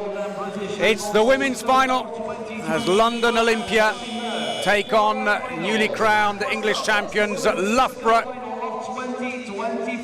It should be a cracking game here today. Paul Bray here with you for this game. And the first team to come out, London Olympia, winners last year when they beat West London Eagles again in an all-English final, 25-18, led out by their captain Sabrina Olivera, 33-year-old Swede who's been called up to the Swedish beach handball team. Congratulations to her. And Olympia, who beat Scottish champions Edinburgh in the semi-final yesterday, 28-14. And please welcome Loughborough. It's a good win for them. And so now here come Loughborough, led out by their captain Holly Luke. An extremely young team. The average age 19.8 only. It's an under-20 team to all intents and purposes. They were winners yesterday over Trice 77 by 50 goals to 13. A comprehensive win. So time now to meet the Olympia team, the defending champions. They are missing quite a few key players. Maria Stricevic, who's their top scorer this season in the English Premier League, 51 goals. She is unavailable, getting married next week, so our best wishes to her. They're also without injured left-back Amanda Höfner and playmaker Malvina Speck, so it does mean quite a bit of reorganising in the middle, where they've lost both playmakers. Malvina Speck injured her knee 2 weeks ago playing against West London Eagles. But Hannah Saunders then, 71 in the picture, was their top scorer yesterday with 9 goals, 2 of them penalties. And their coach, Aurélien Goug, in his last season as coach with the club. They still have one match to play, though that'll be the English Cup final in 3 weeks' time. Now for Loughborough. As I said, a very young team and a testament to the success of the England Performance Academy based in Loughborough, where several of these players are staying. It's a residential program for 16 to 18-year-olds where they study at Loughborough College, train every single day with João Castro, the head of that EPA program, but also the GB coaches such as Oliver Sutcliffe, coach of this Loughborough side, who's also coach of the Great Britain under-19s, and other coaches. There he is in the middle, who come in and coach them regularly.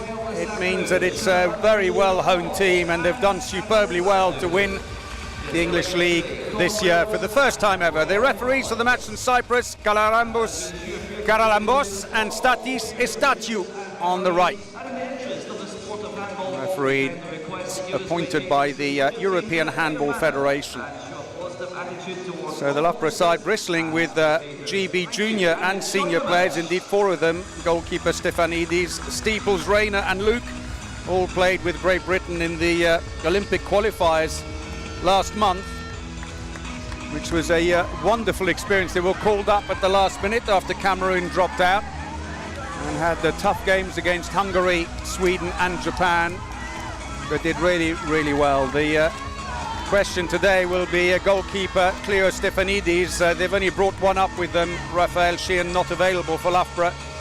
Stefanidis was sick yesterday, played the first half, made 10 saves, but in the end at half-time they replaced her with Cindy Ung, their right winger, who actually made 8 saves in the second half, so did well. But we're told that Cleo Stefanidis is feeling better today and will start the game, and let's see how that pans out as they go on.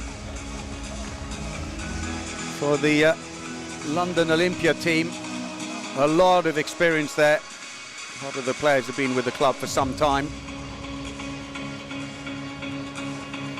And ironically, their top scorer for London Olympia yesterday, Hannah Saunders, and also their playmaker, Lucy Thornwell, both in the GB squad as well, are both going to be very likely in the Loughborough team next year because they're going to study.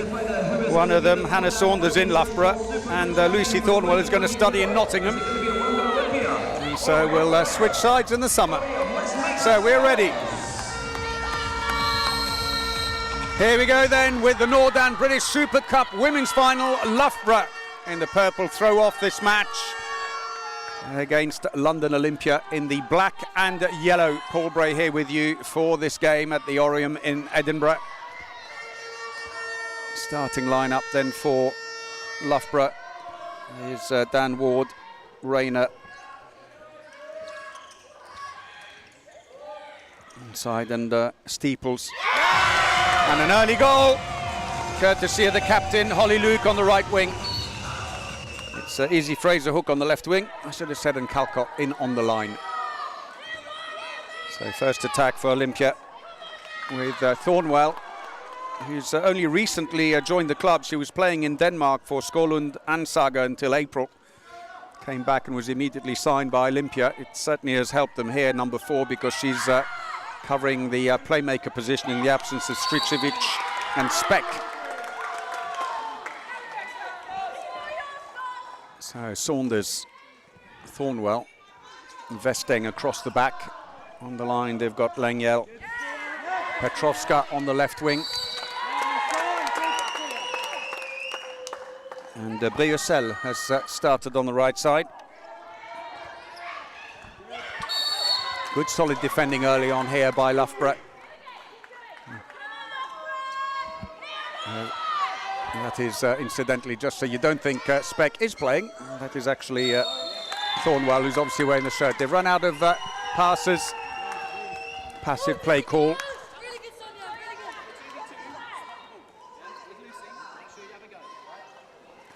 So Sonia Naschakina, who's come off, she's being used in defence primarily. Swapping with Izzy Fraser-Hook on the left wing. Works in this direction, won't work in the other direction.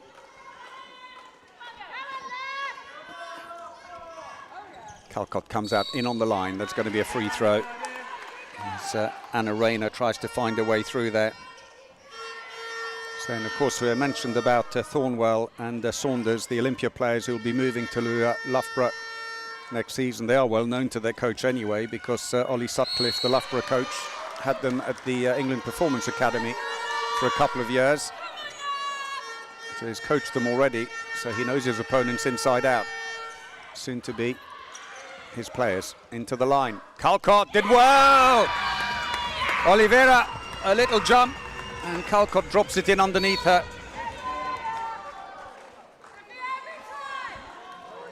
So coming up to 3 minutes played.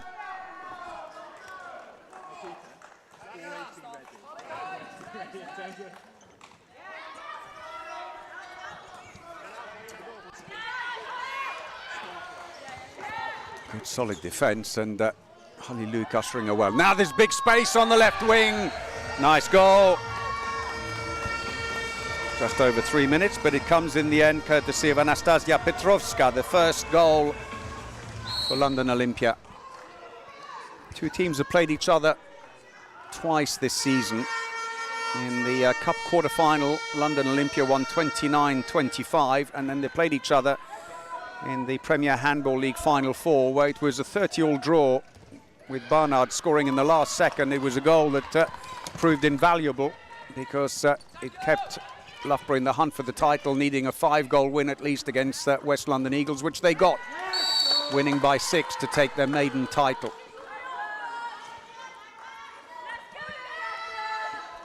At the moment, Lengyel is being very closely watched.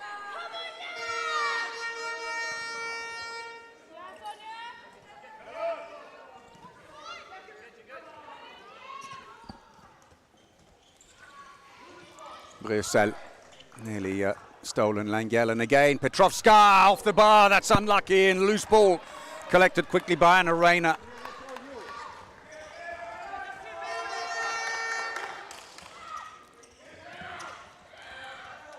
Looking in for the wing. Lofted ball doesn't give any time to try and exploit the space. Oh, done well. Overlap into the wing, clips the bar just like the other side, and is picked up on the far side by Petrovska.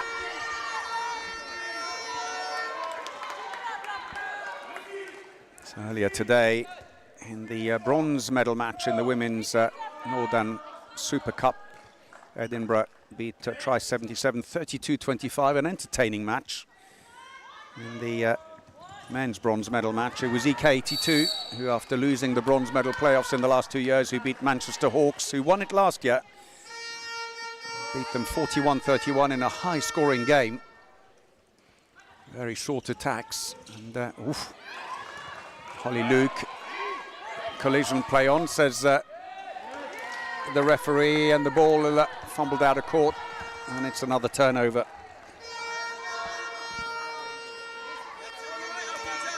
5 minutes played, and after a flurry of goals early on, it's all dried up a bit now. Had a bit of a barren spell. Dan Ward then.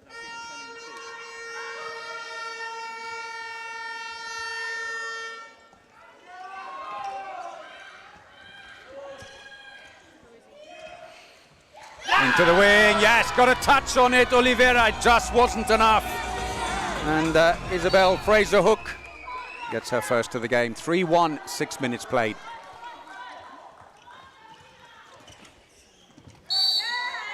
Free throw.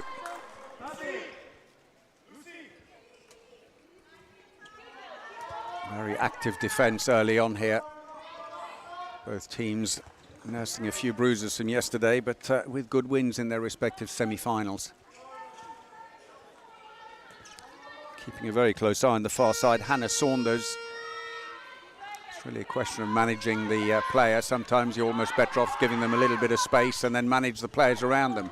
Trying to find the wing, that's worked well. And Briocel, being right-handed, doesn't help. In fact, London Olympia have no left-handed players. Did well to keep that in play. Dan Ward puts it back in the centre, and Anna Rayner slows things down.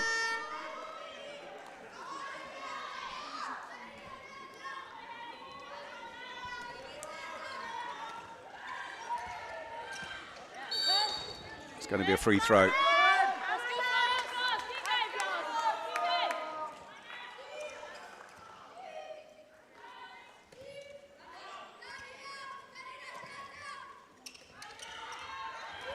Tries to turn inside. Did well. Play on, say the referees. Angel picks up the loose ball, or Vesteng rather. Puts it up court. Petrovska. Now Saunders has got a bit of a run. Oh, brilliantly played. Drew the defenders. Passes the ball into Langell on the line, but she clips the post, stays out.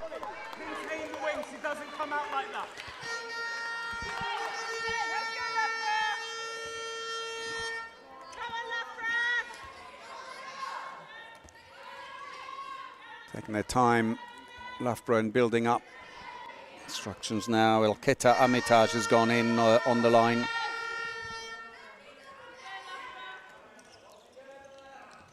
Wanting to shift her across.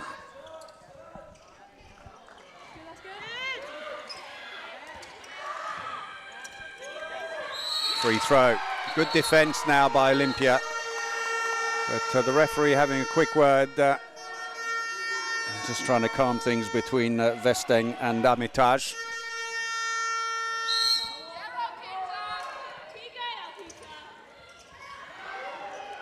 Not enough space there in the wing. And come out, and Aurélien Goug urging his players on.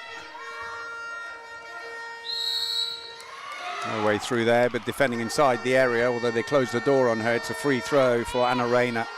Passive play call now against Loughborough. They've got 4 passes to get the shot away.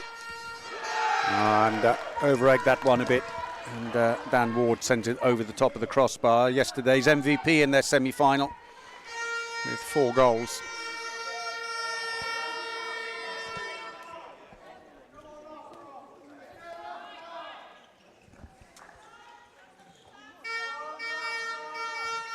So steady build-up. Thornwell. Oh, nice shot. Hannah Saunders comes around, finds herself in a bit of space. Hammers it through. Saunders, who joined the club Olympia this year, having spent a year in Ikast in Denmark, off the back of her time at the England Performance Academy. And as mentioned earlier, she's heading off to study in Loughborough next year, so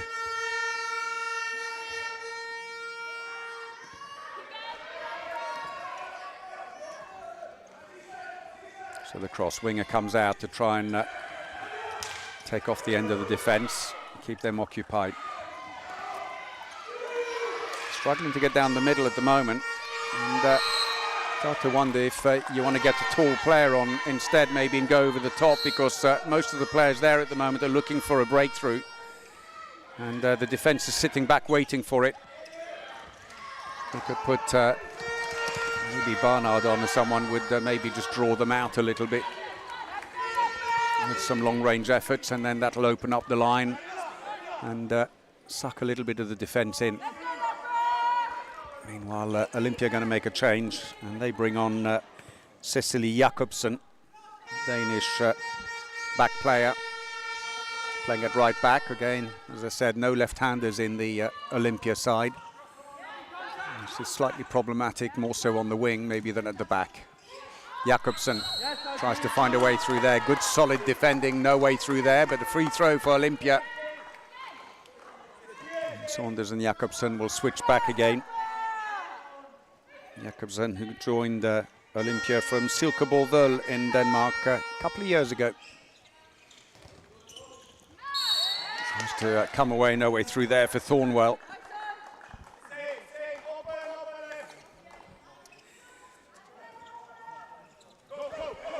We've had one goal apiece only in the last 6 minutes. Nice defence again. Nashchekina puts them under pressure. Passive play call now against them as Saunders tries to break away. Checking with the referee how many passes are left. And I thought you may have said one. It probably was, and that's all she needed. Brilliant goal. Hannah Saunders, a second of the game, a long-range effort. Well, as we mentioned a little earlier, Barnard has come on now, and that could open up the game a little bit more for Loughborough. If she can get a few long-range efforts in, because it'll force the defence out a little further than they're willing to go at the moment. Into the wing. Decent angle over the shoulder, and again, second goal for Isabel Fraser-Hook.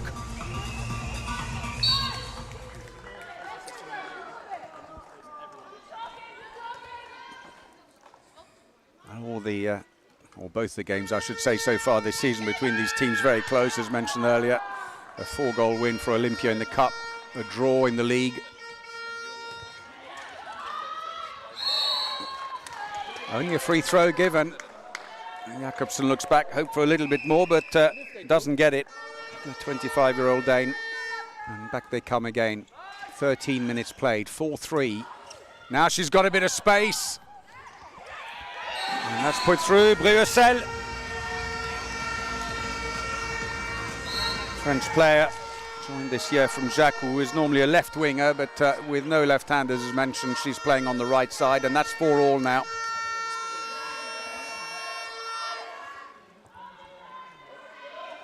After a good start by Loughborough, slowly Olympia getting into their stride.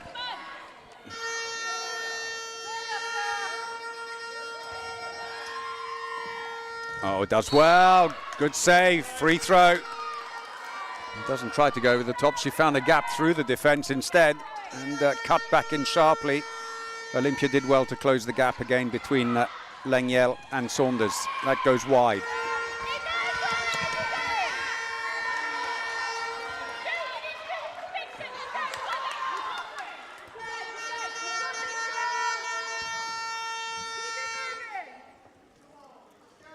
Loughborough defending very well, but in attack, still struggling to find solutions against the defence. Happy to keep flat. Jakobsen, well done, good save. Stefanidis. I was close because coming in from behind was Jakobsen. And again, they're finding space on the left wing. Third goal of the game for Izzy Fraser-Hook.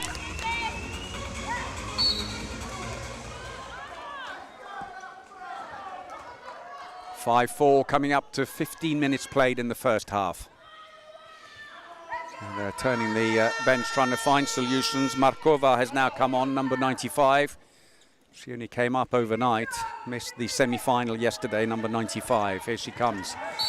Just needed a slightly earlier pass, but Thornwell saw the ball knocked away a bit, was chasing it. as Markova saw a bit of space in front. Saunders. Good defence. Again, Nashchikina. Free throw. A foul on Saunders, who finding no luck in the middle. Tried to go around the outside. Passive play call again against the Markova. Tries to go in.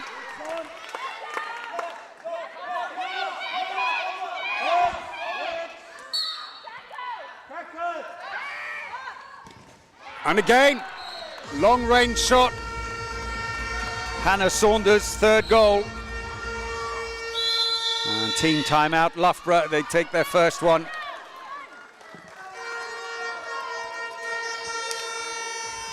Both teams have 3 timeouts in the match. They can use one in each half. One's a floater, you can use it in either half. But the only rule is you can't use 2 in the last 5 minutes. Let's have a quick look at Olympia's last goal, and absolute cracking effort by Saunders, who's twice scored absolute bullets from a long way out.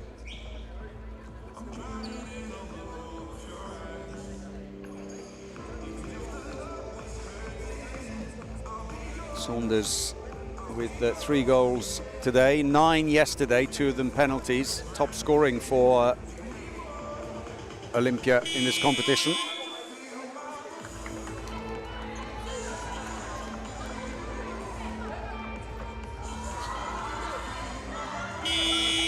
For Loughborough also, they've struggled a little bit with the scoring, and part of the reason is that Loughborough are intent on staying back at 6 metres and waiting for them, expecting most of them to try and break through. So here we go after that team timeout for Loughborough.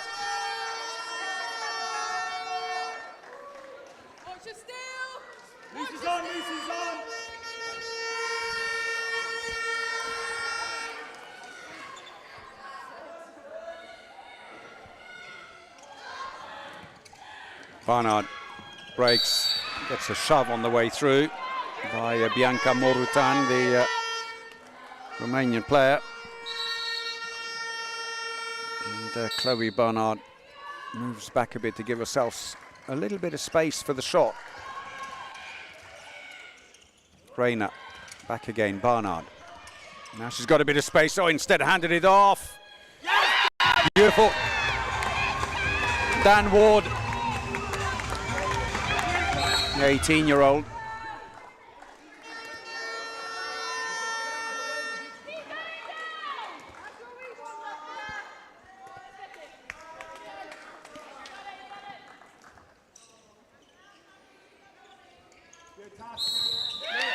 Too many steps, say the referees. It's called against Thornwell. If they're quick about it, the defence isn't quite set. The line was free briefly, but Barnard is quickly shut down, but got the ball away. Seemed to be held for ages after she let the ball go. Morutan is free on the right-hand side. Instead, the ball is picked off by the captain, Holly Luke, who came down unannounced. Bit of an untidy spell.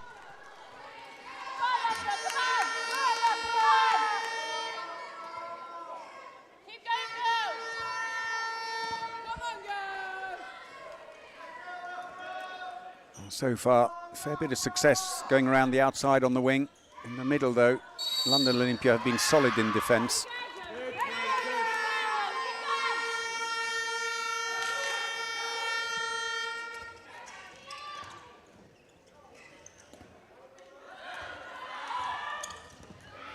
Ball's loose, picked up by Olympia. Looking for options down the wings. Both wings are covered. There's no pass there.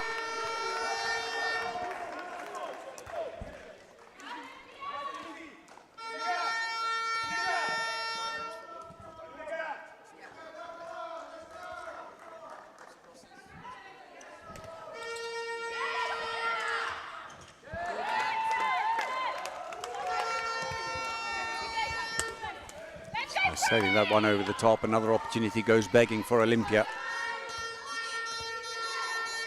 Change in the centre where Fran Fraser-Hook has now come on.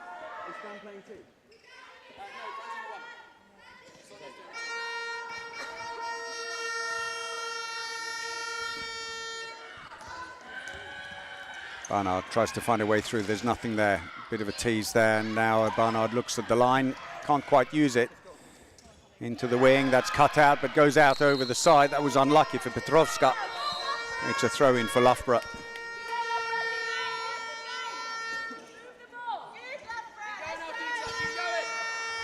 A low-scoring half so far. Both teams defending well, giving few opportunities away. Just couldn't get the ball off into the wing. Easy Fraser Hook has done some very good work. Sails that over the top. Dan Ward.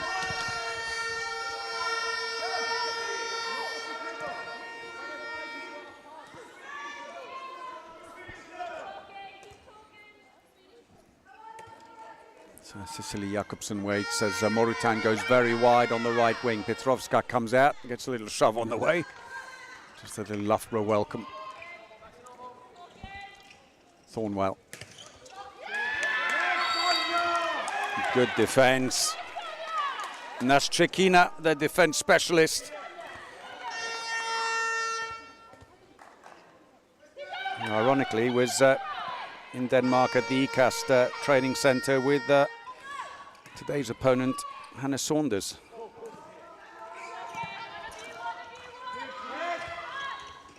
Looking for the... Oh, lovely pass! Overbounced! That's a shame because the service was good. Saunders passing into Morutan. Barnard can just find enough space. Trying to draw the attacking foul, not given for Morutan.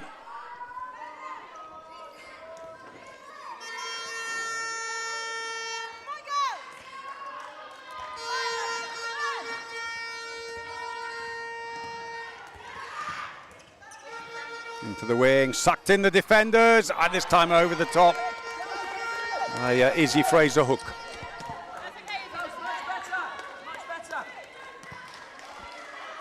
They haven't had overly quick transitions so far in this game, Olympia. Seem happy to bring the ball up slowly, but then again, Loughborough have been getting back so fast into defence. They feel the opportunities aren't quite there. Saunders, as soon as she gets the ball, defender moves straight up to her, catches her early before she gets any momentum. Free throw for the foul on Thornwell.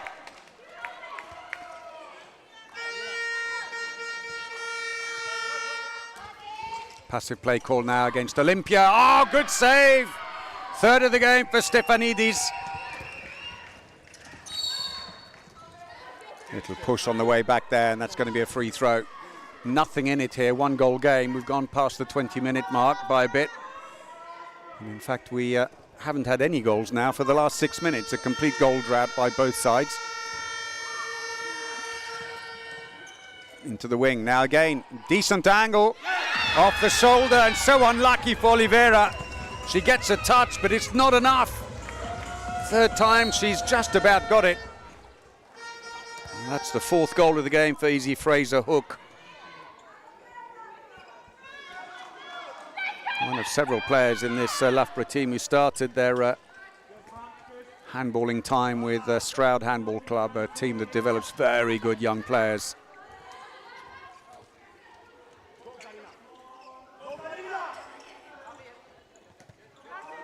Coming around into the middle, Vestang. Saunders. Oh, good save again. Stefanidis, number 4. And away come Loughborough. Looking for the line. Calcott! Oh, penalty and a 2-minute suspension pushed in the act of shooting. 2 minutes for Bianca Morutan.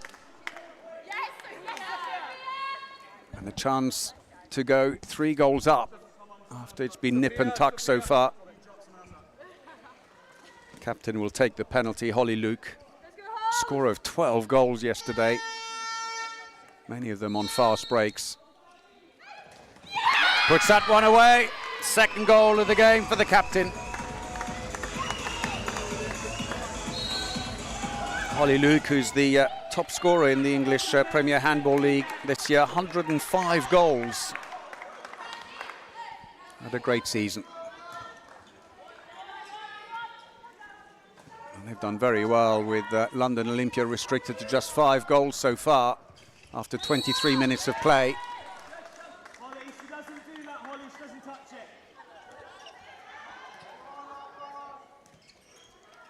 it. Saunders, Thornwell, Vesteng tries to go, gets pushed wide. It's not a great place to get the shot from, especially if she's right-handed. Still gets a free throw, possession stays with them. Looks for the line, lovely service, oh brilliant save! Stefanidis' 5th save. It's been given as a free throw to Olympia there on the follow-up. And poor Lengyel is having a miserable time on the line. She's had 2 clear chances, point blank in front of goal. Overbounced one and has now had the other one saved by Stefanidis.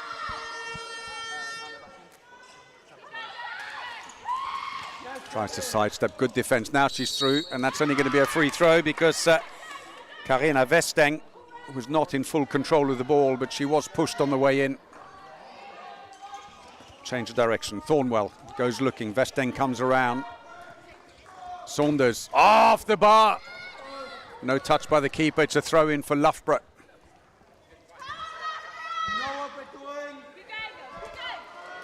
Well, it's nearly 10 minutes since Olympia last scored.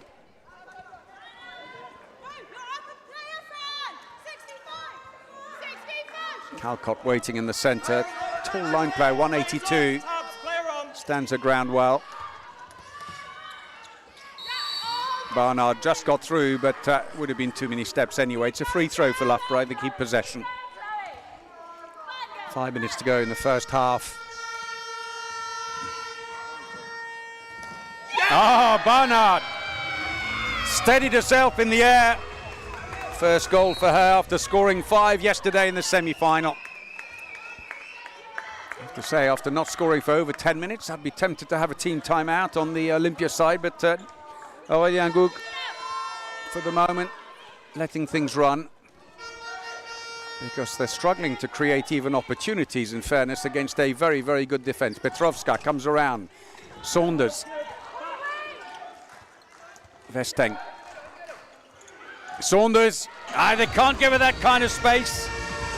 4th goal of the game.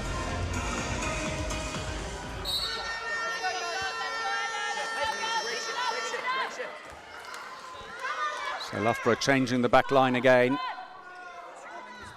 And in at right back has gone Florence Steeples.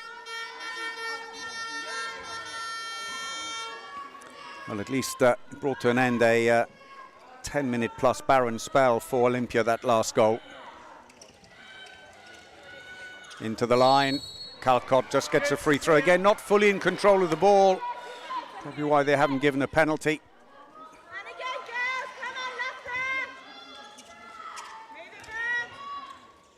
Hands off again, gets free! Awkward bounce and Dan Ward gets her 2nd. 4-goal lead now for Loughborough. And Olympia just haven't managed to get going here at all today in this game. We have about 3 minutes remaining.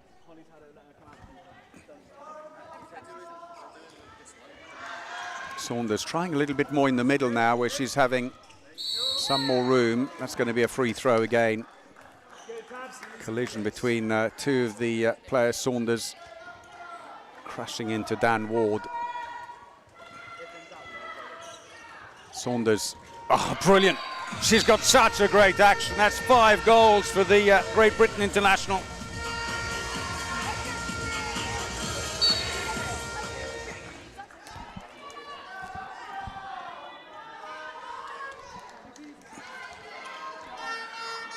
Hannah Rayner back in the centre. Steeples at right back, and in on the right wing. Ung has gone in. Malaysian player who yesterday bravely took over the goalkeeper's jersey at half-time to give Stefanidis a break as she was sick. So another change for Loughborough as Naschekina, been used in defence only so far. Number 27 is put in attack. Too many steps, turnover. Fraser Hook, Izzy Fraser Hook, that is, still not defending. Instead it's Fran Fraser Hook who's going on for her.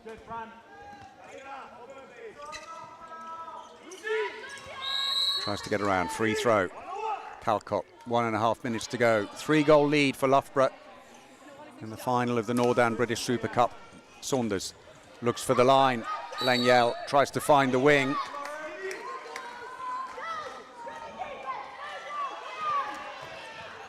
Saunders pulls back again. Thornwell. Oh, nice breakthrough. Off the post again. How unlucky. Instructions from the bench. Ollie Sutcliffe, easy, easy. Don't rush it. We're into the last minute of the first half. Goal now would give them a 4-goal lead. Psychological advantage going into the break. Low scoring first half by both teams, but Loughborough have been able to find a few more solutions than Olympia. Maybe they're going to have to look back a long time to see when Olympia were last restricted to 7 goals in a half. Passive play call, bounce, and there it is. The 4-goal lead is back. 18 seconds to go. First goal of the game for Steeples. Saunders may hold back a bit, try and find space and go for the shot. That was good defence by Steeples. The shot's taken, but that's a penalty. Chavez, she went through to shoot on Saunders. The final, or the half-time buzzer goes. And so the penalty will be the last shot of this half. And it's Lucy Thornwell who's going to take it. She scored 1 yesterday in the semi-final.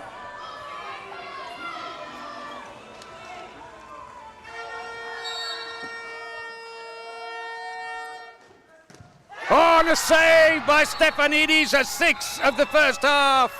What a way to finish. A late goal and a great save. And so at half-time in the Northern British Super Cup Women's Final, Olympia 7, Loughborough 11. Well, this should be a very interesting second half. Low scoring, Olympia restricted to just 7 goals. It's been a cracking game for Loughborough, who've had to fight hard to get their chances. And a lot of them have come around the outside, but they've found a few solutions at 6 metres as well. So with the players going off for a break, we're going to take a break as well, but join us again for the second half. We'll see you then.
Welcome back to the Oriam here in Edinburgh, and half-time in the Nordan British Super Cup Women's Final. And it's Loughborough who are leading London Olympia 11-7 at the break. An interesting first half where the chances have been few and far between for Olympia. And the one standout player, Hannah Saunders, has scored 5 goals for them. Well, for Ollie Sutcliffe, so far so good.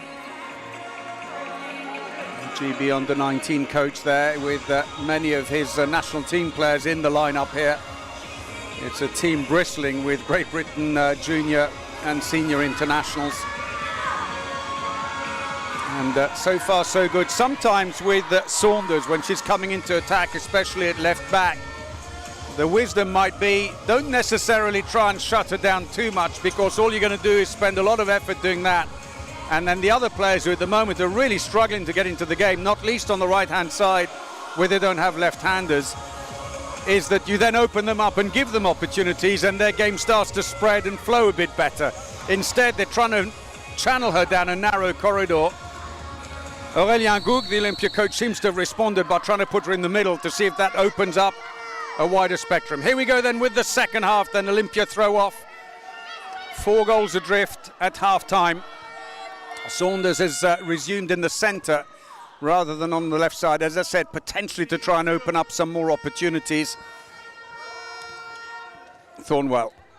Here comes Saunders again. This time they're trying to keep her out a long way. And it may have come off the foot. In fact, it came off 2 feet, but I think initially off Nashchekina. Trying to stay deep on her.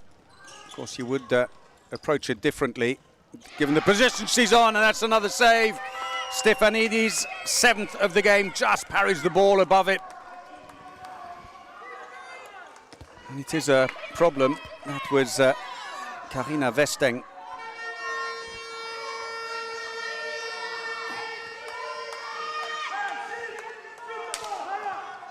Been a frustrating first half so far for Olympia, who just haven't got into their stride at all in this game, but all credit Loughborough with some good defending.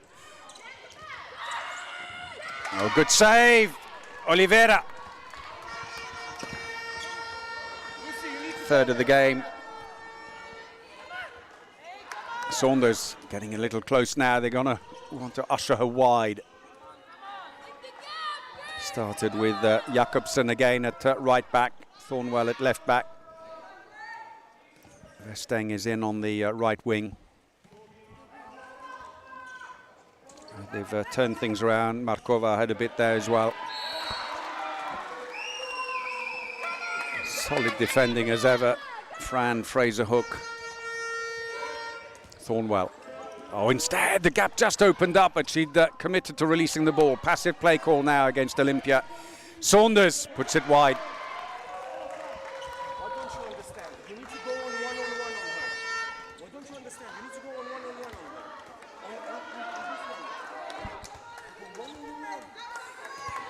So substituting between attack and defence, Morutan is going in defence and switching with Lucy Thornwell.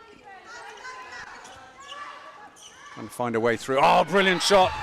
Florence Steeple's 2nd goal. And now it's a 5-goal lead.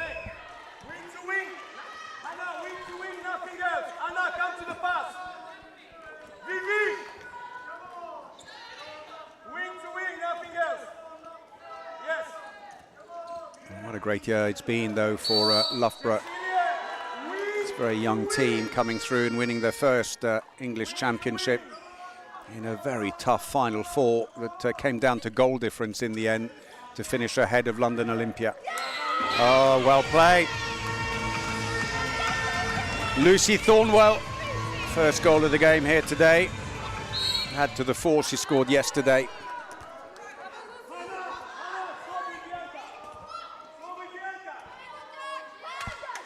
Steeples drives in, tries to suck the defence, but doesn't really shift them enough for her to do anything with it. Armitage has gone back in on the line. No way through there. Good solid defending this time. Cicely Jakobsen giving nothing away. Looking to the line. And again, Jakobsen combining with Morutan to stop that. Respect Armitage, maybe not quite as strong as the two defenders either side of her there. That's picked up luckily by Steeples. Drives in, one-on-one, but steps, or does too many steps, I should say, on the way through.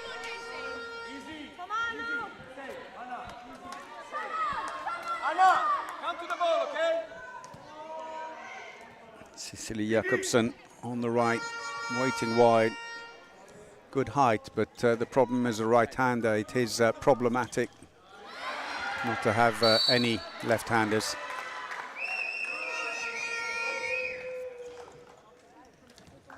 Saunders tries to find a bit of space, takes it now, right up in the corner. 6th goal of the game for Hannah Saunders.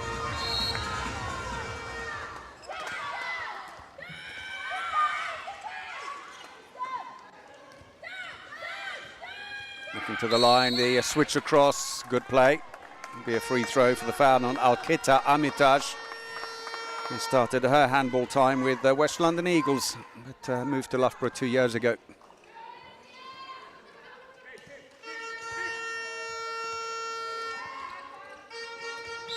Now too many steps, called against Steeples. Anna, come to the ball so she can go. She's not too happy with that call, so she felt she had only taken 3. Come to the ball when the ball comes, yeah. Easy. Well, there's not much in it. It's just that goals are really hard to come by in this game for both teams in reality. Saunders looking for the line. It's stolen. Looking up to see who's available. And they decide instead to bring it up in phase 2. Fast break options just weren't there.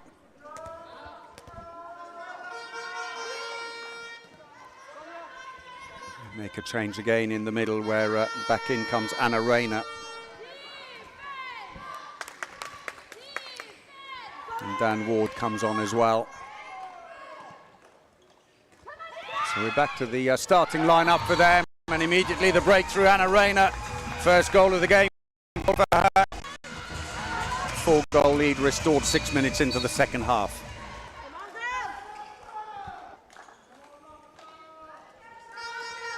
Sometimes if Stricevic, the top scorer for Olympia, who's missing this weekend, along with Malvina Speck, who's injured, they had been here, might have given her and Saunders a bit more space, but that's a nice play. And finally, having missed her first 2 shots from the line, Lengyel scores.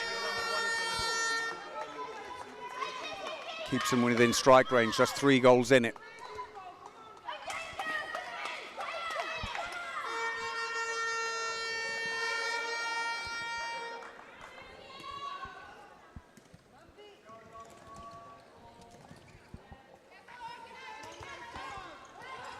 Loughborough, who themselves are without some players as well. Alice Dimak, one of the line players. Sheehan, the goalkeeper, and Rebecca Hooker. And Georgia Batty-Smith, the left winger. Free throw, Loughborough keep possession.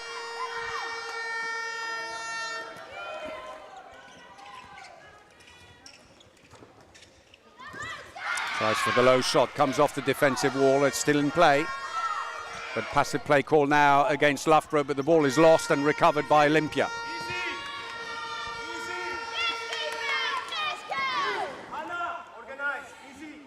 Well, Loughborough will know that they can certainly not relax against London Olympia. They had a comfortable lead at the end of their Final Four match a few weeks back. And Olympia stormed right back and very nearly snatched victory in the dying seconds, till Barnard scored that invaluable equaliser. Well, a couple of misses in the first half, but none in the second. Vivian Lengyel with the second. And a team timeout called by Loughborough.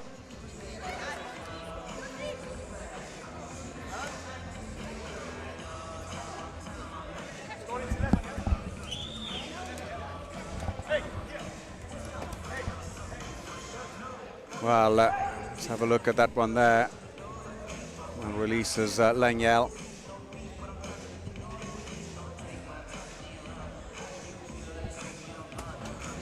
Lengyel, the Hungarian player, who was a youth national team player, Just with her back to us there in the huddle.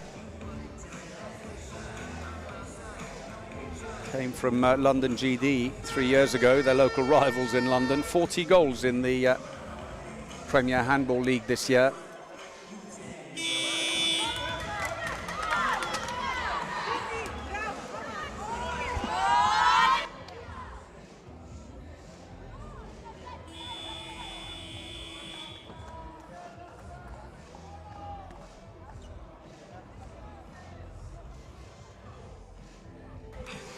So team timeout taken, second of the game by Loughborough.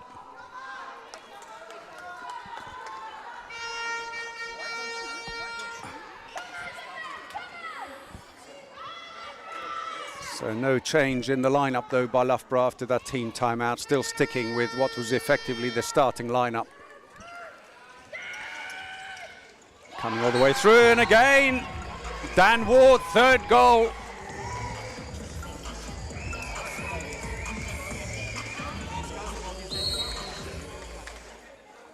14-11.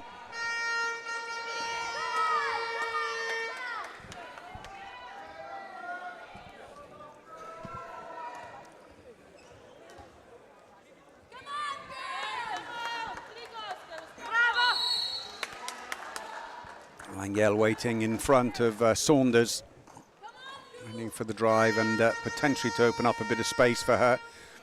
Tends to come in and go one side. Oh, brilliant. Again, number 7 for her. 20-year-old finds the top right corner. Back to within 2.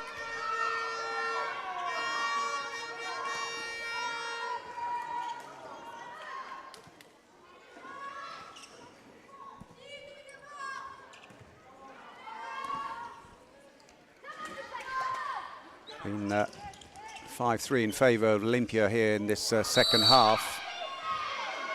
Olympia very slowly finding a little bit of momentum with the attack.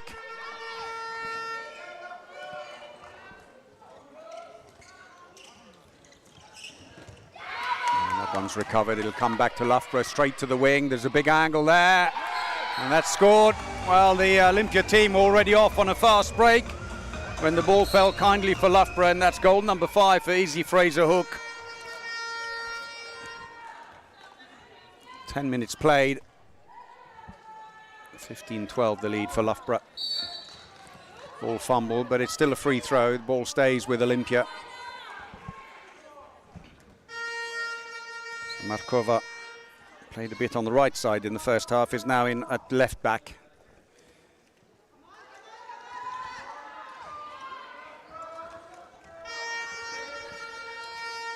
Saunders, that's gone wide, but push as she was coming in. And that means a free throw. So both the back and line player Langell went flying off the back of that.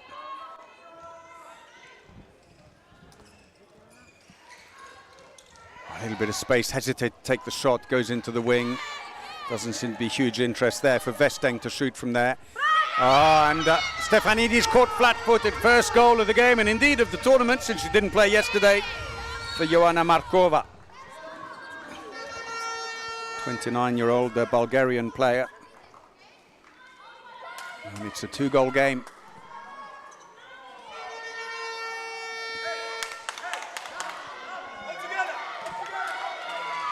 So the slow build-up with Olympia, happy to wait back a bit, not go too far out.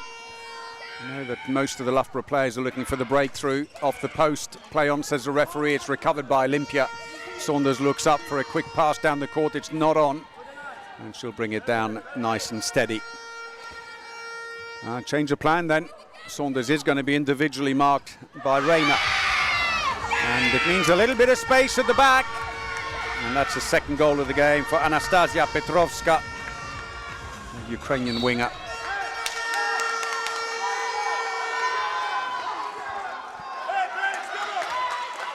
One goal in it. That 4-goal gap at half-time is being eaten away by Olympia, who lost their English crown to Loughborough.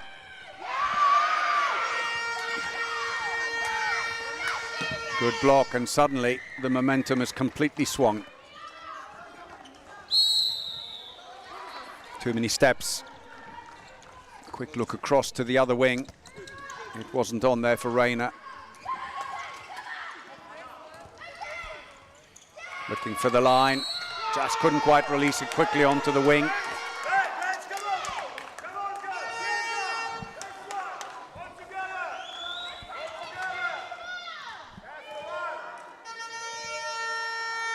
Steady again, switch on the left side. Long range shot, well, no power on that and completely misread by Oliveira. Dan Ward's fourth goal. And Hannah Saunders being told stay at the halfway line. She's being individually marked. He wants her out of the way so the other players can exploit the extra space. This is the danger when you decide to take them out individually, as you potentially open up the opportunities for others. That's a shame. Thornwell found a bit of space, but puts it over the corner.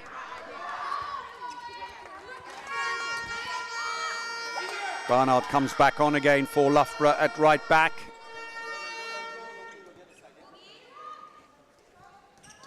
And at left back it's Naschekina who's gone in. See if they can start to find some solutions.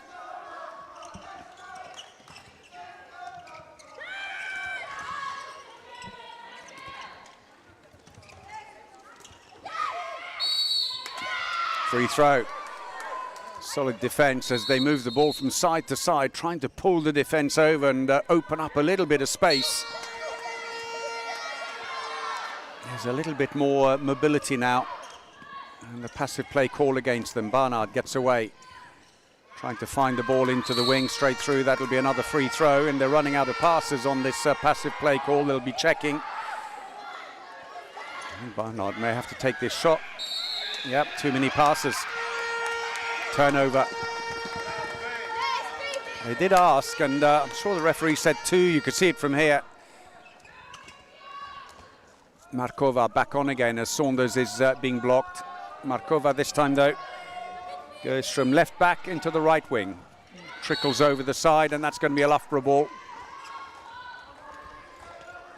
And we are midway through the second half in this final.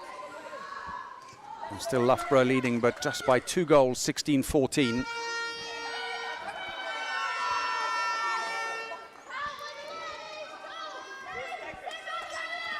Barnard has a quick look. She'll get the free throw. Chloe Barnard, who's been struggling with an ankle injury this season, has only played 9 matches but scored 45 goals in the English Premier League, and looked like she was suffering a little bit with her ankle yesterday. Naschekina has a quick look. Look for the line, manages to turn, beautifully played. That's the captain, Holly Luke, who came around from the right wing, unseen, uncalled by anyone. Found space at the back.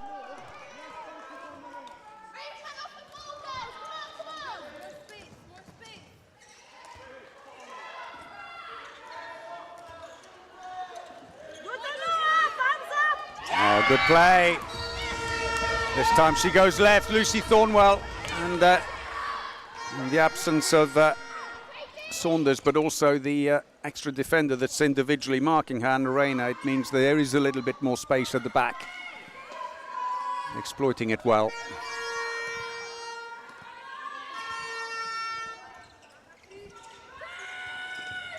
Barnard passes it across. It's free throw, that came off the foot of the defender.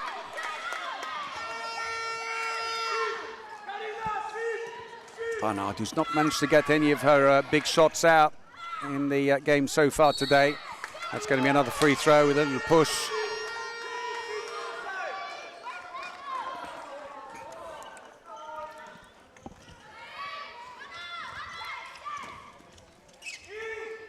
Little lob, yes, beautifully done, Holly Luke. Ran her hand underneath it. Off her fingertips, took the pace off the ball.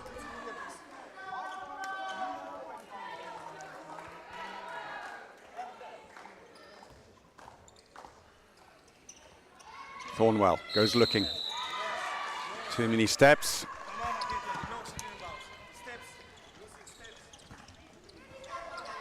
just as they managed to get themselves back to within one, Loughborough have now managed to grind out a bit of an extra lead.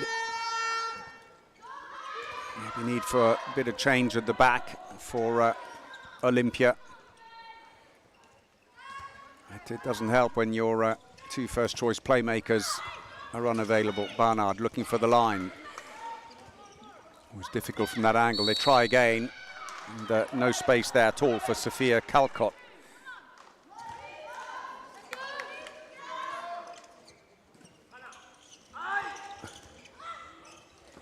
Looks for the wing. Did well to keep that in, Luke. Back they come again. Barnard. Passive play call now. 4 passes to get the shot away. Into the wing. That's a very tight angle and puts it away. Well, easy Fraser Hook now on 6 goals. And, Sabrina Oliveira struggling a little bit in goal to get her bearings.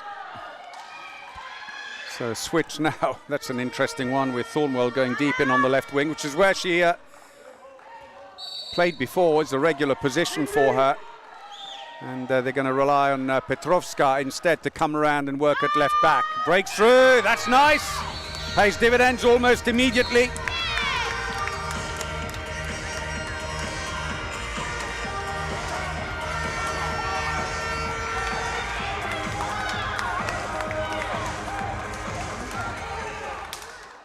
Got a 2-minute suspension, I think, for Nashchikina.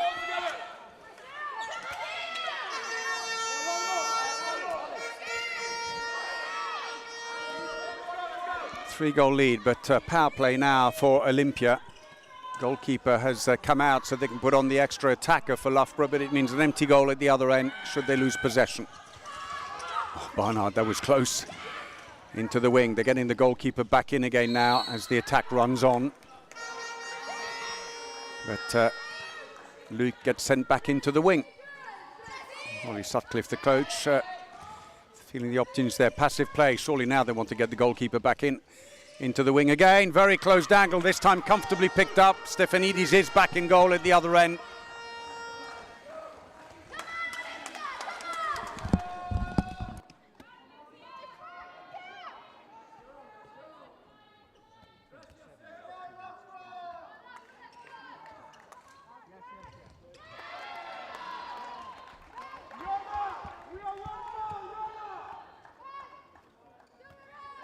Another opportunity goes begging for Olympia, and the frustration building for Aurélien Goug, the Olympia coach. He looks utterly frustrated on the bench.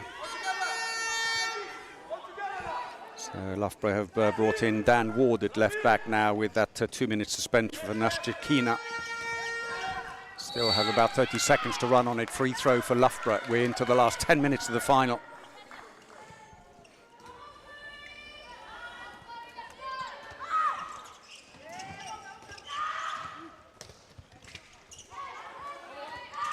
Passive play call again. Oh, clips the post, stays out, no touch by the keeper. It's a throw in for Olympia. Sabrina Oliveira, goalkeeper, who's been with Olympia for 11 years. Long-standing member of the club, captain as well. So again, Markova comes off as Goug tries to find a solution for Olympia, with Saunders effectively marked out of the game for much of this second half now. Thornwell comes back in the middle, into the wing. Wing to wing, good play. Petrovska, 4 goals. Ukrainian player. That was clever play to pass wing to wing.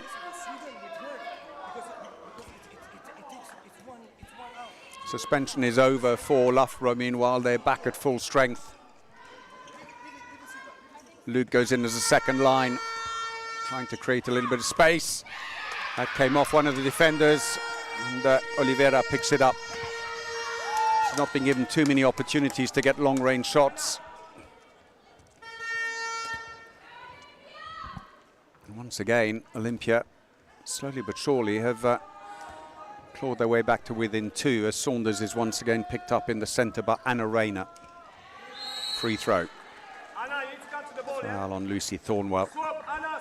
Lucy, go, go.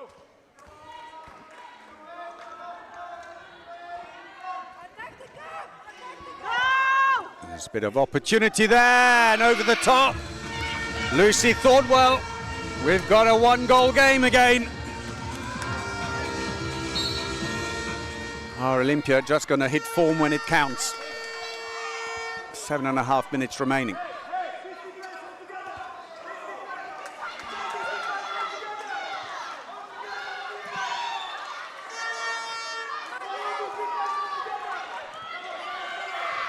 Bernard having gone off now, Steeples has come back in at right back.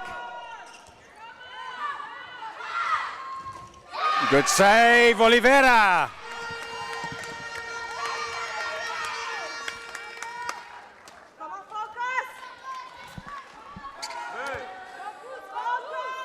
Saunders being picked up and again stays well out of the way. They seem comfortable with that because it's opening up a bit of space. Petrovska goes down heavily, but it's only a free throw.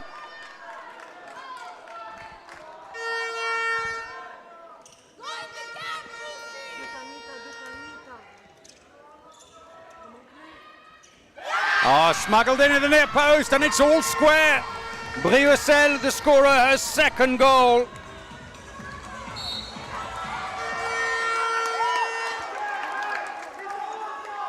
Nerves kicking in now with this young Loughborough side. They've got to stay absolutely focused here. Shades of the Final Four match in the English Premier Handball League when they let slip a good lead late in the match.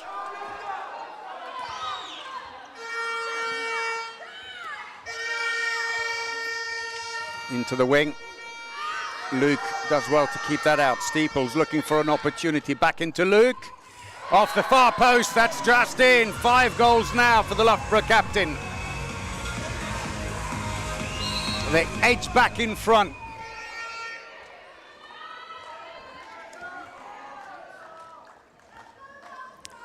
Team timeout for Olympia. I can tell you if the match ends up level at the end, it will be extra time, 2 times 5 minutes. But we're not quite there yet. So at 20 minutes, Loughborough were holding a 3-goal lead. It's been an expensive 5-minute spell. 3-1 turnaround. In fact, 3-0 at one point when they levelled it.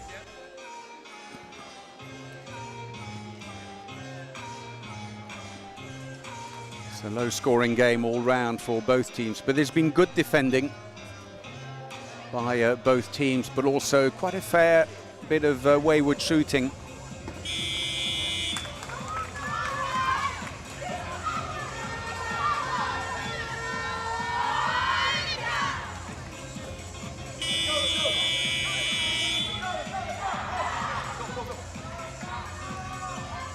So here we go, 5.5 minutes, just under remaining in this final, unless of course we have to go to extra time. Can anyone come out on top? And this is very much what we hope for, a good tight game here. Olympia looking to defend their title here against new English champions Loughborough. Olympia, who won the Super Cup last year, 25-18 against West London Eagles. Didn't qualify the year before, which was the first year that there was a British Super Cup for women. Thornwell drops the ball. Loughborough decided to let go Saunders and go back to a 6-0 defence, which allows her to come up and go on the attack.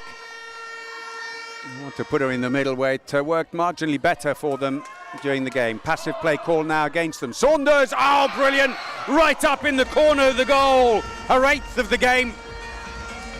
It's all square again, 4.5 minutes to go.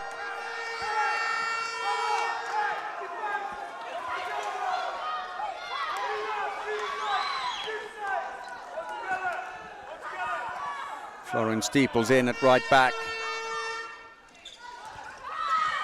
Into the wing. Holly Luke doesn't feel that's enough space there. Looking to take it, yes! Bit of a soft goal, but they all count. Third goal of the game, Florence Steeples.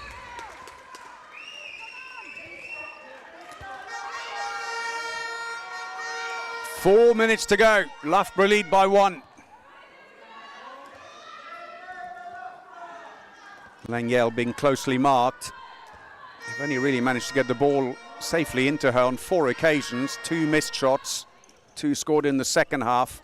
Long range shot, that's well blocked, but picked up by Thornwell. The ball stays with Olympia. Briocel sends it back out again.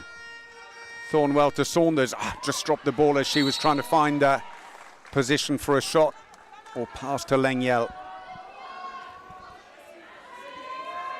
Thornwell. Saunders again. Oh, good save. Touch on it. Stefanidis, a 10th save of the game. If Loughborough could score on this attack, it would put huge pressure on Olympia as we approach the last 3 minutes of the final. A great job they've done. Superb season for Loughborough and their coach Ollie Sutcliffe. Handoff.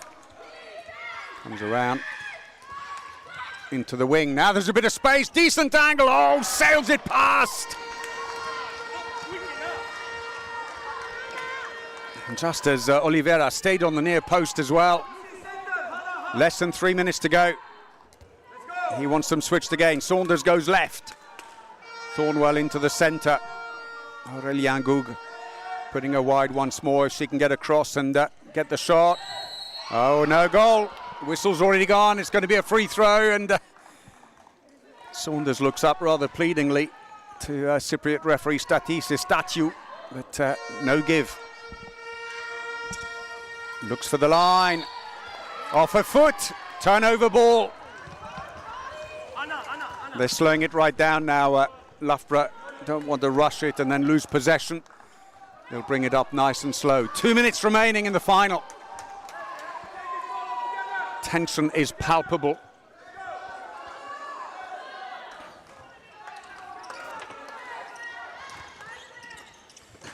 Off the post, stays out. Olympia come back again, still plenty of time here. Morutan being used in defence only at the moment, changing with Petrovska, as she has done for much of the half. Saunders. Thornwell goes looking into the wing. Need a much better angle. Problem is they're not particularly keen to shoot on the right-hand side with right-handers where the angle's worse. Briocel tries it. Not sure if she intended it to be wing to wing, but it's gone over the back line anyway, and it's a ball for the keeper. And now a goal by Loughborough really would be a serious blow for Olympia, because we're coming up to the last minute. They can't afford to wait back anymore. He's pushed 2 players up. Langyel and Saunders are there, trying to do individual marking. Back players have had to backtrack quite a bit to get a bit of space. Free throw, that's fine, it runs the clock down. And it's a team timeout called by Loughborough. Talk about working on the nerves. Well inside the last minute, Loughborough holding a 21-20 lead against defending champions London Olympia.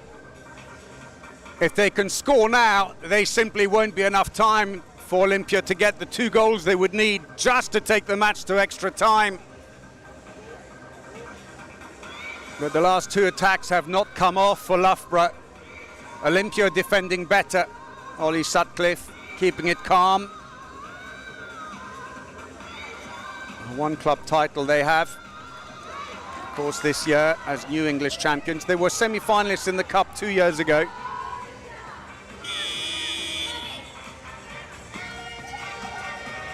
So the tension mounting, and this will have given a chance. Ironically, you wonder, with Ollie Sutcliffe calling a team timeout, does it help a little bit more on the Olympia side, and in terms of setting how they're going to defend to try and take possession back. Less than 50 seconds to go. Quick handoff. Steeples goes left, the crossover. Dan Ward. They're hoping for a passive play call fairly soon. They've got it. The arm is up. 4 passes to get something away to the line. And that could be it. Steeple scores her 4th goal. Team timeout, Olympia. With 24 seconds remaining. 2-goal lead now for Loughborough. What drama here. Well, Loughborough, who lost to Olympia in the English Cup quarter-final, 25-29. They drew in the Premier Handball League Final 4, but it was enough in the end for Olympia to take the English title. Are they finally going to get the win they want over London Olympia?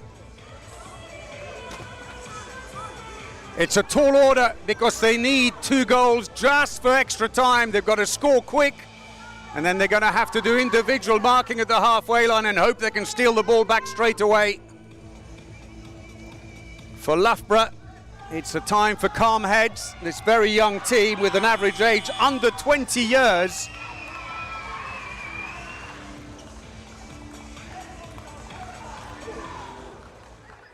This has got to be quick. Let's go. Anna, go. The coach says, go, go, go. Free throw already. Petrovska takes the shot wide. She's eating her own time up at the moment. 15 seconds to go. Saunders, it's taking too long. That's gone over the top, and that's it. Seconds will tick away, and Loughborough surely have done it. They run the clock down, and there it is. And Loughborough, having taken their maiden English title, pipping London Olympia to the post, have done it again here in the final of the Northern British Super Cup. The final score in the final, Loughborough 22, London Olympia 20. What a game, low scoring, but plenty of drama. And for a bit, when Olympia drew level, you thought they're going to do it. They're going to come right back into the game. And they seemed to have the initiative at that point, but somehow Loughborough dug deep. Couple of good goals to get themselves back in again. And it was probably opportune that they decided to leave the individual marking on Saunders and go back to a 6-0 defence to plug the gaps, which had allowed Olympia to get back into the game, and they regained the initiative. That player there, Cleo Stefanidis, the Great Britain keeper, has made 11 saves in the end in this final.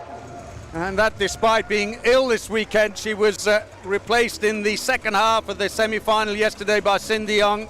Not a goalkeeper, she's a winger, but bravely stepped up to do it. And a few tears are flowing in the Loughborough team. What a year for them.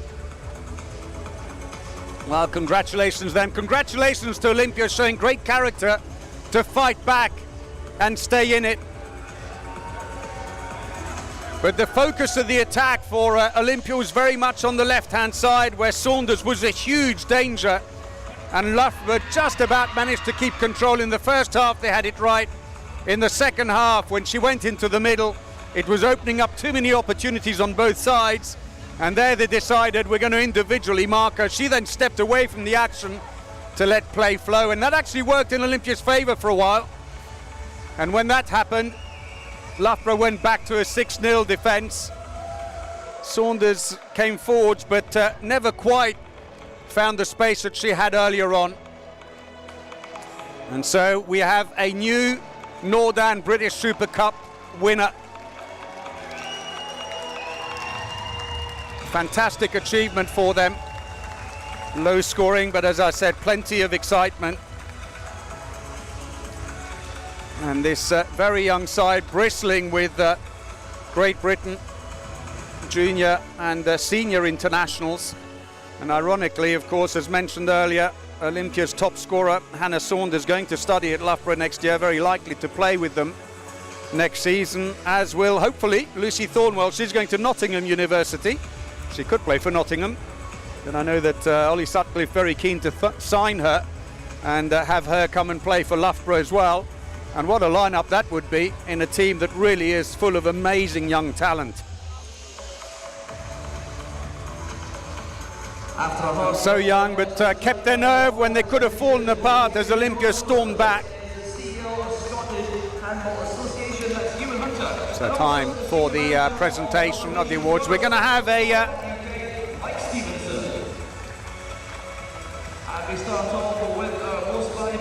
the MVP awards first, though, one for each team. And the winner is number 61, Cleo Stefanidis. Well, for Loughborough, it's Cleo Stefanidis, 11 saves. Brilliant game. At just 18 years of age, she, together with Steeples, Rayner and Luke, suddenly found themselves on their way to the Olympic qualifiers a few weeks back in Hungary at 48 hours notice. And then for London Olympia, it's Hannah Saunders, another GB international, 8 goals in the match. Hugely influential for the team, so much so that she got individually marked for much of the second half. But they've given us a hugely entertaining final, both these teams.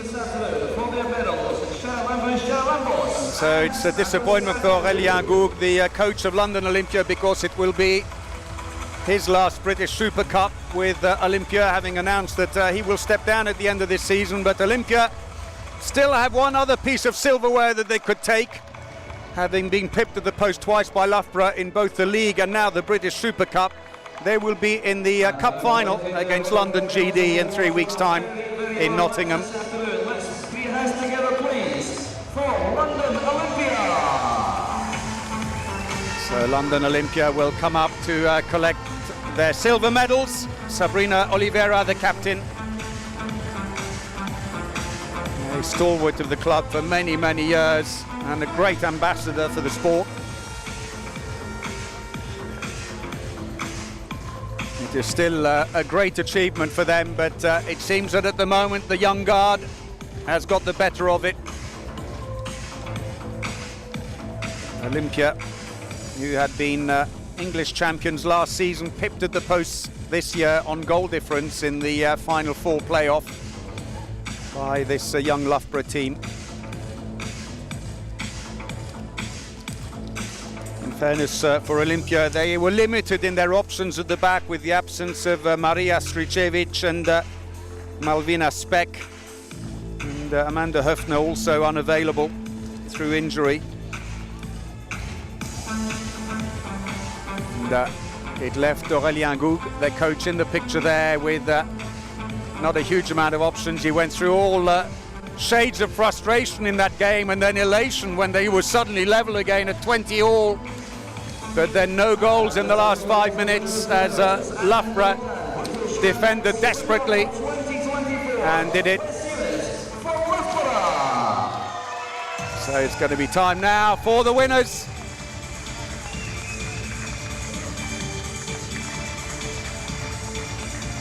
A very big smile on Florence Steeples.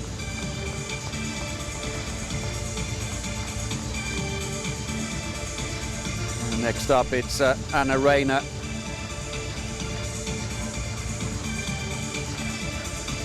And Dan Ward, the left back, who scored 4 goals in the game. Chloe Barnard came on and got 1, but has been struggling with that ankle injury.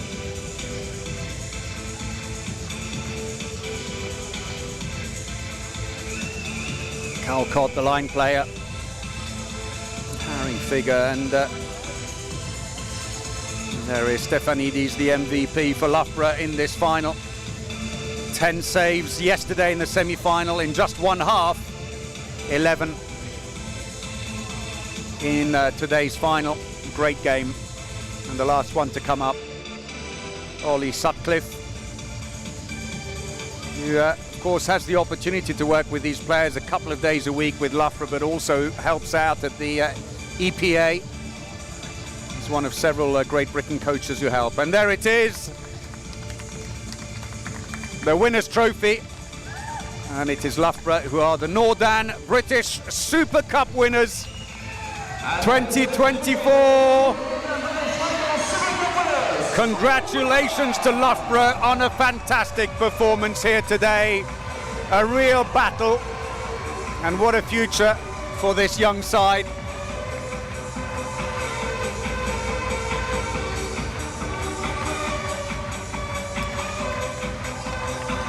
And some still struggling to contain the emotion.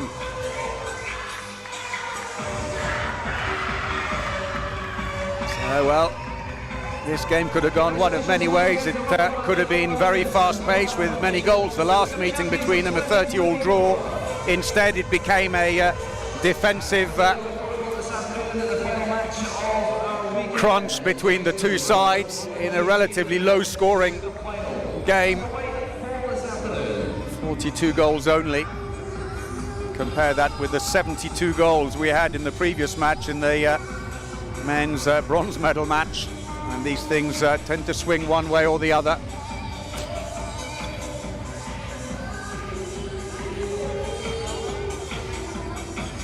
But great performances. Holly Luke, 5 goals. One of them a penalty. Izzy Fraser-Hook was the top scorer in the end for Loughborough with 6 goals. And then Steeples and Dan Ward got 4 apiece. But the top scorer in the match was with London Olympia, Hannah Saunders, 8 goals. While Petrovska chipped in with 4 and Thornwell 3.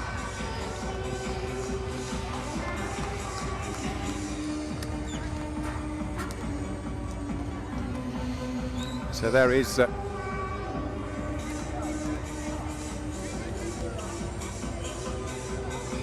so the team's already on court for the warm-up, because coming up at 4 o'clock today, you won't want to miss this either. Scottish champions Livingston are up against London GD, the English champions, in the men's final of the Northern British Super Cup, and that should be a cracking game between these sides. And I could well imagine that that will be a game with a lot of pace and a lot of goals.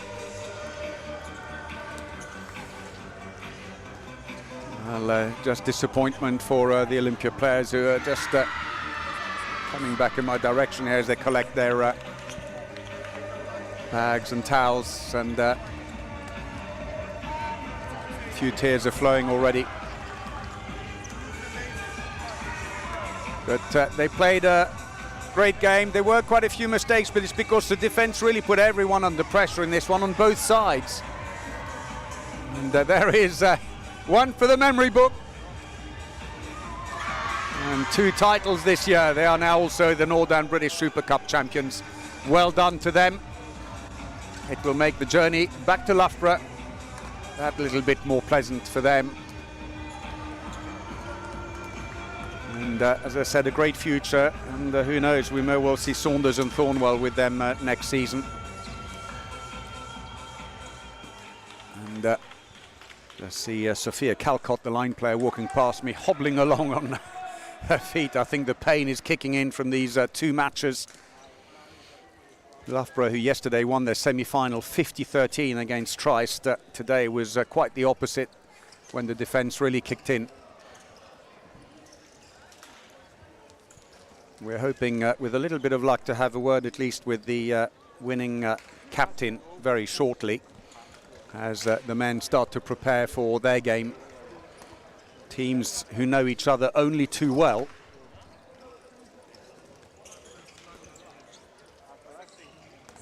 But have never met in a final, but they have met in previous matches. Indeed, a memorable one 2 years ago when London GD beat Livingston here in this arena 29-28 after extra time. And then in 2019, in the semi-final, it was London GD who beat Livingston 27-24. And the year before that, it was Livingston who beat London GD 29-26. So let's see how that goes.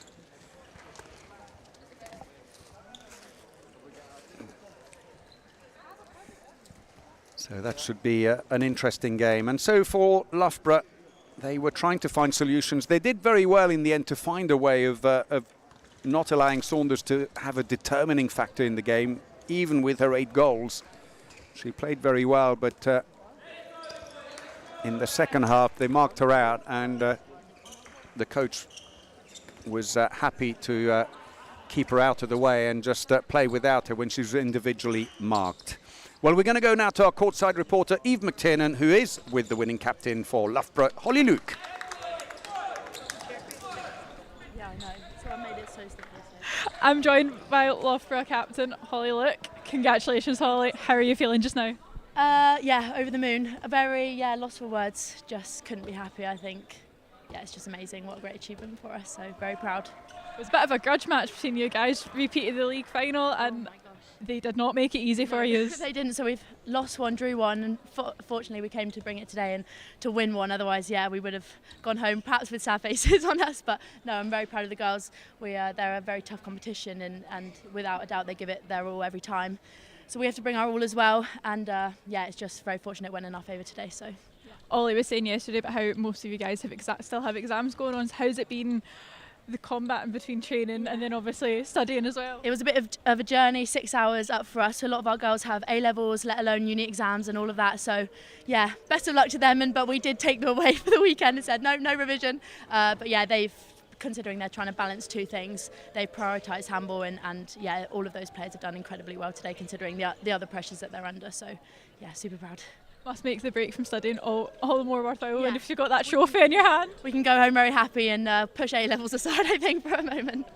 So yeah. Obviously, it's been, never mind for the team, it's been a very successful weekend for you personally. I've lost count of how many goals you've scored. How has that been for you? Yeah, it's been incredible. Yeah, very happy with my performance, but obviously couldn't do it with everyone else. We're so lucky we have such a balanced team. You know, there's not one star player. Cleo had an incredible game today and so rightly deserved the MVP, but every single player on that court gives it their all every single time. We have a lot of girls at home who weren't able to make it for the weekend, and all this goes down to them as well. They put all their everything into trying to get us here, and we missed them. We wish they were here to celebrate with us, but we're going to take this back and take the medals back to celebrate with them at home. So. For such a young team, you guys have so much confidence. Like you never would have known that you guys still have A-levels, never mind uni exams.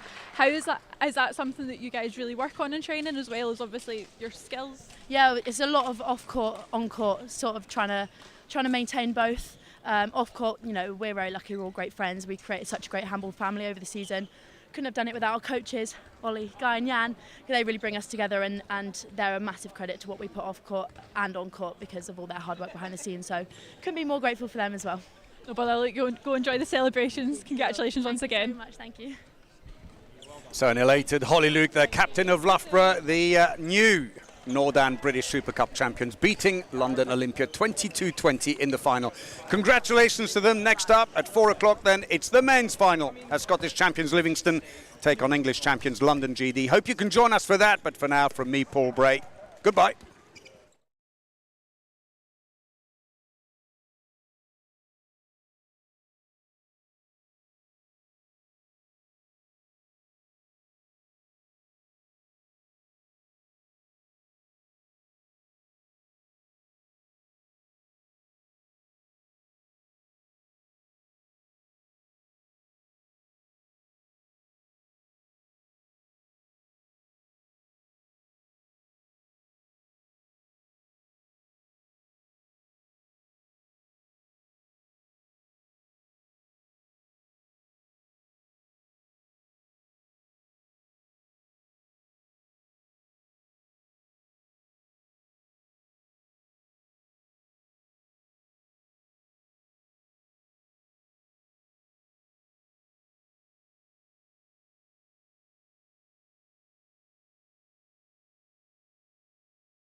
Hello and welcome once again to the Oriam Scottish National Sports Centre in Edinburgh and the Nordan British Super Cup Finals Day. Coming up next, it's the men's final as Scottish champions Livingston take on English champions London GD. This to culminate what has been a great weekend of handball here in Edinburgh, where just about half an hour ago Loughborough beat London Olympia 22-20 in the women's final to take the title there, making them English and British champions for the first time this year. So we're ready now though to meet the men's teams. Paul Bray here with you for this match. Been a great atmosphere in the arena here and a fantastic job done by Scottish Handball Association in organising this event. The referees are just waiting for the nod to come out. Teams who know each other very well indeed. They have met 3 times already in the British Super Cup, but never in the final. 3 semi-finals. 2018, it was Livingston who beat London GD in the very first British Super Cup. They won 29-26, but they met again in 2019 in Oldham in the semi-final when it was London GD who won 27-24. And then 2 years ago, London GD beat Livingston 29-28 after extra time in a cracking game. This is a 5th appearance in the British Super Cup for Livingston.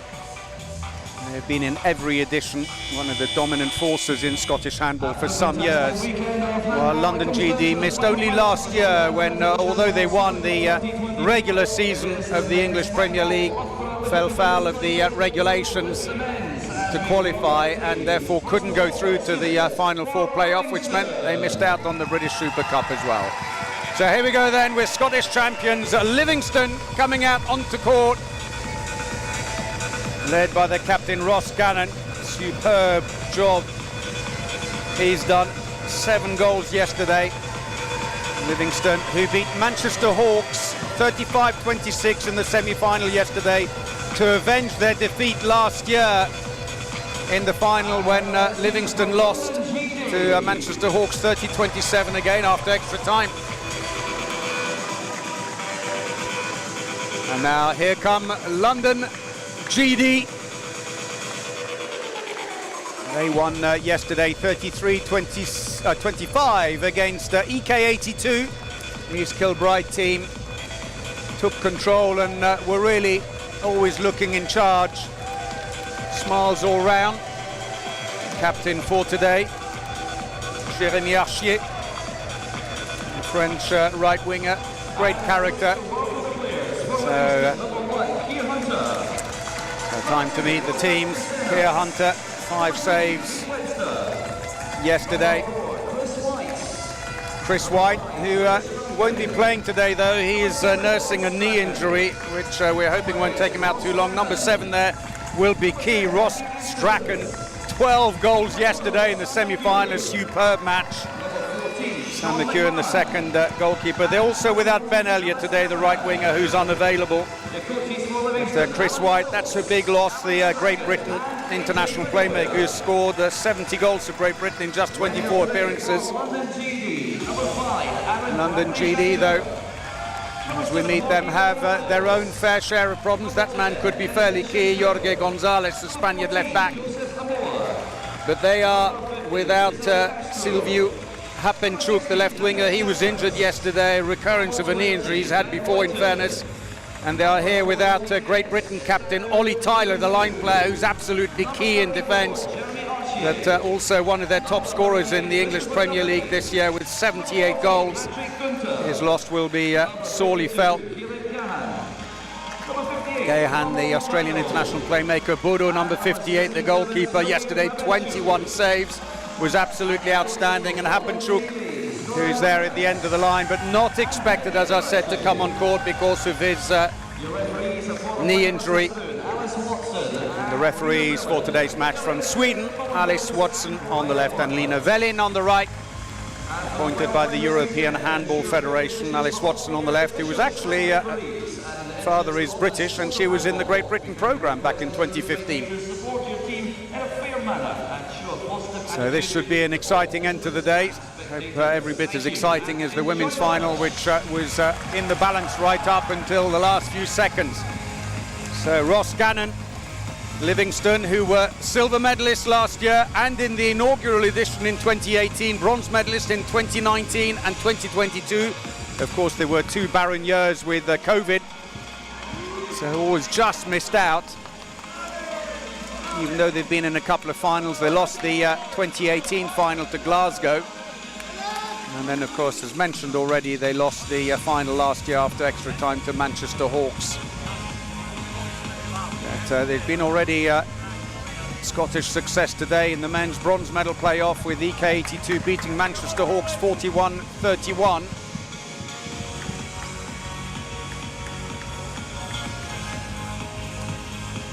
The London GD team, who are coached by Zoran Lukac, who is also the Great Britain under-20 coach, where he's done an incredible job for them. While for Livingston, it's Alan Stokes, a great player in his time as well, great tactician, who's done a fantastic job with Livingston. That man there could be so key. Ross Strachan, 12 goals yesterday. That was quite a performance by him. But he is a brilliant player, Ross Strachan, Great Britain international. One of the longest serving members of Livingston, 13 years with the club, only 2 less than Blair Strachan, a line player. 2024. We'll look at Livingston, we'll look at London GD. Oriam, let's make some noise. Here we go then, Scottish champions Livingston in the white shirts throw off the Northern British Super Cup men's final against English champions London GD in the red shirts here at the Oriam in Edinburgh. So we've got Ross Gannon, Ross Strachan in the centre, their top scorer yesterday. Stevens on the right back position, Callaghan in the left wing, Webster right wing, and Blair Strachan in on the line. Stevens, who had a really good spell yesterday with 9 goals, 2 of them penalties. Bodo picks up and saves the first one, with Hapenchuk injured on the left wing. It's an attacking foul, is it? No. It's given to London GD. They are starting, as expected, with Gonzalez, Gahan and Castro across the back. Archier on the right wing, Duffy on the line, and surprisingly on the left, Hapenchuk unavailable. Netulescu would be the next usual left winger, but because they want a little bit of extra pace on the attack, they put Aaron Bradley in there. He technically is more of a back player. He's just out of the picture to the left, right in the corner. But they know that Livingston are going to hit them fast on the break. Gahan looking for the line. He'll get a free throw. Number 52 for London GD, who's Australian international, 136 goals in 42 appearances for Australia. Passive play call now against London GD. First save of the game, Keir Hunter.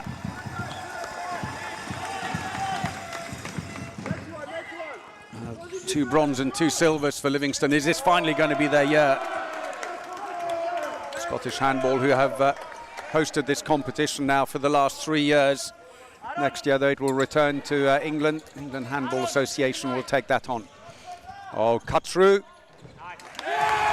Shoots around to Stevens, and that's the first goal of the game for London GD. Cesar Castro got 4 yesterday in the semi-final.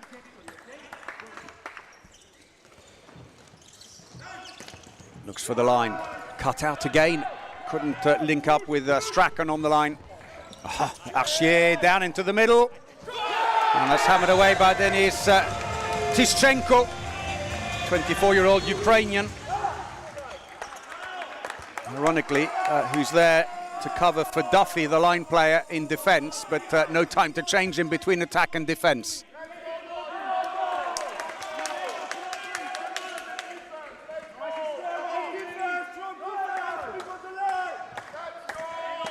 Steady build-up. Livingston, an experienced team.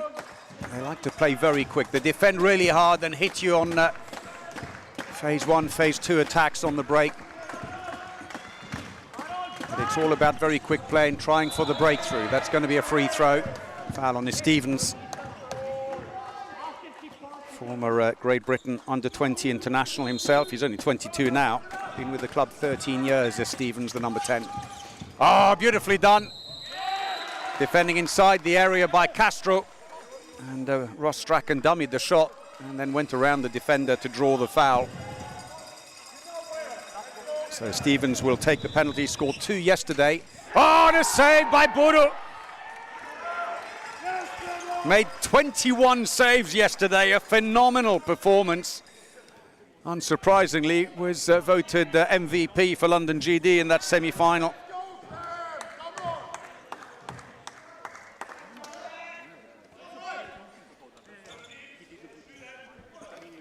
So now they have been able to make the change. Duffy has gone in on the line, while Tischenko has come off.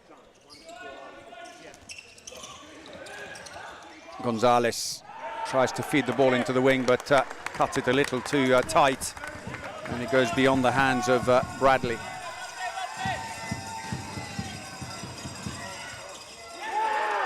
And Bodo again. Is it going to be another one of those days? He's already on 3 saves. Castro, no way through, decided to keep the ball as Tischenko races off to get Duffy back in again. Big loss for London GD, of course, with Ollie Tyler unavailable for this trip. You can always rely on him for a bag full of goals, but also some very hard defending in the centre. Castro, no way through there. He'll come back again.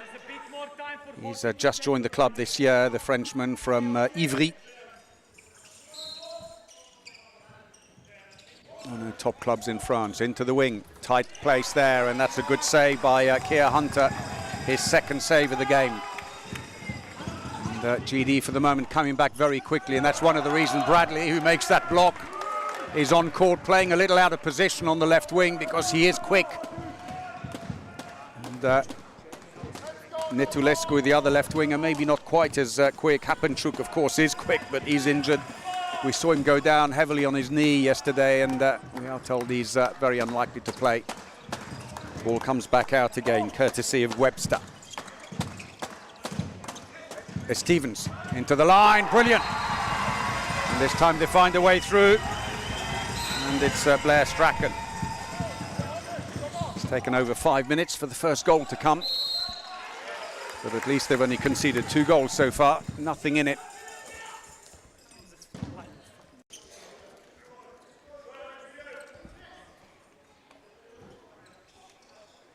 For Livingston as well, Chris White is a big loss because he would work so well alongside Ross Strachan, who could then drop in at left back. Chris White, a great goal scorer. So Gerhan Gonzalez fumbles the ball. Wasn't a great pass to him, mind you, goes out of play. Given that they want to make a quick transition, London GD, they're still changing one of the central defenders between attack and defence, and that's why, mind you, Tischenko with a good block. Pulling Ross Gannon short. Oh, turns, and now Bradley's stranded a bit. He's got to get back quickly, and Tischenko comes in quick. It's going to be a free throw. Some holding in defence.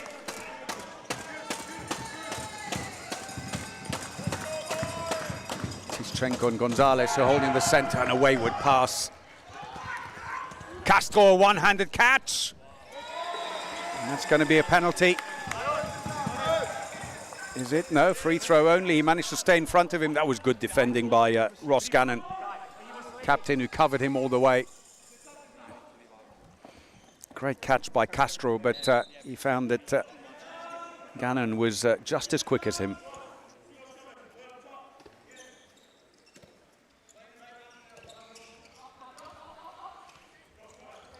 Oh, don't want to give him that amount of space. Good save again. Ball comes out to Livingston. They're not bringing it up quite as fast as we're used to, and it allows Tischenko to get quickly into the centre of the defence. Little handoff. Oh, it's Stevens. Play on, says the referee. Bodo gets the save, and after a little bit of a think about it, penalty's been given. Referees who are talking to each other on a headset probably had a quick exchange. What do you think? And the answer was, yep, he was pushed in the act of shooting, and so penalty for Ross Strachan this time, who steps up after that miss by Stevens on the last one. And scores. First goal for him, 8 minutes played, it's only 2-2. If it's going to be a little like the women's final, which finished 22-20 for Loughborough ahead of London Olympia. It was a low-scoring affair, but plenty of drama. But GD will be pleased at least that so far Livingston haven't quite been able to get into their stride with those quick transitions. Castro. Oh, good block. Is Stevens getting in the way of Gonzalez? They know they've got to cover him. Gonzalez, 48 goals this year in the English Premier League. And that's stolen beautifully. Strachan puts it down again. Captain comes in. And from 2-0 up, London GD are now 1 goal down. They've just conceded 3 without reply. Ross Gannon, the captain, scoring that one.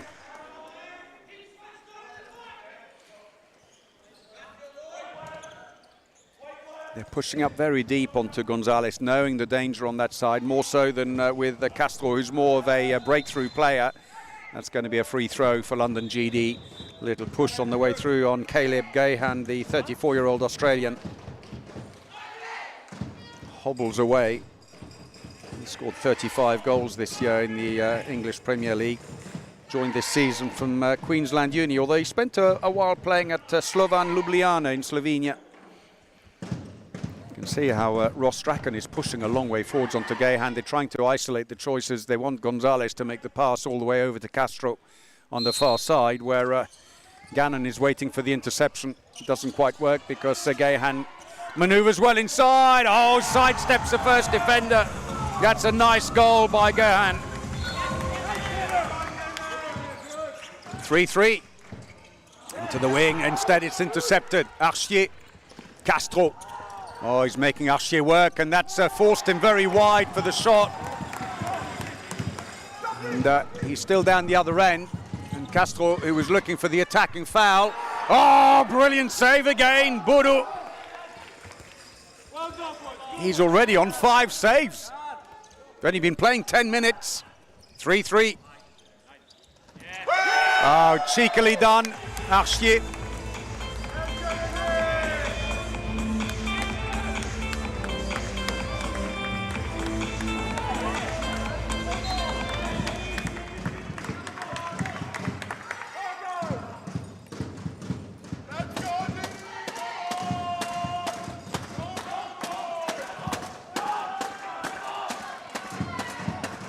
Build-up, steady build-up. Ross Strachan on the left into Gannon in the centre. Stevens. Very quick players, very intelligent players. They're always digging away, looking for that little gap, change the direction. Oh, nicely done. That save, but he was clearly fouled on the way through. Gonzalez and Tischenko closing in on him. Great Britain international. Goes back in at left back. He'll switch around into the middle now. It came off a defender. That'll be a throw-in from the corner. As Bodo looks on attentively. He's already on 26 saves in this tournament in 1 match and 11 minutes of the second. Some going for the 38-year-old Frenchman who came over in 2017 to London GD from Paris Sports Club. It's Stevens into the wing. That's very narrow. Bodo saves that as well. Number 6. Gahan.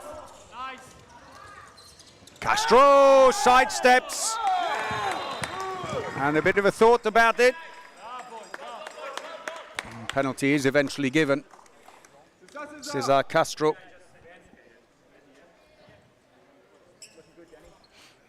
Penalty to be taken by Bradley.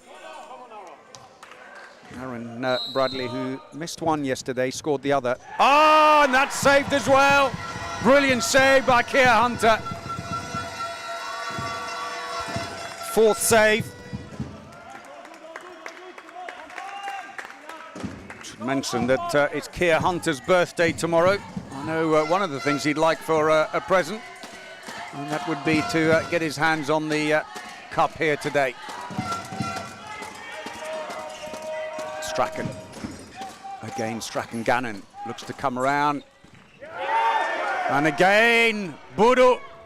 He's been a nightmare for the opposition. Oh, what a goal. Archier. drew him and then just lobbed it over.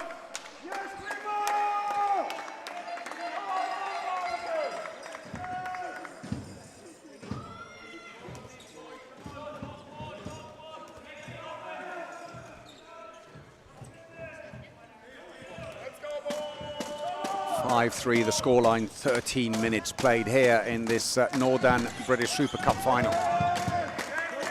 Gannon. Oh, beyond the Strachan, and just a lack of focus.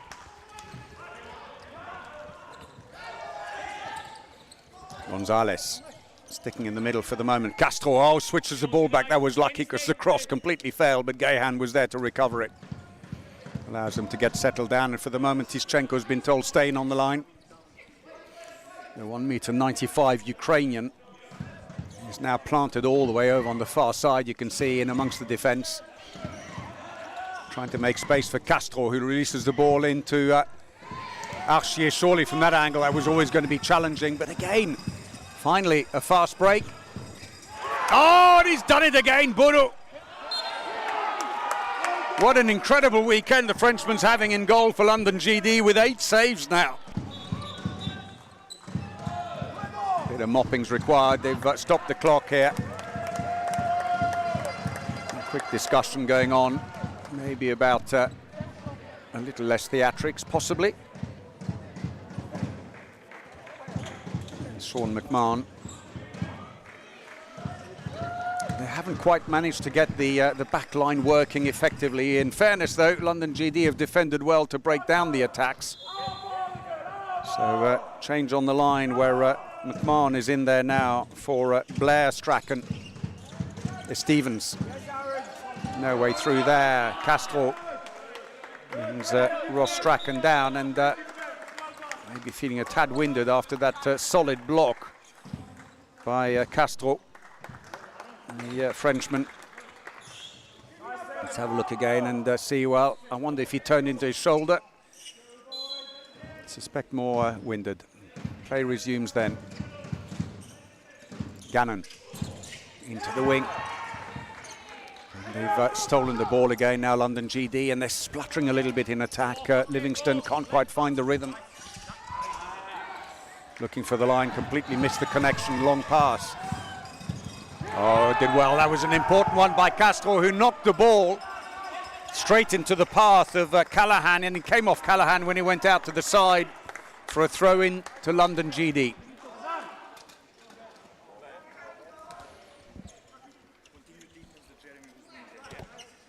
So I'm going to have a change on the right wing, where the captain, Archier, scored 2 goals so far in the game, has gone off, and on comes Ben Luton, former Belgian international. 32 years of age, 51 goals in the English League. He's over on the far side. Gonzalez won't have that one. His whistle's already gone. He'd stepped into the area to get the shot anyway. Playing a slightly shallow 5-1 defence at the moment. Gonzalez quickly into the wing. Beautifully done. And Bradley lobs it over the keeper.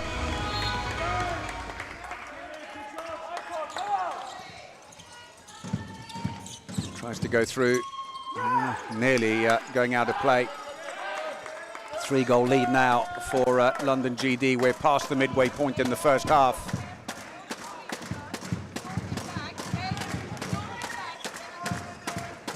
So a steady build-up, and it's hard to find it. They need a few long-range efforts to draw the defence out. It's not how they play. Good play by Gonzalez. He came out and it just pressured Strachan, who passed the ball well wide of his intended recipient. And that's deflected again. Bourou under pressure, that shot, because there was a passive play call against them. Castro into the wing. Bradley tries to go direct this time, and it's a good save. Keir Hunter, his 5th save of the game.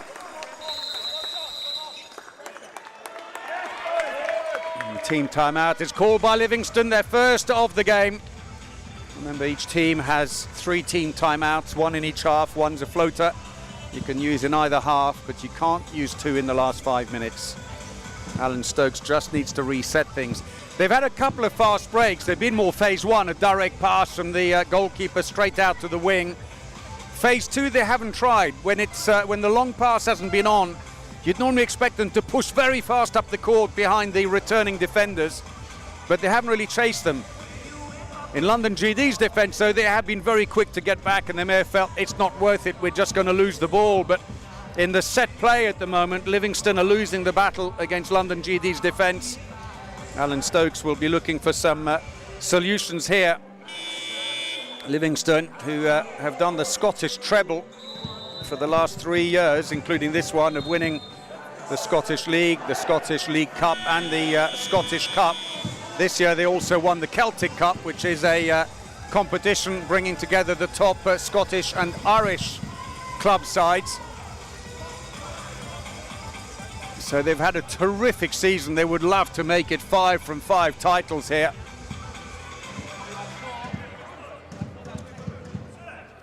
Livingston, who have lost one match this year, though, to EK82 at home, 1926 in the Scottish Men's National League, but still won by 3 points ahead of EK82 in the end, having beaten EK in the return match. So a little bit of a change now. Whether they stay there is something else, with Gannon and Stevens swapping sides at the back. No change on the wings, though, still with Callahan and Webster. 17 minutes played, 6-3, London GD are leading. Ross Strachan, Stevens. Quickly latched onto him, Gonzalez. The trick is to avoid giving away the penalty, is to stay between the attacking player and your goal. They've done that very well. Gahan comes out to try and put the pressure on. Stevens has a quick look, takes the shot, that's nice. First goal of the game for Matthew Stevens, a 22-year-old from the Great Britain Junior International. Scored 9 yesterday.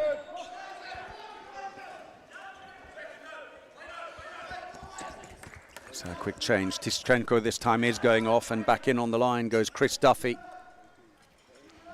who plays very differently to Ollie Tyler on the line. He's more about creating space. Ollie, of course, Tyler is 2 meters tall, which certainly helps, and has a big presence.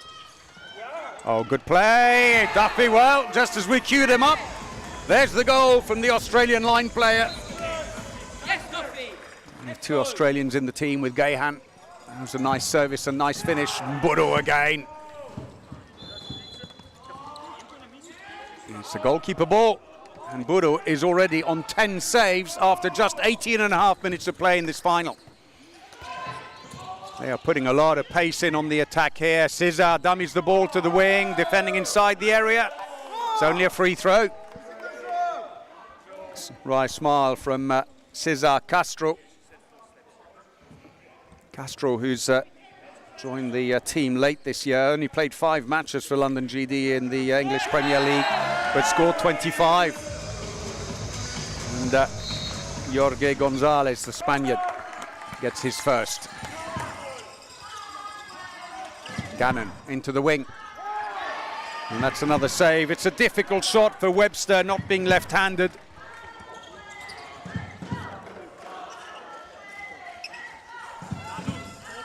Back they come again, wasted attack this time, as London GD have now put on Netulescu. On the left wing, the Romanian winger, as Bradley comes off.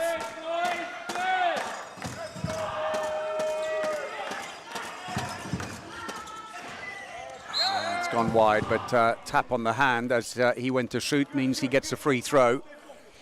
And London GD, with their coach there in the forefront, Zoran Lukac, will be delighted to have restricted Livingston to just 4 goals in coming up to 20 minutes of play.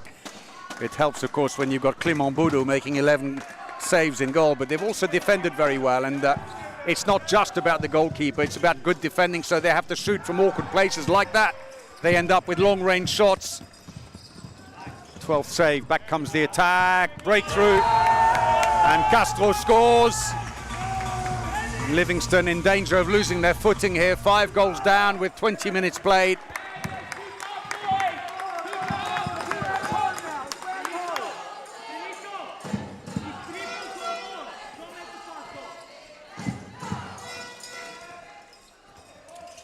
Hand off Strachan, quick pass into the wing. did well to actually connect that one, Gannon. Now they put the pressure on. Both the back players marked to try and force a bad pass. Oof. That's very high, and Tischenko will get a 2-minute suspension. Well, Strachan seemed to be caught. Any touch around neck height will get you sent off. Even an accidental touch on the way through. There was no ill intent there. It was just a clumsy effort on the way in. And so power play for Livingston, which might just help them if they can play this well, get back into the game. So for 2 minutes, they have the extra player.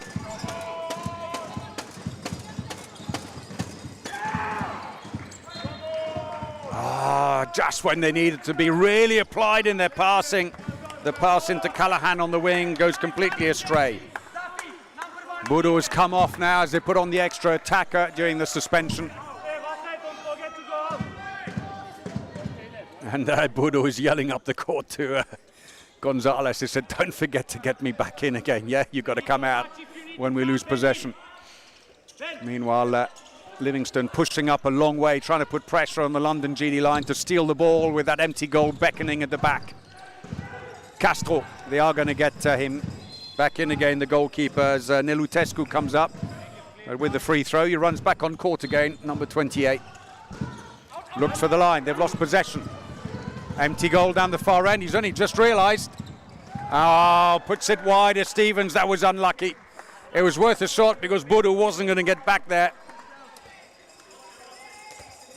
Matthew Stevens,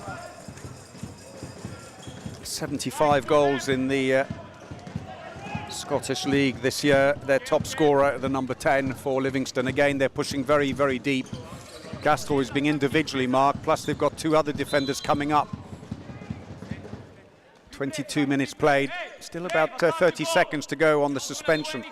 Gahan trying to find a way through, he's sucked in 2 defenders. Oh, the gap opened up! Oh, the rush shot by Gonzalez, he puts it wide just when the opportunity was there, and not only that, but Hunter even went the wrong way. Handful of seconds to go before they're back to full strength. They might try and time this right so they can get in and steal the ball when the pass comes this way. Long range shot through the keeper. Stevens gets his 2nd goal of the game.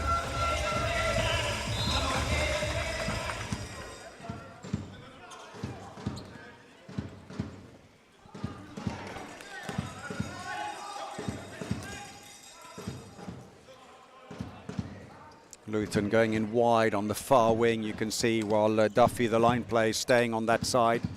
It's how they like to start it. Gonzalez will then try and get past that first line of defence.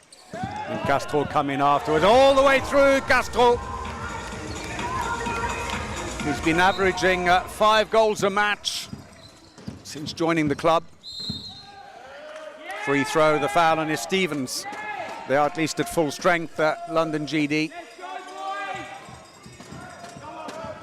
5-goal lead, coming up to 24 minutes played in the first half.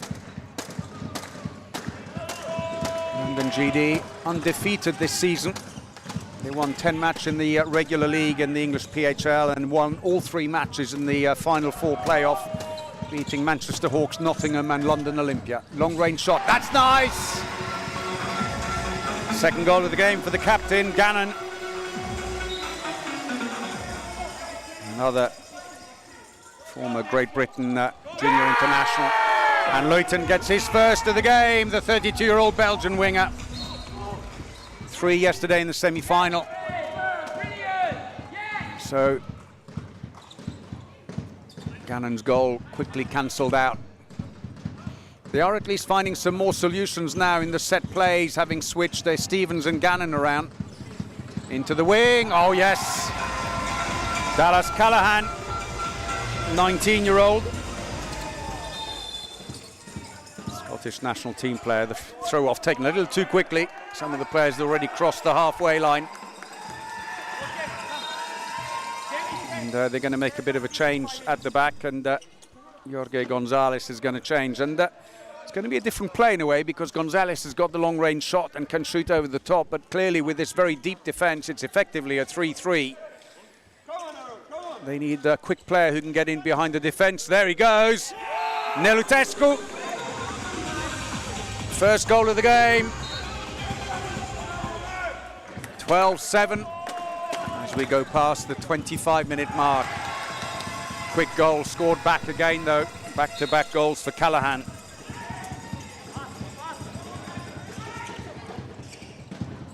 Gahan comes back out again. He's got to come and help as Nilutescu is now being isolated. Gonzalez has come on. Oh, brilliant play. Well, what a game he's having. Castro is running riot.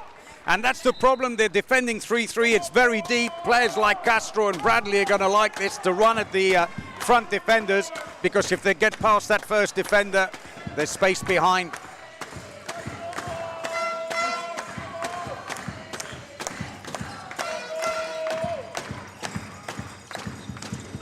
Strachan comes back again. Gannon. Strachan has a quick look into the wing. Now there's a bit of space. Well, 3 back-to-back goals by Dallas Callahan.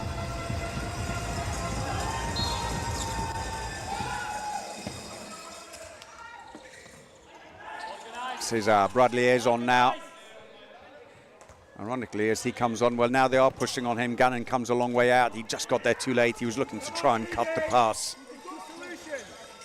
Nelutescu, not from there, he's not, but he gets a free throw anyway. Hey, two left! Two left!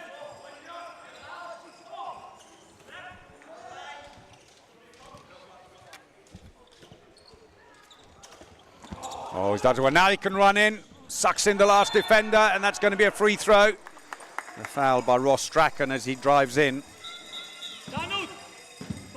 But London GD have also done well to keep Ross Strachan down to just that one penalty shot. Otherwise, all his shooting has been under pressure. There's the swivel by Bradley, who spun off his defender, and then the foul by Ross Strachan. Bit of mopping required. Tischenko stays on at the moment on the line. Bradley. Cesar, who's very good at stop suddenly, and you look, well, he's lost interest, and then suddenly he'll accelerate into the spot. There he goes again. Gets a free throw.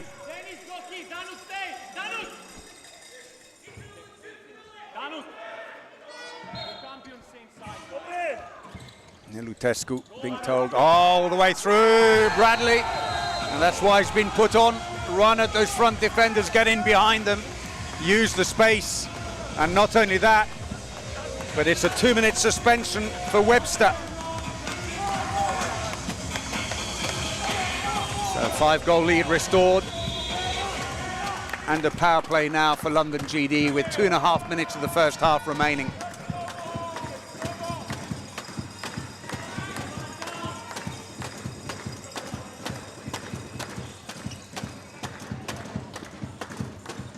Gannon. And back on court comes Blair Strachan.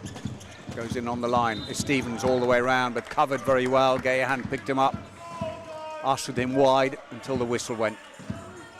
And they are now individually marking Ross Strachan on the far side. He was also individually marked in the semi-final yesterday, but got away from his marker several times. That's over the sideline. Ball to London GD, who break forwards now. We're inside the last 2 minutes of the first half. Gonzalez will stay on for now. Nilutescu looking for a bit of space, doesn't find it. Gahan gets the ball. Oh, little flick of the wrist. And Jorge Gonzalez gets his second.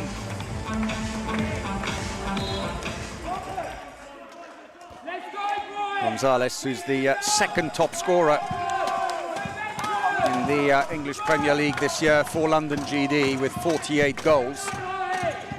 Just one ahead of Hapenchuk, the winger who's not playing today, although on the bench, looking for the wing. It's going to be a free throw. Stevens comes back around. They've rearranged a bit with the Stevens in the middle now. Ross Strachan is staying on the left, where he's being very closely marked. And that's comfortably picked up. Budo on his 13th save of the match now. And we're inside the last minute before the half-time break. This time Gonzalez has come off. Bradley is on again. And it seems that Livingston have gone a little flatter in defence, realising the danger with Cesar, Castro and Bradley. Team timeout, London GD. We've got just over 30 seconds of the first half remaining. Chance here to really press home the advantage. If they could just score one more and have a 7-goal lead, it would feel like a mountain to climb for Livingston. For London GD, good solid defending.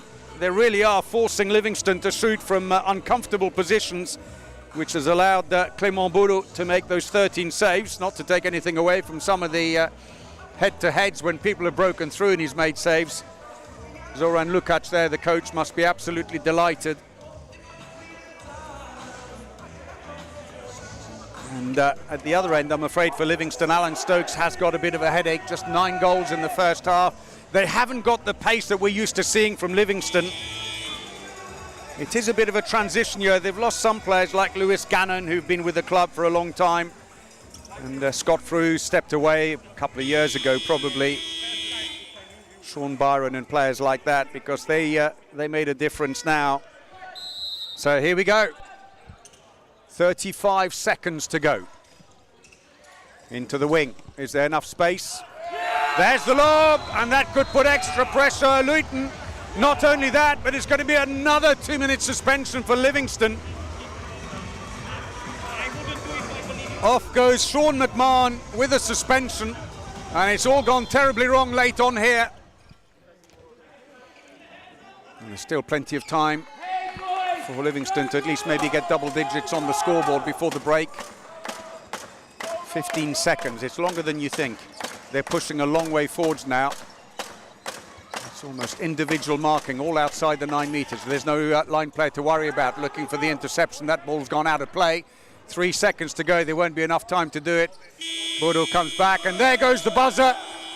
And what a great first half for London GD, but Livingston just haven't been allowed to get into their game here. The score at the break in the Northern British Super Cup men's final is Livingston 9, London GD 16.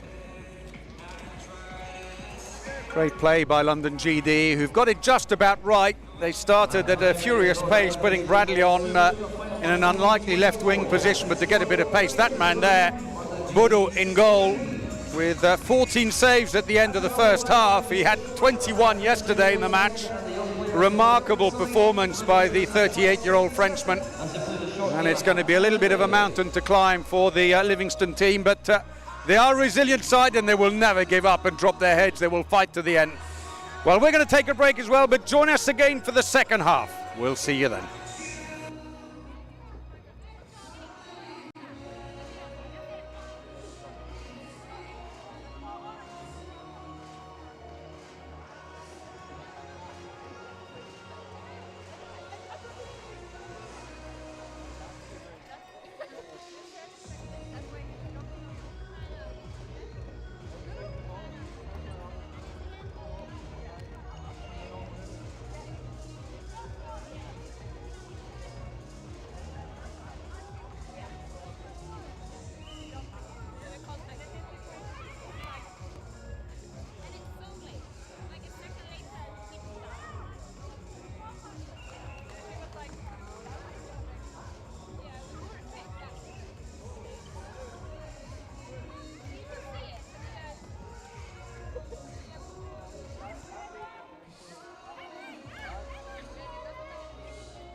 One more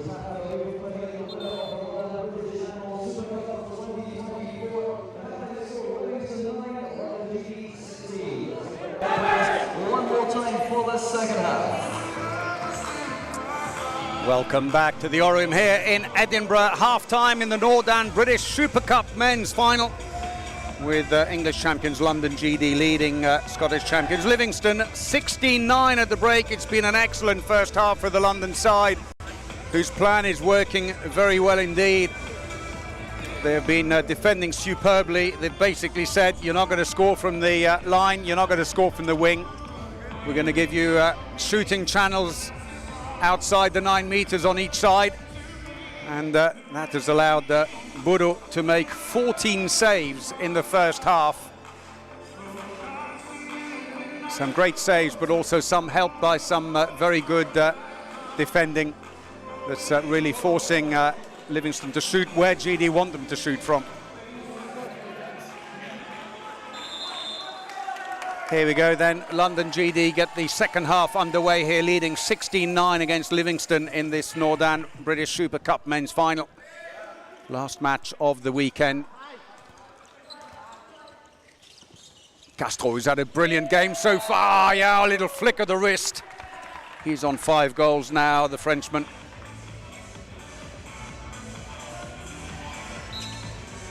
And Livingston, who are still short-handed, with McMahon serving the remainder of his 2-minute suspension. Callahan, yes! 4th goal of the game for the 19-year-old, top scoring for the Scottish champions. Quick throw-off taken from GD. Gonzalez almost thought about shooting from 10 metres. Thought again, though. Oh, but he does now from 9.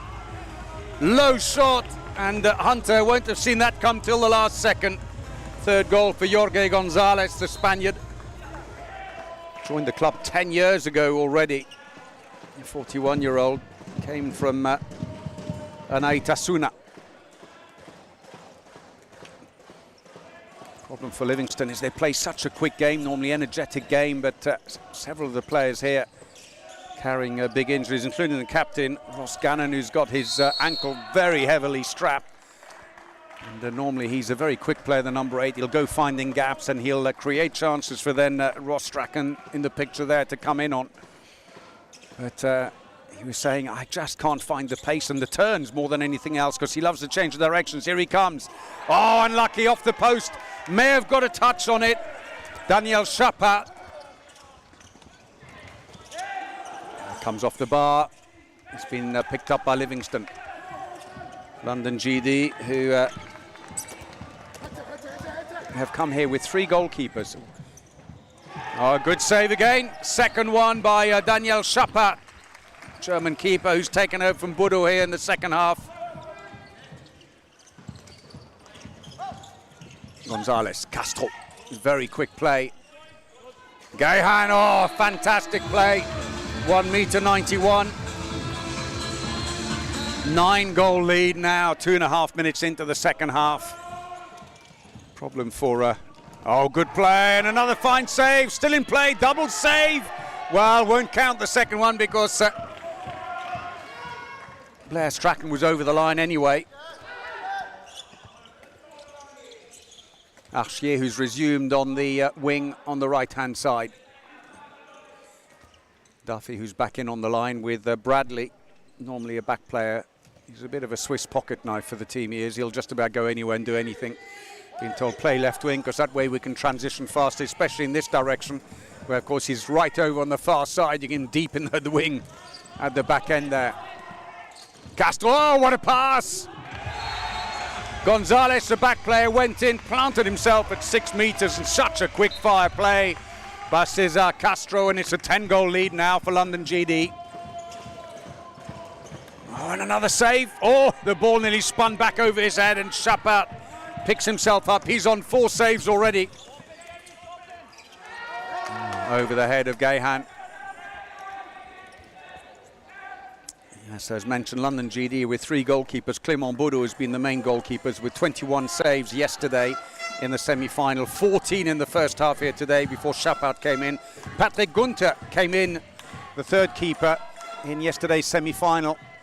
in the second half. He then made 8 saves, so all 3 keepers have been quite instrumental. It also doesn't help for Livingston that London GD are big units, and they really are able to channel them where they want them. And Gonzalez thought that would be a call against him. It didn't need it really, because the shot was missed anyway by Blair Strachan. Back they come again. Castro trying to release Archier, but the ball goes wide. Throw in for GD. GD, who've won the last 2 encounters between these 2 teams in the British Super Cup. That's a goalkeeper ball, and Archier is away. Beautifully lofted pass, and that's slammed into the goal. Jérémy Archier, captain on the day, with Ollie Tyler away.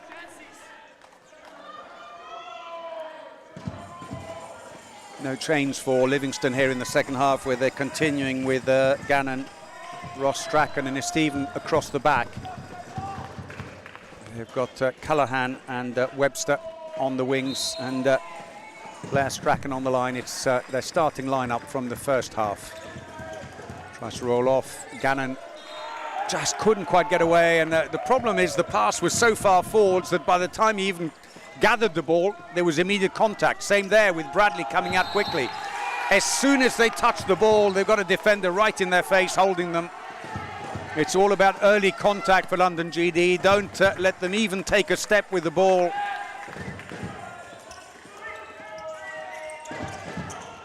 Oh, done so well, and another great save. Chapat off Blair Strachan. It'll be a throw-in for Livingston.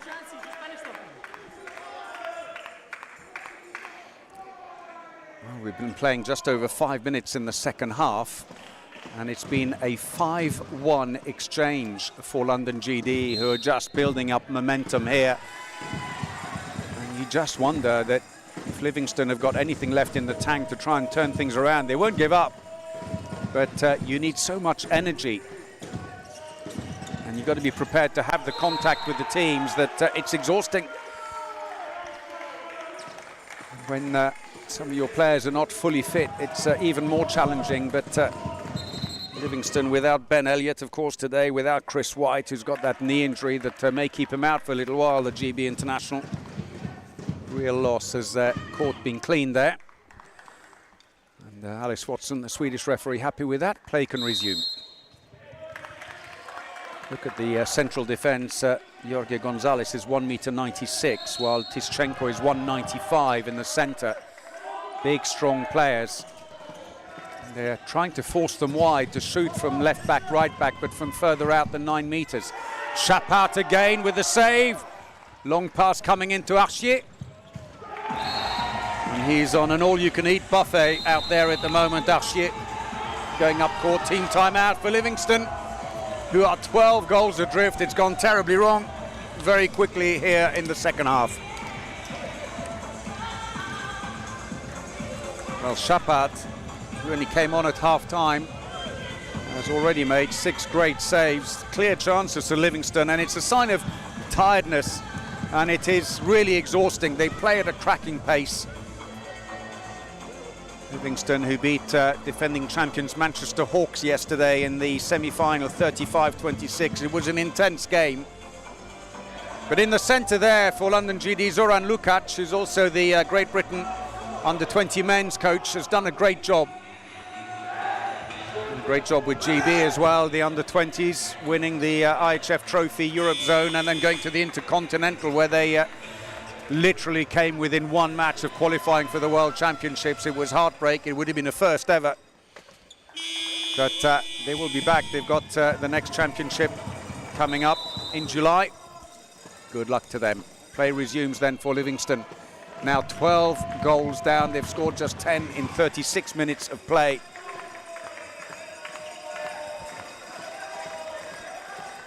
The only change now for Livingston is that Kostas Kosinas, the Greek line player, has gone in. Number 2. Castro are well stolen. Covered all the way by Ross Strachan. As number 2 races off in the left to go in on the line. Kosinas. Free throw. I should say, actually, it's Kosinas's 21st birthday today, the Livingston number 2. So best wishes to him.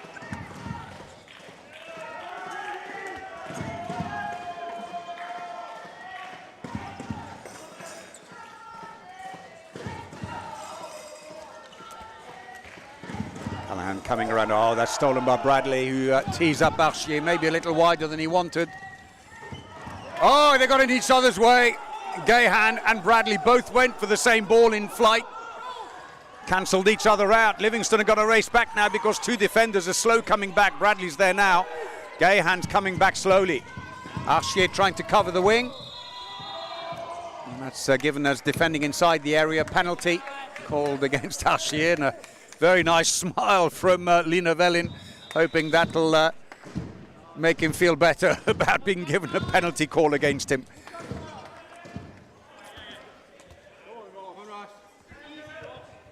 Well, this is when things don't quite go right. A ball set up by Archier for an in-flight goal. And then, as they say, too many chefs spoil the broth. Meanwhile, oh, another save! Daniel Chapat, clearly he's been missing out on the party so far. Finally gets on court here, 7 saves. 30-year-old German will be delighted with that. He's only conceded 1 goal in the last 8.5 minutes. Gonzalez, they've gone very deep now, 3-3, as they were doing a bit in the first half. But that's going to drain them even more. Oh, the ball put loose. Oh, Gonzalez into the wing now, and Archier with a big angle. And scores past Sam McEwen, who's replaced Hunter in goal. 5 goals now for the London GD captain. Gannon comes in quick. Yes! That's nicely done. Came in at pace. He's been in the wars this weekend, Gannon, with the calf injury yesterday to his problems. Ball stolen unfairly, say the Swedish referees, and it's a free throw for London GD. London GD, who will be in the English Cup finals in 3 weeks' time against Carshalton Titans. Who've won the English League in good stead here in this Northern British Super Cup, and could also do the Cup treble if they win that in 3 weeks' time. Good save by McEwen, won't count though. Free throw's been given for the foul on Gonzalez.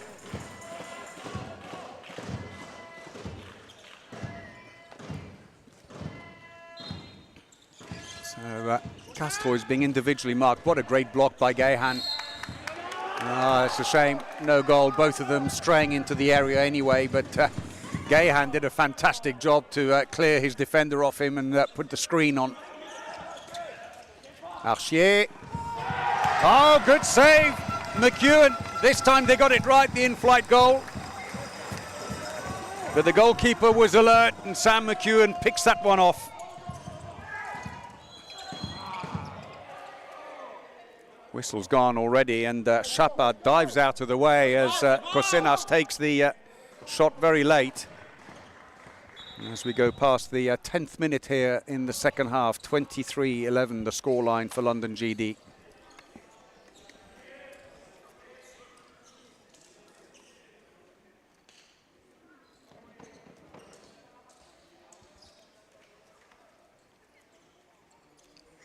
So steady time, a bit of mopping done. We're good to go.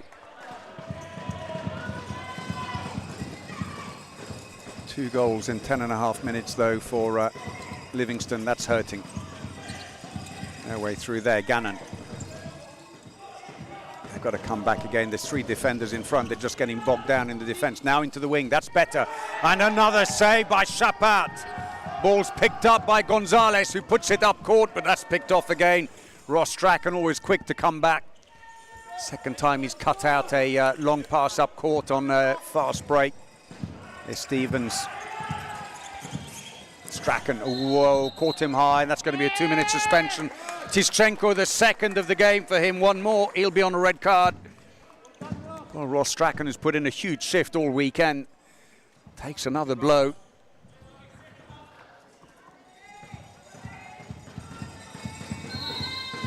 So this could be an opportunity to try and claw back some of the deficit here against the short-handed defence. Gannon. Strachan puts it wide as Stevens puts it back again. That's not the greatest of passes, and Strachan worried there might be an interception. Dive to recover that. Gannon. Oh yes! On again! Shapard!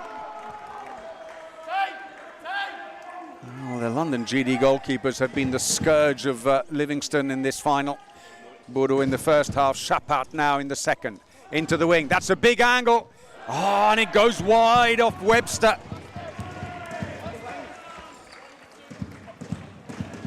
All that work, Ross Strachan seems to be looking down, thinking we get no reward for it.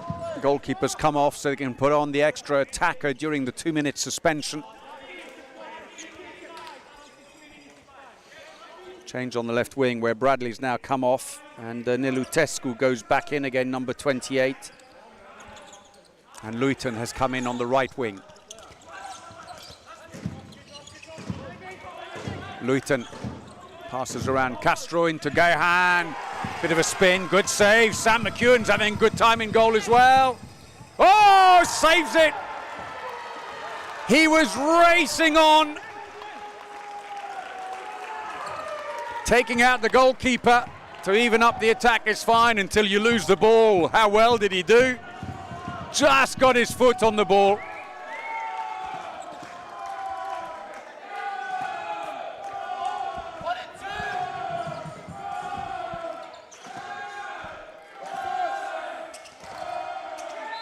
Good defense, Castro. They're happy to just stop the play, give away the free throw. It brings the onset of a passive play call a little earlier. Tischenko is on now. Gannon tries to find the wing, but instead finds Kosinas in the way. But gets the free throw anyway.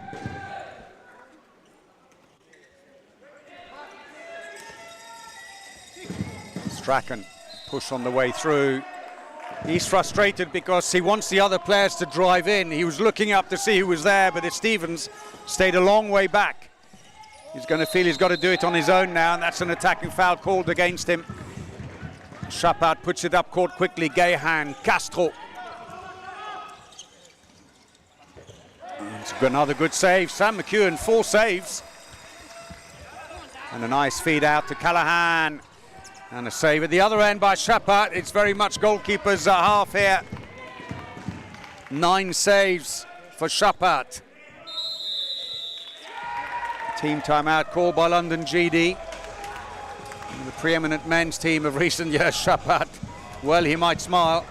And let's have a look again. That amazing empty goal save when he raced on from the bench.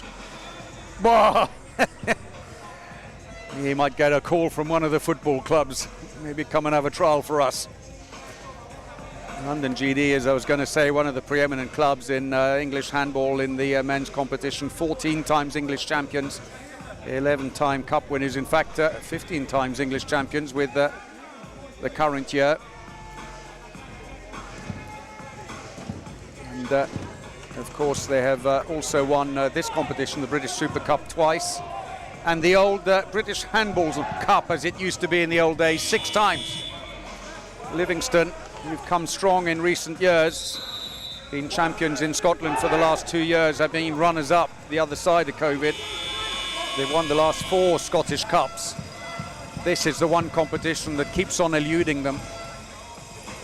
They've picked up all 4 Scottish and Scottish-Irish competitions this year, Celtic Cup, League Cup, Scottish Cup, but it looks like once again they're going to have to settle for silver unless they can find something spectacular here in the last 16 minutes of this final. Again, this very, very deep defense. Castro comes in.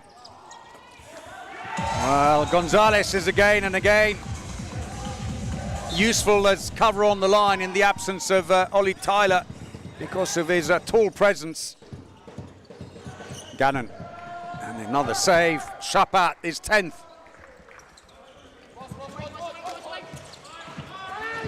Castro drives in, sucks in the 2 defenders.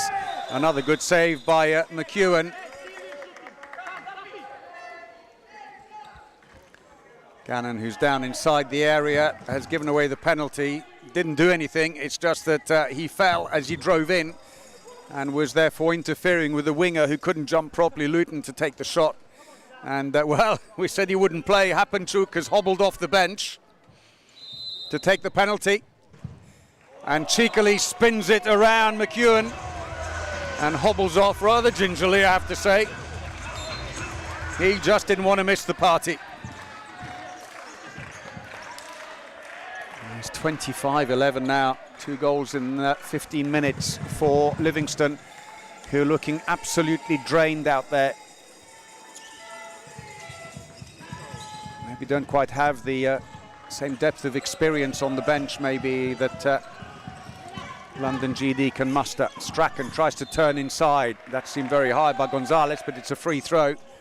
You certainly can't fault Ross Strachan and his teammates for effort and the enterprise they're putting into this, but GD are such a strong side in defence, big units. He's taken the hits again and again. Breaks through this time. That's nice.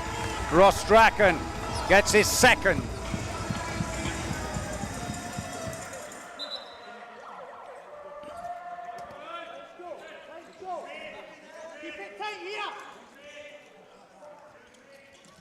Nelutescu comes in behind, tries to find the other wing, but the whistle's already gone. It'll be a free throw. I think it might be a rather noisy train heading back down to London tonight if GD win this. Oh, just smuggled through. Unlucky for McEwen. Got his foot on it, but it dribbled over.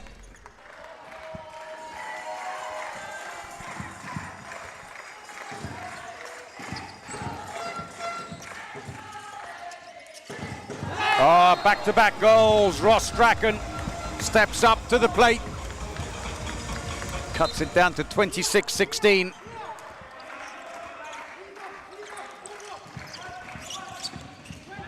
Little cross. Castro finds a way through. Free throw. He's not found as much room in the second half, Castro.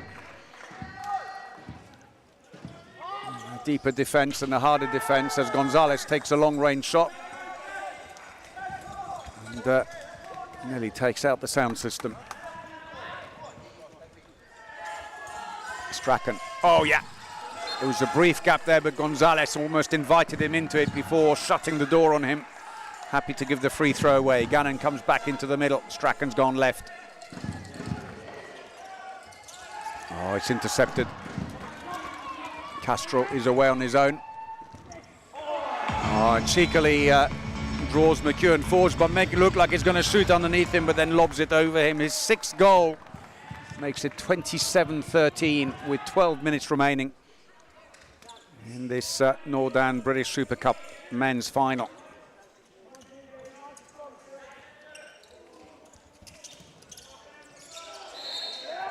Good defence by Luton, free throw. And they've just stopped the clock briefly because I'm not sure if there's an issue with the goal. Maybe one of the brackets is a little loose.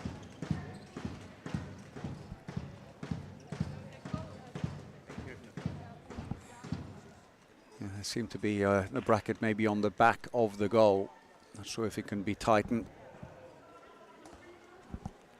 It may be knocked back in place by Gunter, with Shapat rather, with just a little bit of brute force.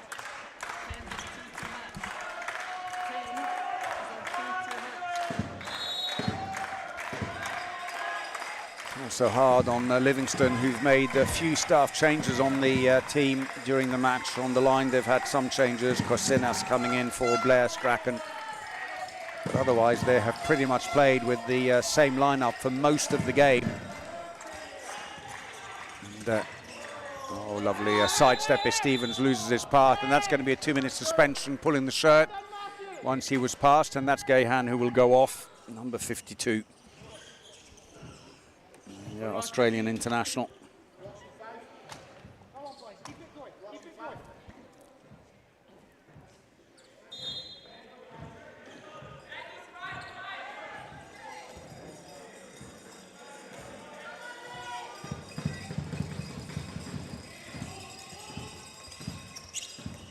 The last Last time these two teams played, we needed extra time to split the difference. 29-28 in the end to GD. Chapat makes another save. Gonzalez looks up and nearly gives the ball away. Very luckily, Cosinas, who came to steal the ball, accidentally kicked it. Chapat, as we just saw, raced off so they can put on the extra attacker while the suspension is on, and that's a prompt for Livingston to go extra deep in attack. It's effectively a 3-3 because the number 2 defenders are not dropping back in, so not a 3-2-1, but 3-3, but with the front very, very deep, all the way up on Castro. And that's second goal of the game. Chris Duffy, the line player. Quick throw off taken. Oh, onto Gannon on the line, but it comes off his foot. Long pass down. That's going to be intercepted by Stevens. Bradley was away, and they pay the price as Stevens races back up and takes the shot. His third goal of the game. And with 10 minutes to go, a little bit of a flurry from Livingston. Well, the table officials have just blown the whistle. We may have had a faulty substitution, and I think Castro is the player who is at fault, and that means 2 minutes for him. I think he may have not realised that, or forgot about the 2 minute suspension. It's going to be a turnover ball to Livingston. And not only that, but for 30 seconds, London GD are going to have to play with a double suspension before they can even get back the first of their 2 suspended players. So change in goal where Patrick Gunther has now gone in. So they've used all 3 goalkeepers, 34-year-old German keeper.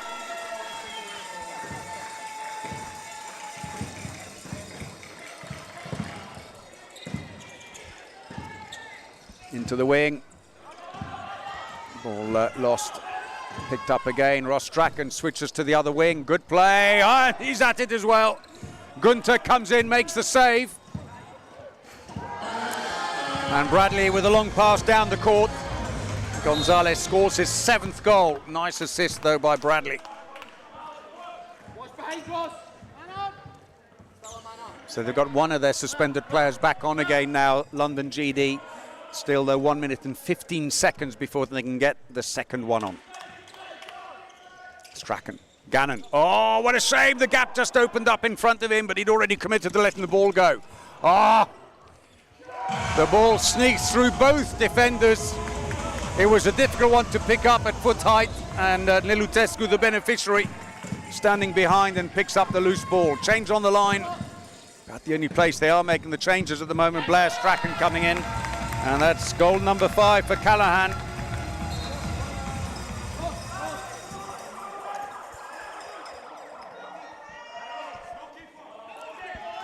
Still about 30 seconds to go on the suspension, hence Gunther has come out and the extra attacker has gone on.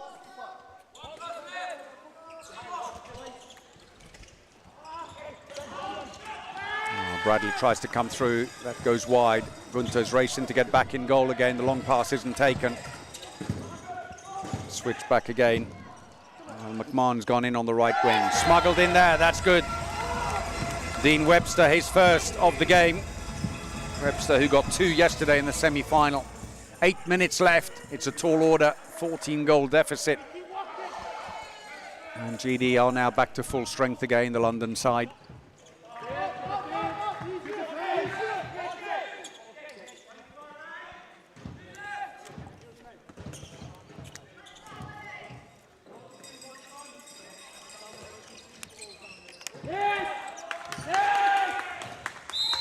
Free throw, the foul on Gonzalez. McMahon coming out quickly. McMahon, number 14 for Livingston, who's been with the club 17 years. Give him a long service award. Bradley again, second shot running, he puts it wide. He's got to get back and race because Livingston are not hanging around. Stevens drags in 2 defenders, sets the ball up to McMahon, who puts it wide. 7 minutes to go. London GD on 30 goals.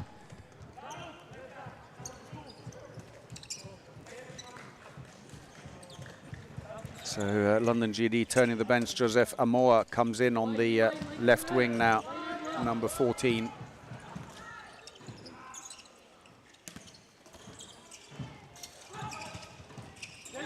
Good play on the line. Duffy wanted to go down there and get a free throw. He didn't get it. Play on, say the referees. But again, they're so tired, I think battered with injuries, that Livingston just haven't quite got the usual pace, because they hesitated to bring the ball up the court behind London GD. So in comes Tischenko again in defense, number 10 in the middle. Tall Ukrainian has got to watch himself. He's living on the edge at the moment with 2 2-minute suspensions. That's stolen. Bradley looks up and gives that one for Archier to run on. And that's inside the area by Archier. Trying to up the tempo now. They really are digging deep here, Livingston. All credit to them. We said it at half-time, they will never drop their heads in a match. And they are forcing the pace.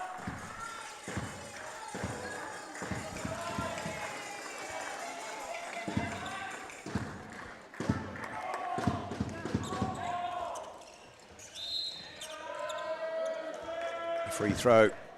Possession stays with Livingston as Blair Strachan moves across to the other side on the line, comes around the outside. Strachan, it's going to be a free throw. Saved by Gunter, won't count. You're certainly fortunate club, London GD, when you've got 3 goalkeepers of the caliber of Bodo, Shapat and Gunter. Oh, why are they doing that?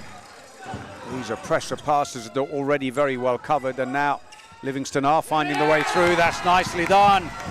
That's more like the Livingston we know. Sean McMahon gets his first. Quick return.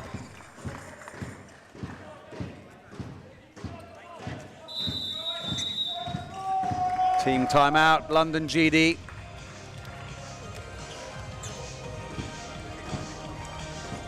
Some tired players out there, but putting on a good scrap. And although London GD are leading, Livingston are trying hard here. They've upped the tempo, and it's actually started to deliver a few goals.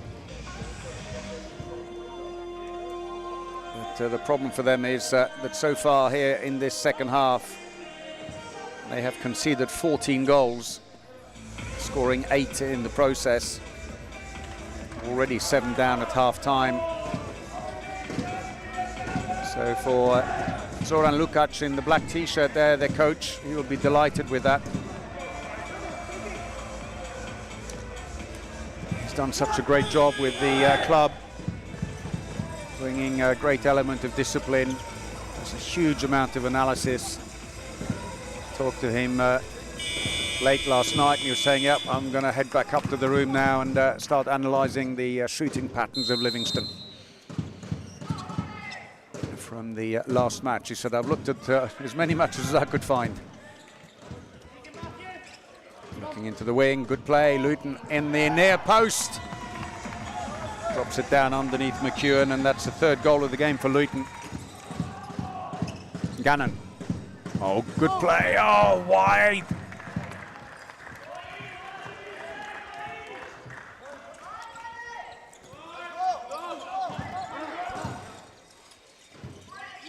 Archier, who's now playing as a right back, which in fairness he does do occasionally, especially when it's a deep defence, kind of player who will run at defenders and try and find space behind them, as does Bradley. Sidesteps, does well, but that's going to be a free throw. It eats up the clock a little bit more.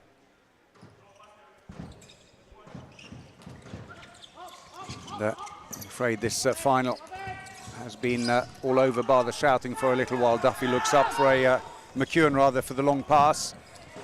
That's a well-placed pass. And Ross Strachan, 4th goal of the game.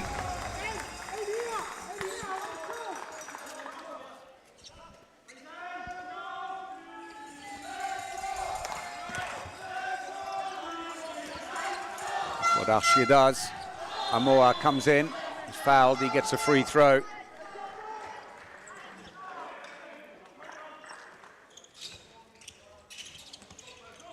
They have very up close to them at the moment, London GD. Hoping to take them on and not have to go too far to get to the line. Archier with a bit of a tired shot on that occasion. McEwen now on 7 saves. And another save. Gunther, his third of the game. Long pass out. Luton is cut out. And once more, Ross Strachan is absolutely everywhere, omnipresent. And his cut pass leads to a second goal for McMahon. They're coming back at London GD here, who've slightly taken their foot off the accelerator, turning the bench. And with this deep defence, they're using wingers now on the back positions, with Nelutescu coming out to play at left back. Looks to the line, Tischenko. No way around there, Stevens, he gets a free throw. 2 minutes to go in the final. That's nice play, Gahan comes around the outside, gets his third goal. Big jump on the 1.91 m back player, and the team timeout called by Livingston. And we have about 1 minute and 40 seconds remaining. But having been 15 goals down at one point, it's 13 now. They're fighting hard, but I'm afraid it's going to make very little inroads with London GD managing the situation well. London GD, who win control in their semi-final yesterday against EK82, had a big lead and then suddenly lost their focus for a bit. EK82 came back to within 4 before London GD managed to accelerate the pace again and pull away for an eventual 33-25 win.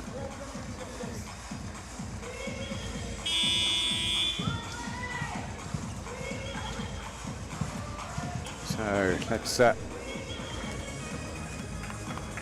the last few seconds away, just waiting for the clock to run down. It's 1 minute for the team timeout. Here we go.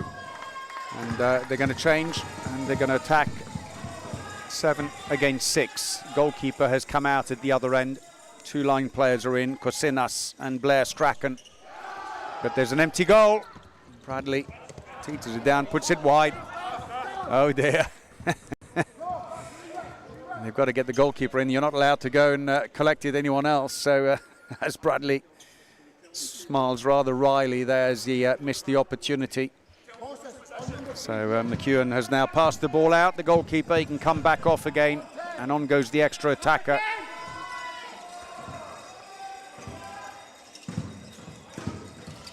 Into the wing. Nice angle. Got a hand on it, but that's gone through. Great goal. Callahan. 6 goals in the game.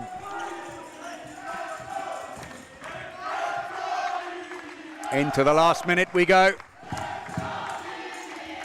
And the London GD with a commanding performance here today. They got the defence strategy spot on early in the game and really killed it. There was really little recovery after that. Scored by Tischenko, who gets his second. 20 seconds to go. One last attack maybe here for Livingston. They've drawn up the 20 goals.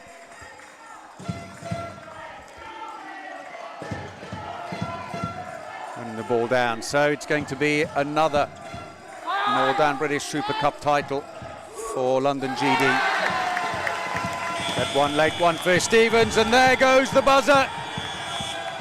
And London GD win the Northern British Super Cup, beating Livingston in the final by 33 goals to 21. Defensively, they played it superbly. They forced Livingston into shooting from awkward places. They moved them out, said you can have the outside back spots, that's it. And as a result, Buru made 14 saves in the first half. In the second half, Shapard came on and made 10. Gunther made 4 of his own in the end.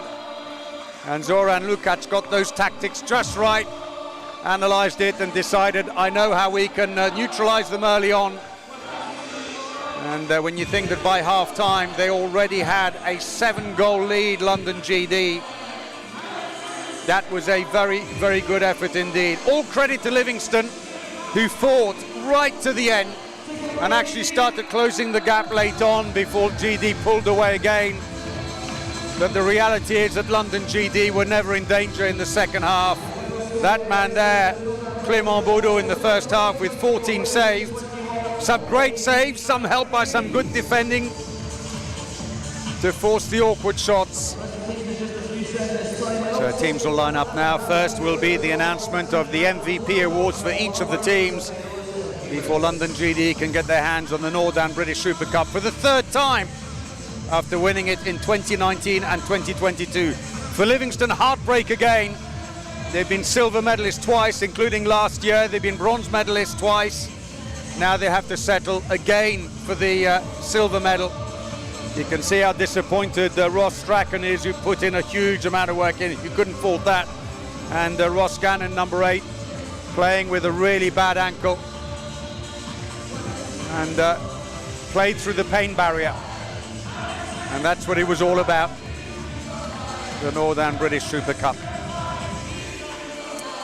And then next year, it will be England to host the event. But let's see if London GD will be there.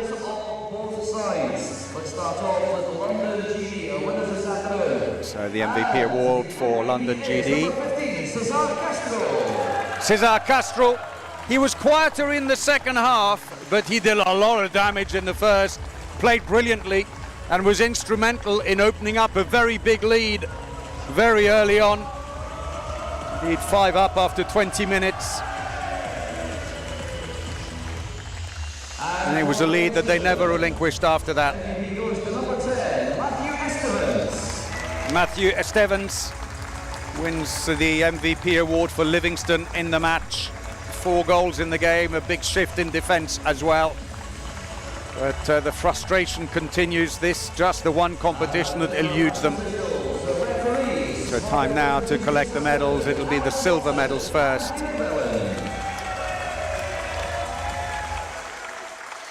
The referees get a memento, Alice Watson and Lina Velin.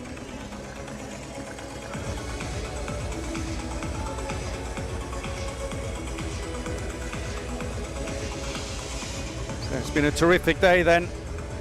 In the opening match of the day, Edinburgh tries to take the women's bronze. That was followed by EK82 beating Manchester Hawks, the defending champions, in the men's bronze medal to win that bronze medal. And then Loughborough, in a low-scoring but very exciting game against London Olympia, they won it 22-20 to take their maiden British Super Cup title. And now here, London GD, 33-21 winners over Livingston in the men's final. You can see the disappointment on Livingston's face there. Chris White, who couldn't play today because of the knee injury. Kostas Kosinas, whose birthday it is today, 21 years of age, but I'm afraid no gold medal on this occasion. Keir Hunter, 5 saves in the game, put in a very, very big shift, as did Sam McEwen with 7 saves. Dean Webster, but they were very light on the bench. They had a short bench to start with, but when it was announced that Ben Elliott wouldn't play,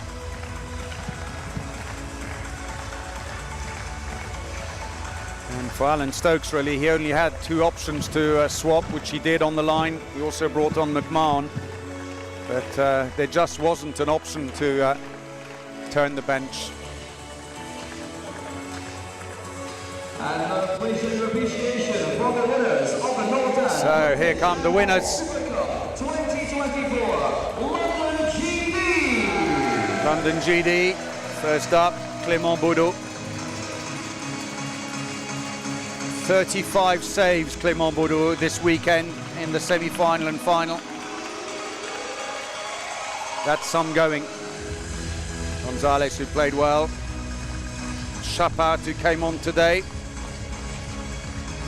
having not played in the semi-final. That's the medal it was all about in the end. Followed by Duffy and Luton.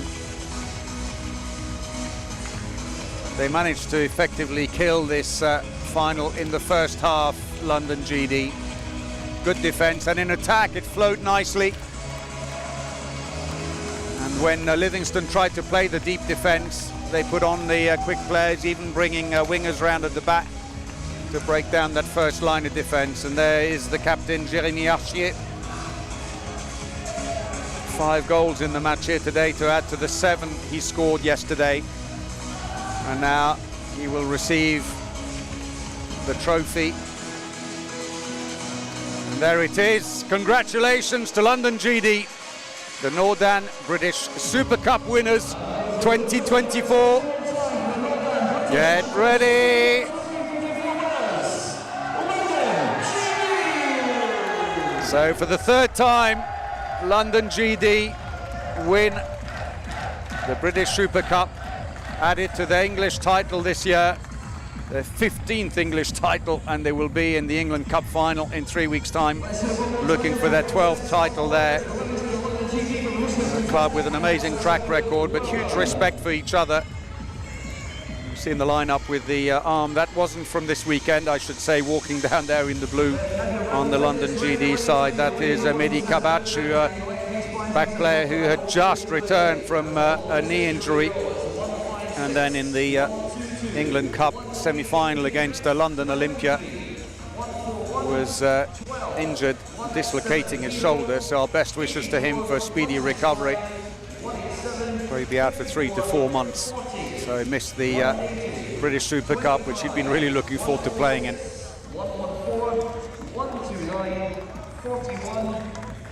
So they will be very, very happy with that. We probably expected maybe a slightly closer final, but you could just see in the end that Livingston, who was short of quite a few players, didn't have a big bench. And with only 10 players there, it was bound to be problematic. And London GD go over to thank the small band of supporters who made the trip with them. As I said earlier, you may want to avoid Coach B on the 8 o'clock train to London tonight from Edinburgh. It could be a bit noisy. And Livingston, who go over to thank their supporters, they always get great support here at the Oriam. Gutsy performance from them, even when you thought, well, it's all over, they would never drop their heads. Great play, and you've got to feel as well for Alan Stokes, who's done such an incredible job, the coach of Livingston over the years, and who has just seen this competition elude them.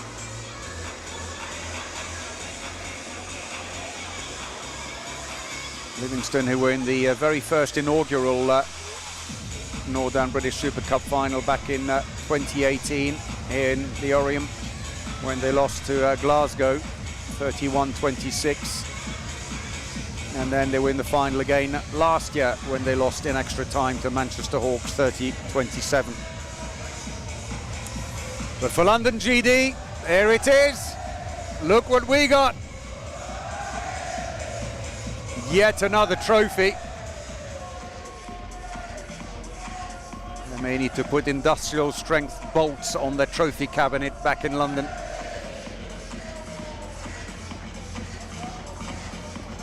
So thoughts go out to Ollie Tyler, who couldn't be with them today. Hapenchuk, who was injured, but still came on, hobbled on to take the penalty.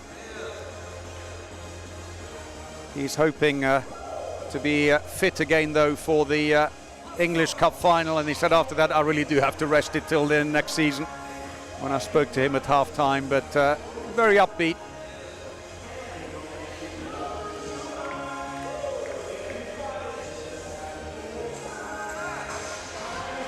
Well, they just don't want to let go of that trophy, London GD. I'm going to try and get another photo, this time with all the teams together. That's a nice touch. As I said, a huge amount of respect between these players, and it's been played in the best of spirits this entire tournament.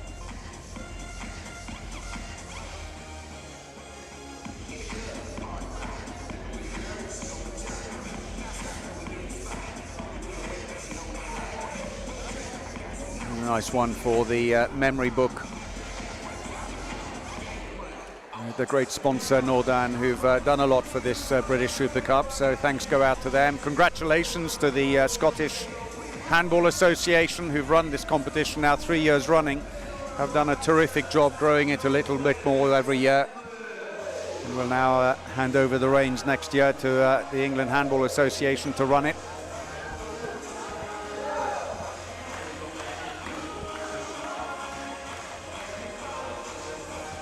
Everyone's still celebrating. We're hoping to have a word with the winning captain with a little bit of luck very shortly, so do stay with us. To say Clément Baudot, he was all smiles at the end of the game. What a performance with those 14 saves today, including a penalty. But London GD are certainly blessed with a trio of great goalkeepers.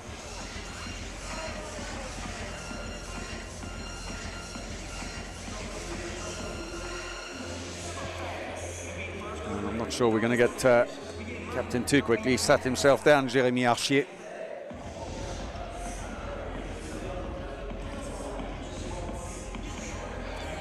He's not too far from the camera. Someone may need to pull him out of his seat and say, please come and have a word.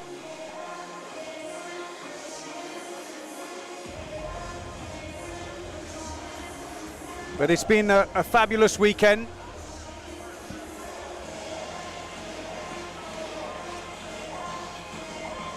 Been a really enjoyable event all round with some great games today. Every game has had its quirk and its interest.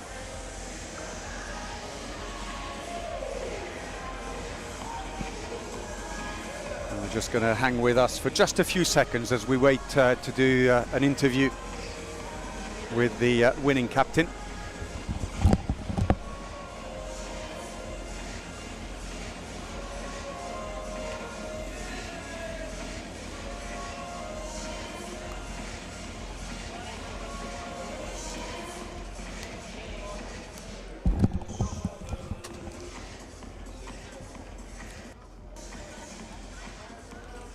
Well, it's just that moment when the players just walk around, you think it's all over. It seems all very strange, such a build-up to it, and there was so much emotion going into it.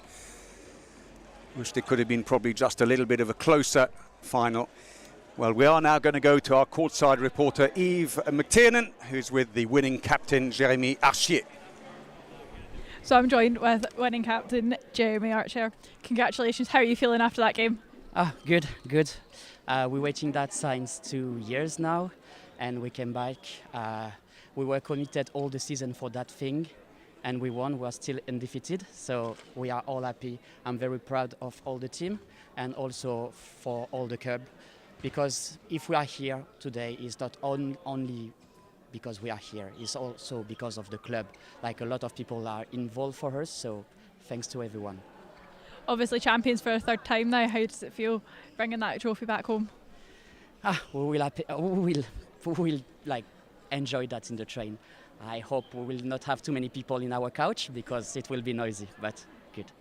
It was great, even though you guys didn't have a lot of fans up with you, it was everyone on the bench was getting right behind you, so it was a real club effort, it felt like. Yeah, London GD is a family, so we spend a lot of time together. Our coach is amazing. He did like an amazing job with us, like he sees us more than his family. So we are always together, and I'm very proud of that, and I enjoy to play in this club. It was such a dominant performance from you guys from the get-go. There was not really any look in from Livingston. Was that part of the game plan, or is that just how things happened today? We play our way. We play as we like to play, with a tough defense, fast break, and like this, I think here nobody can beat us, unfortunately. But that's good. That's good. No bother. Congratulations again, and enjoy the win. Thank you. Thank you. Thank you so much. With a comprehensive win here in the Nordan British Super Cup men's final, as London GD beat Livingston 33-21, the final score. And what a way to finish this weekend. We hope you've enjoyed it, but that's it from us here. Thanks for watching, and until next time, from me, Paul Bray, and all the production crew here, goodbye.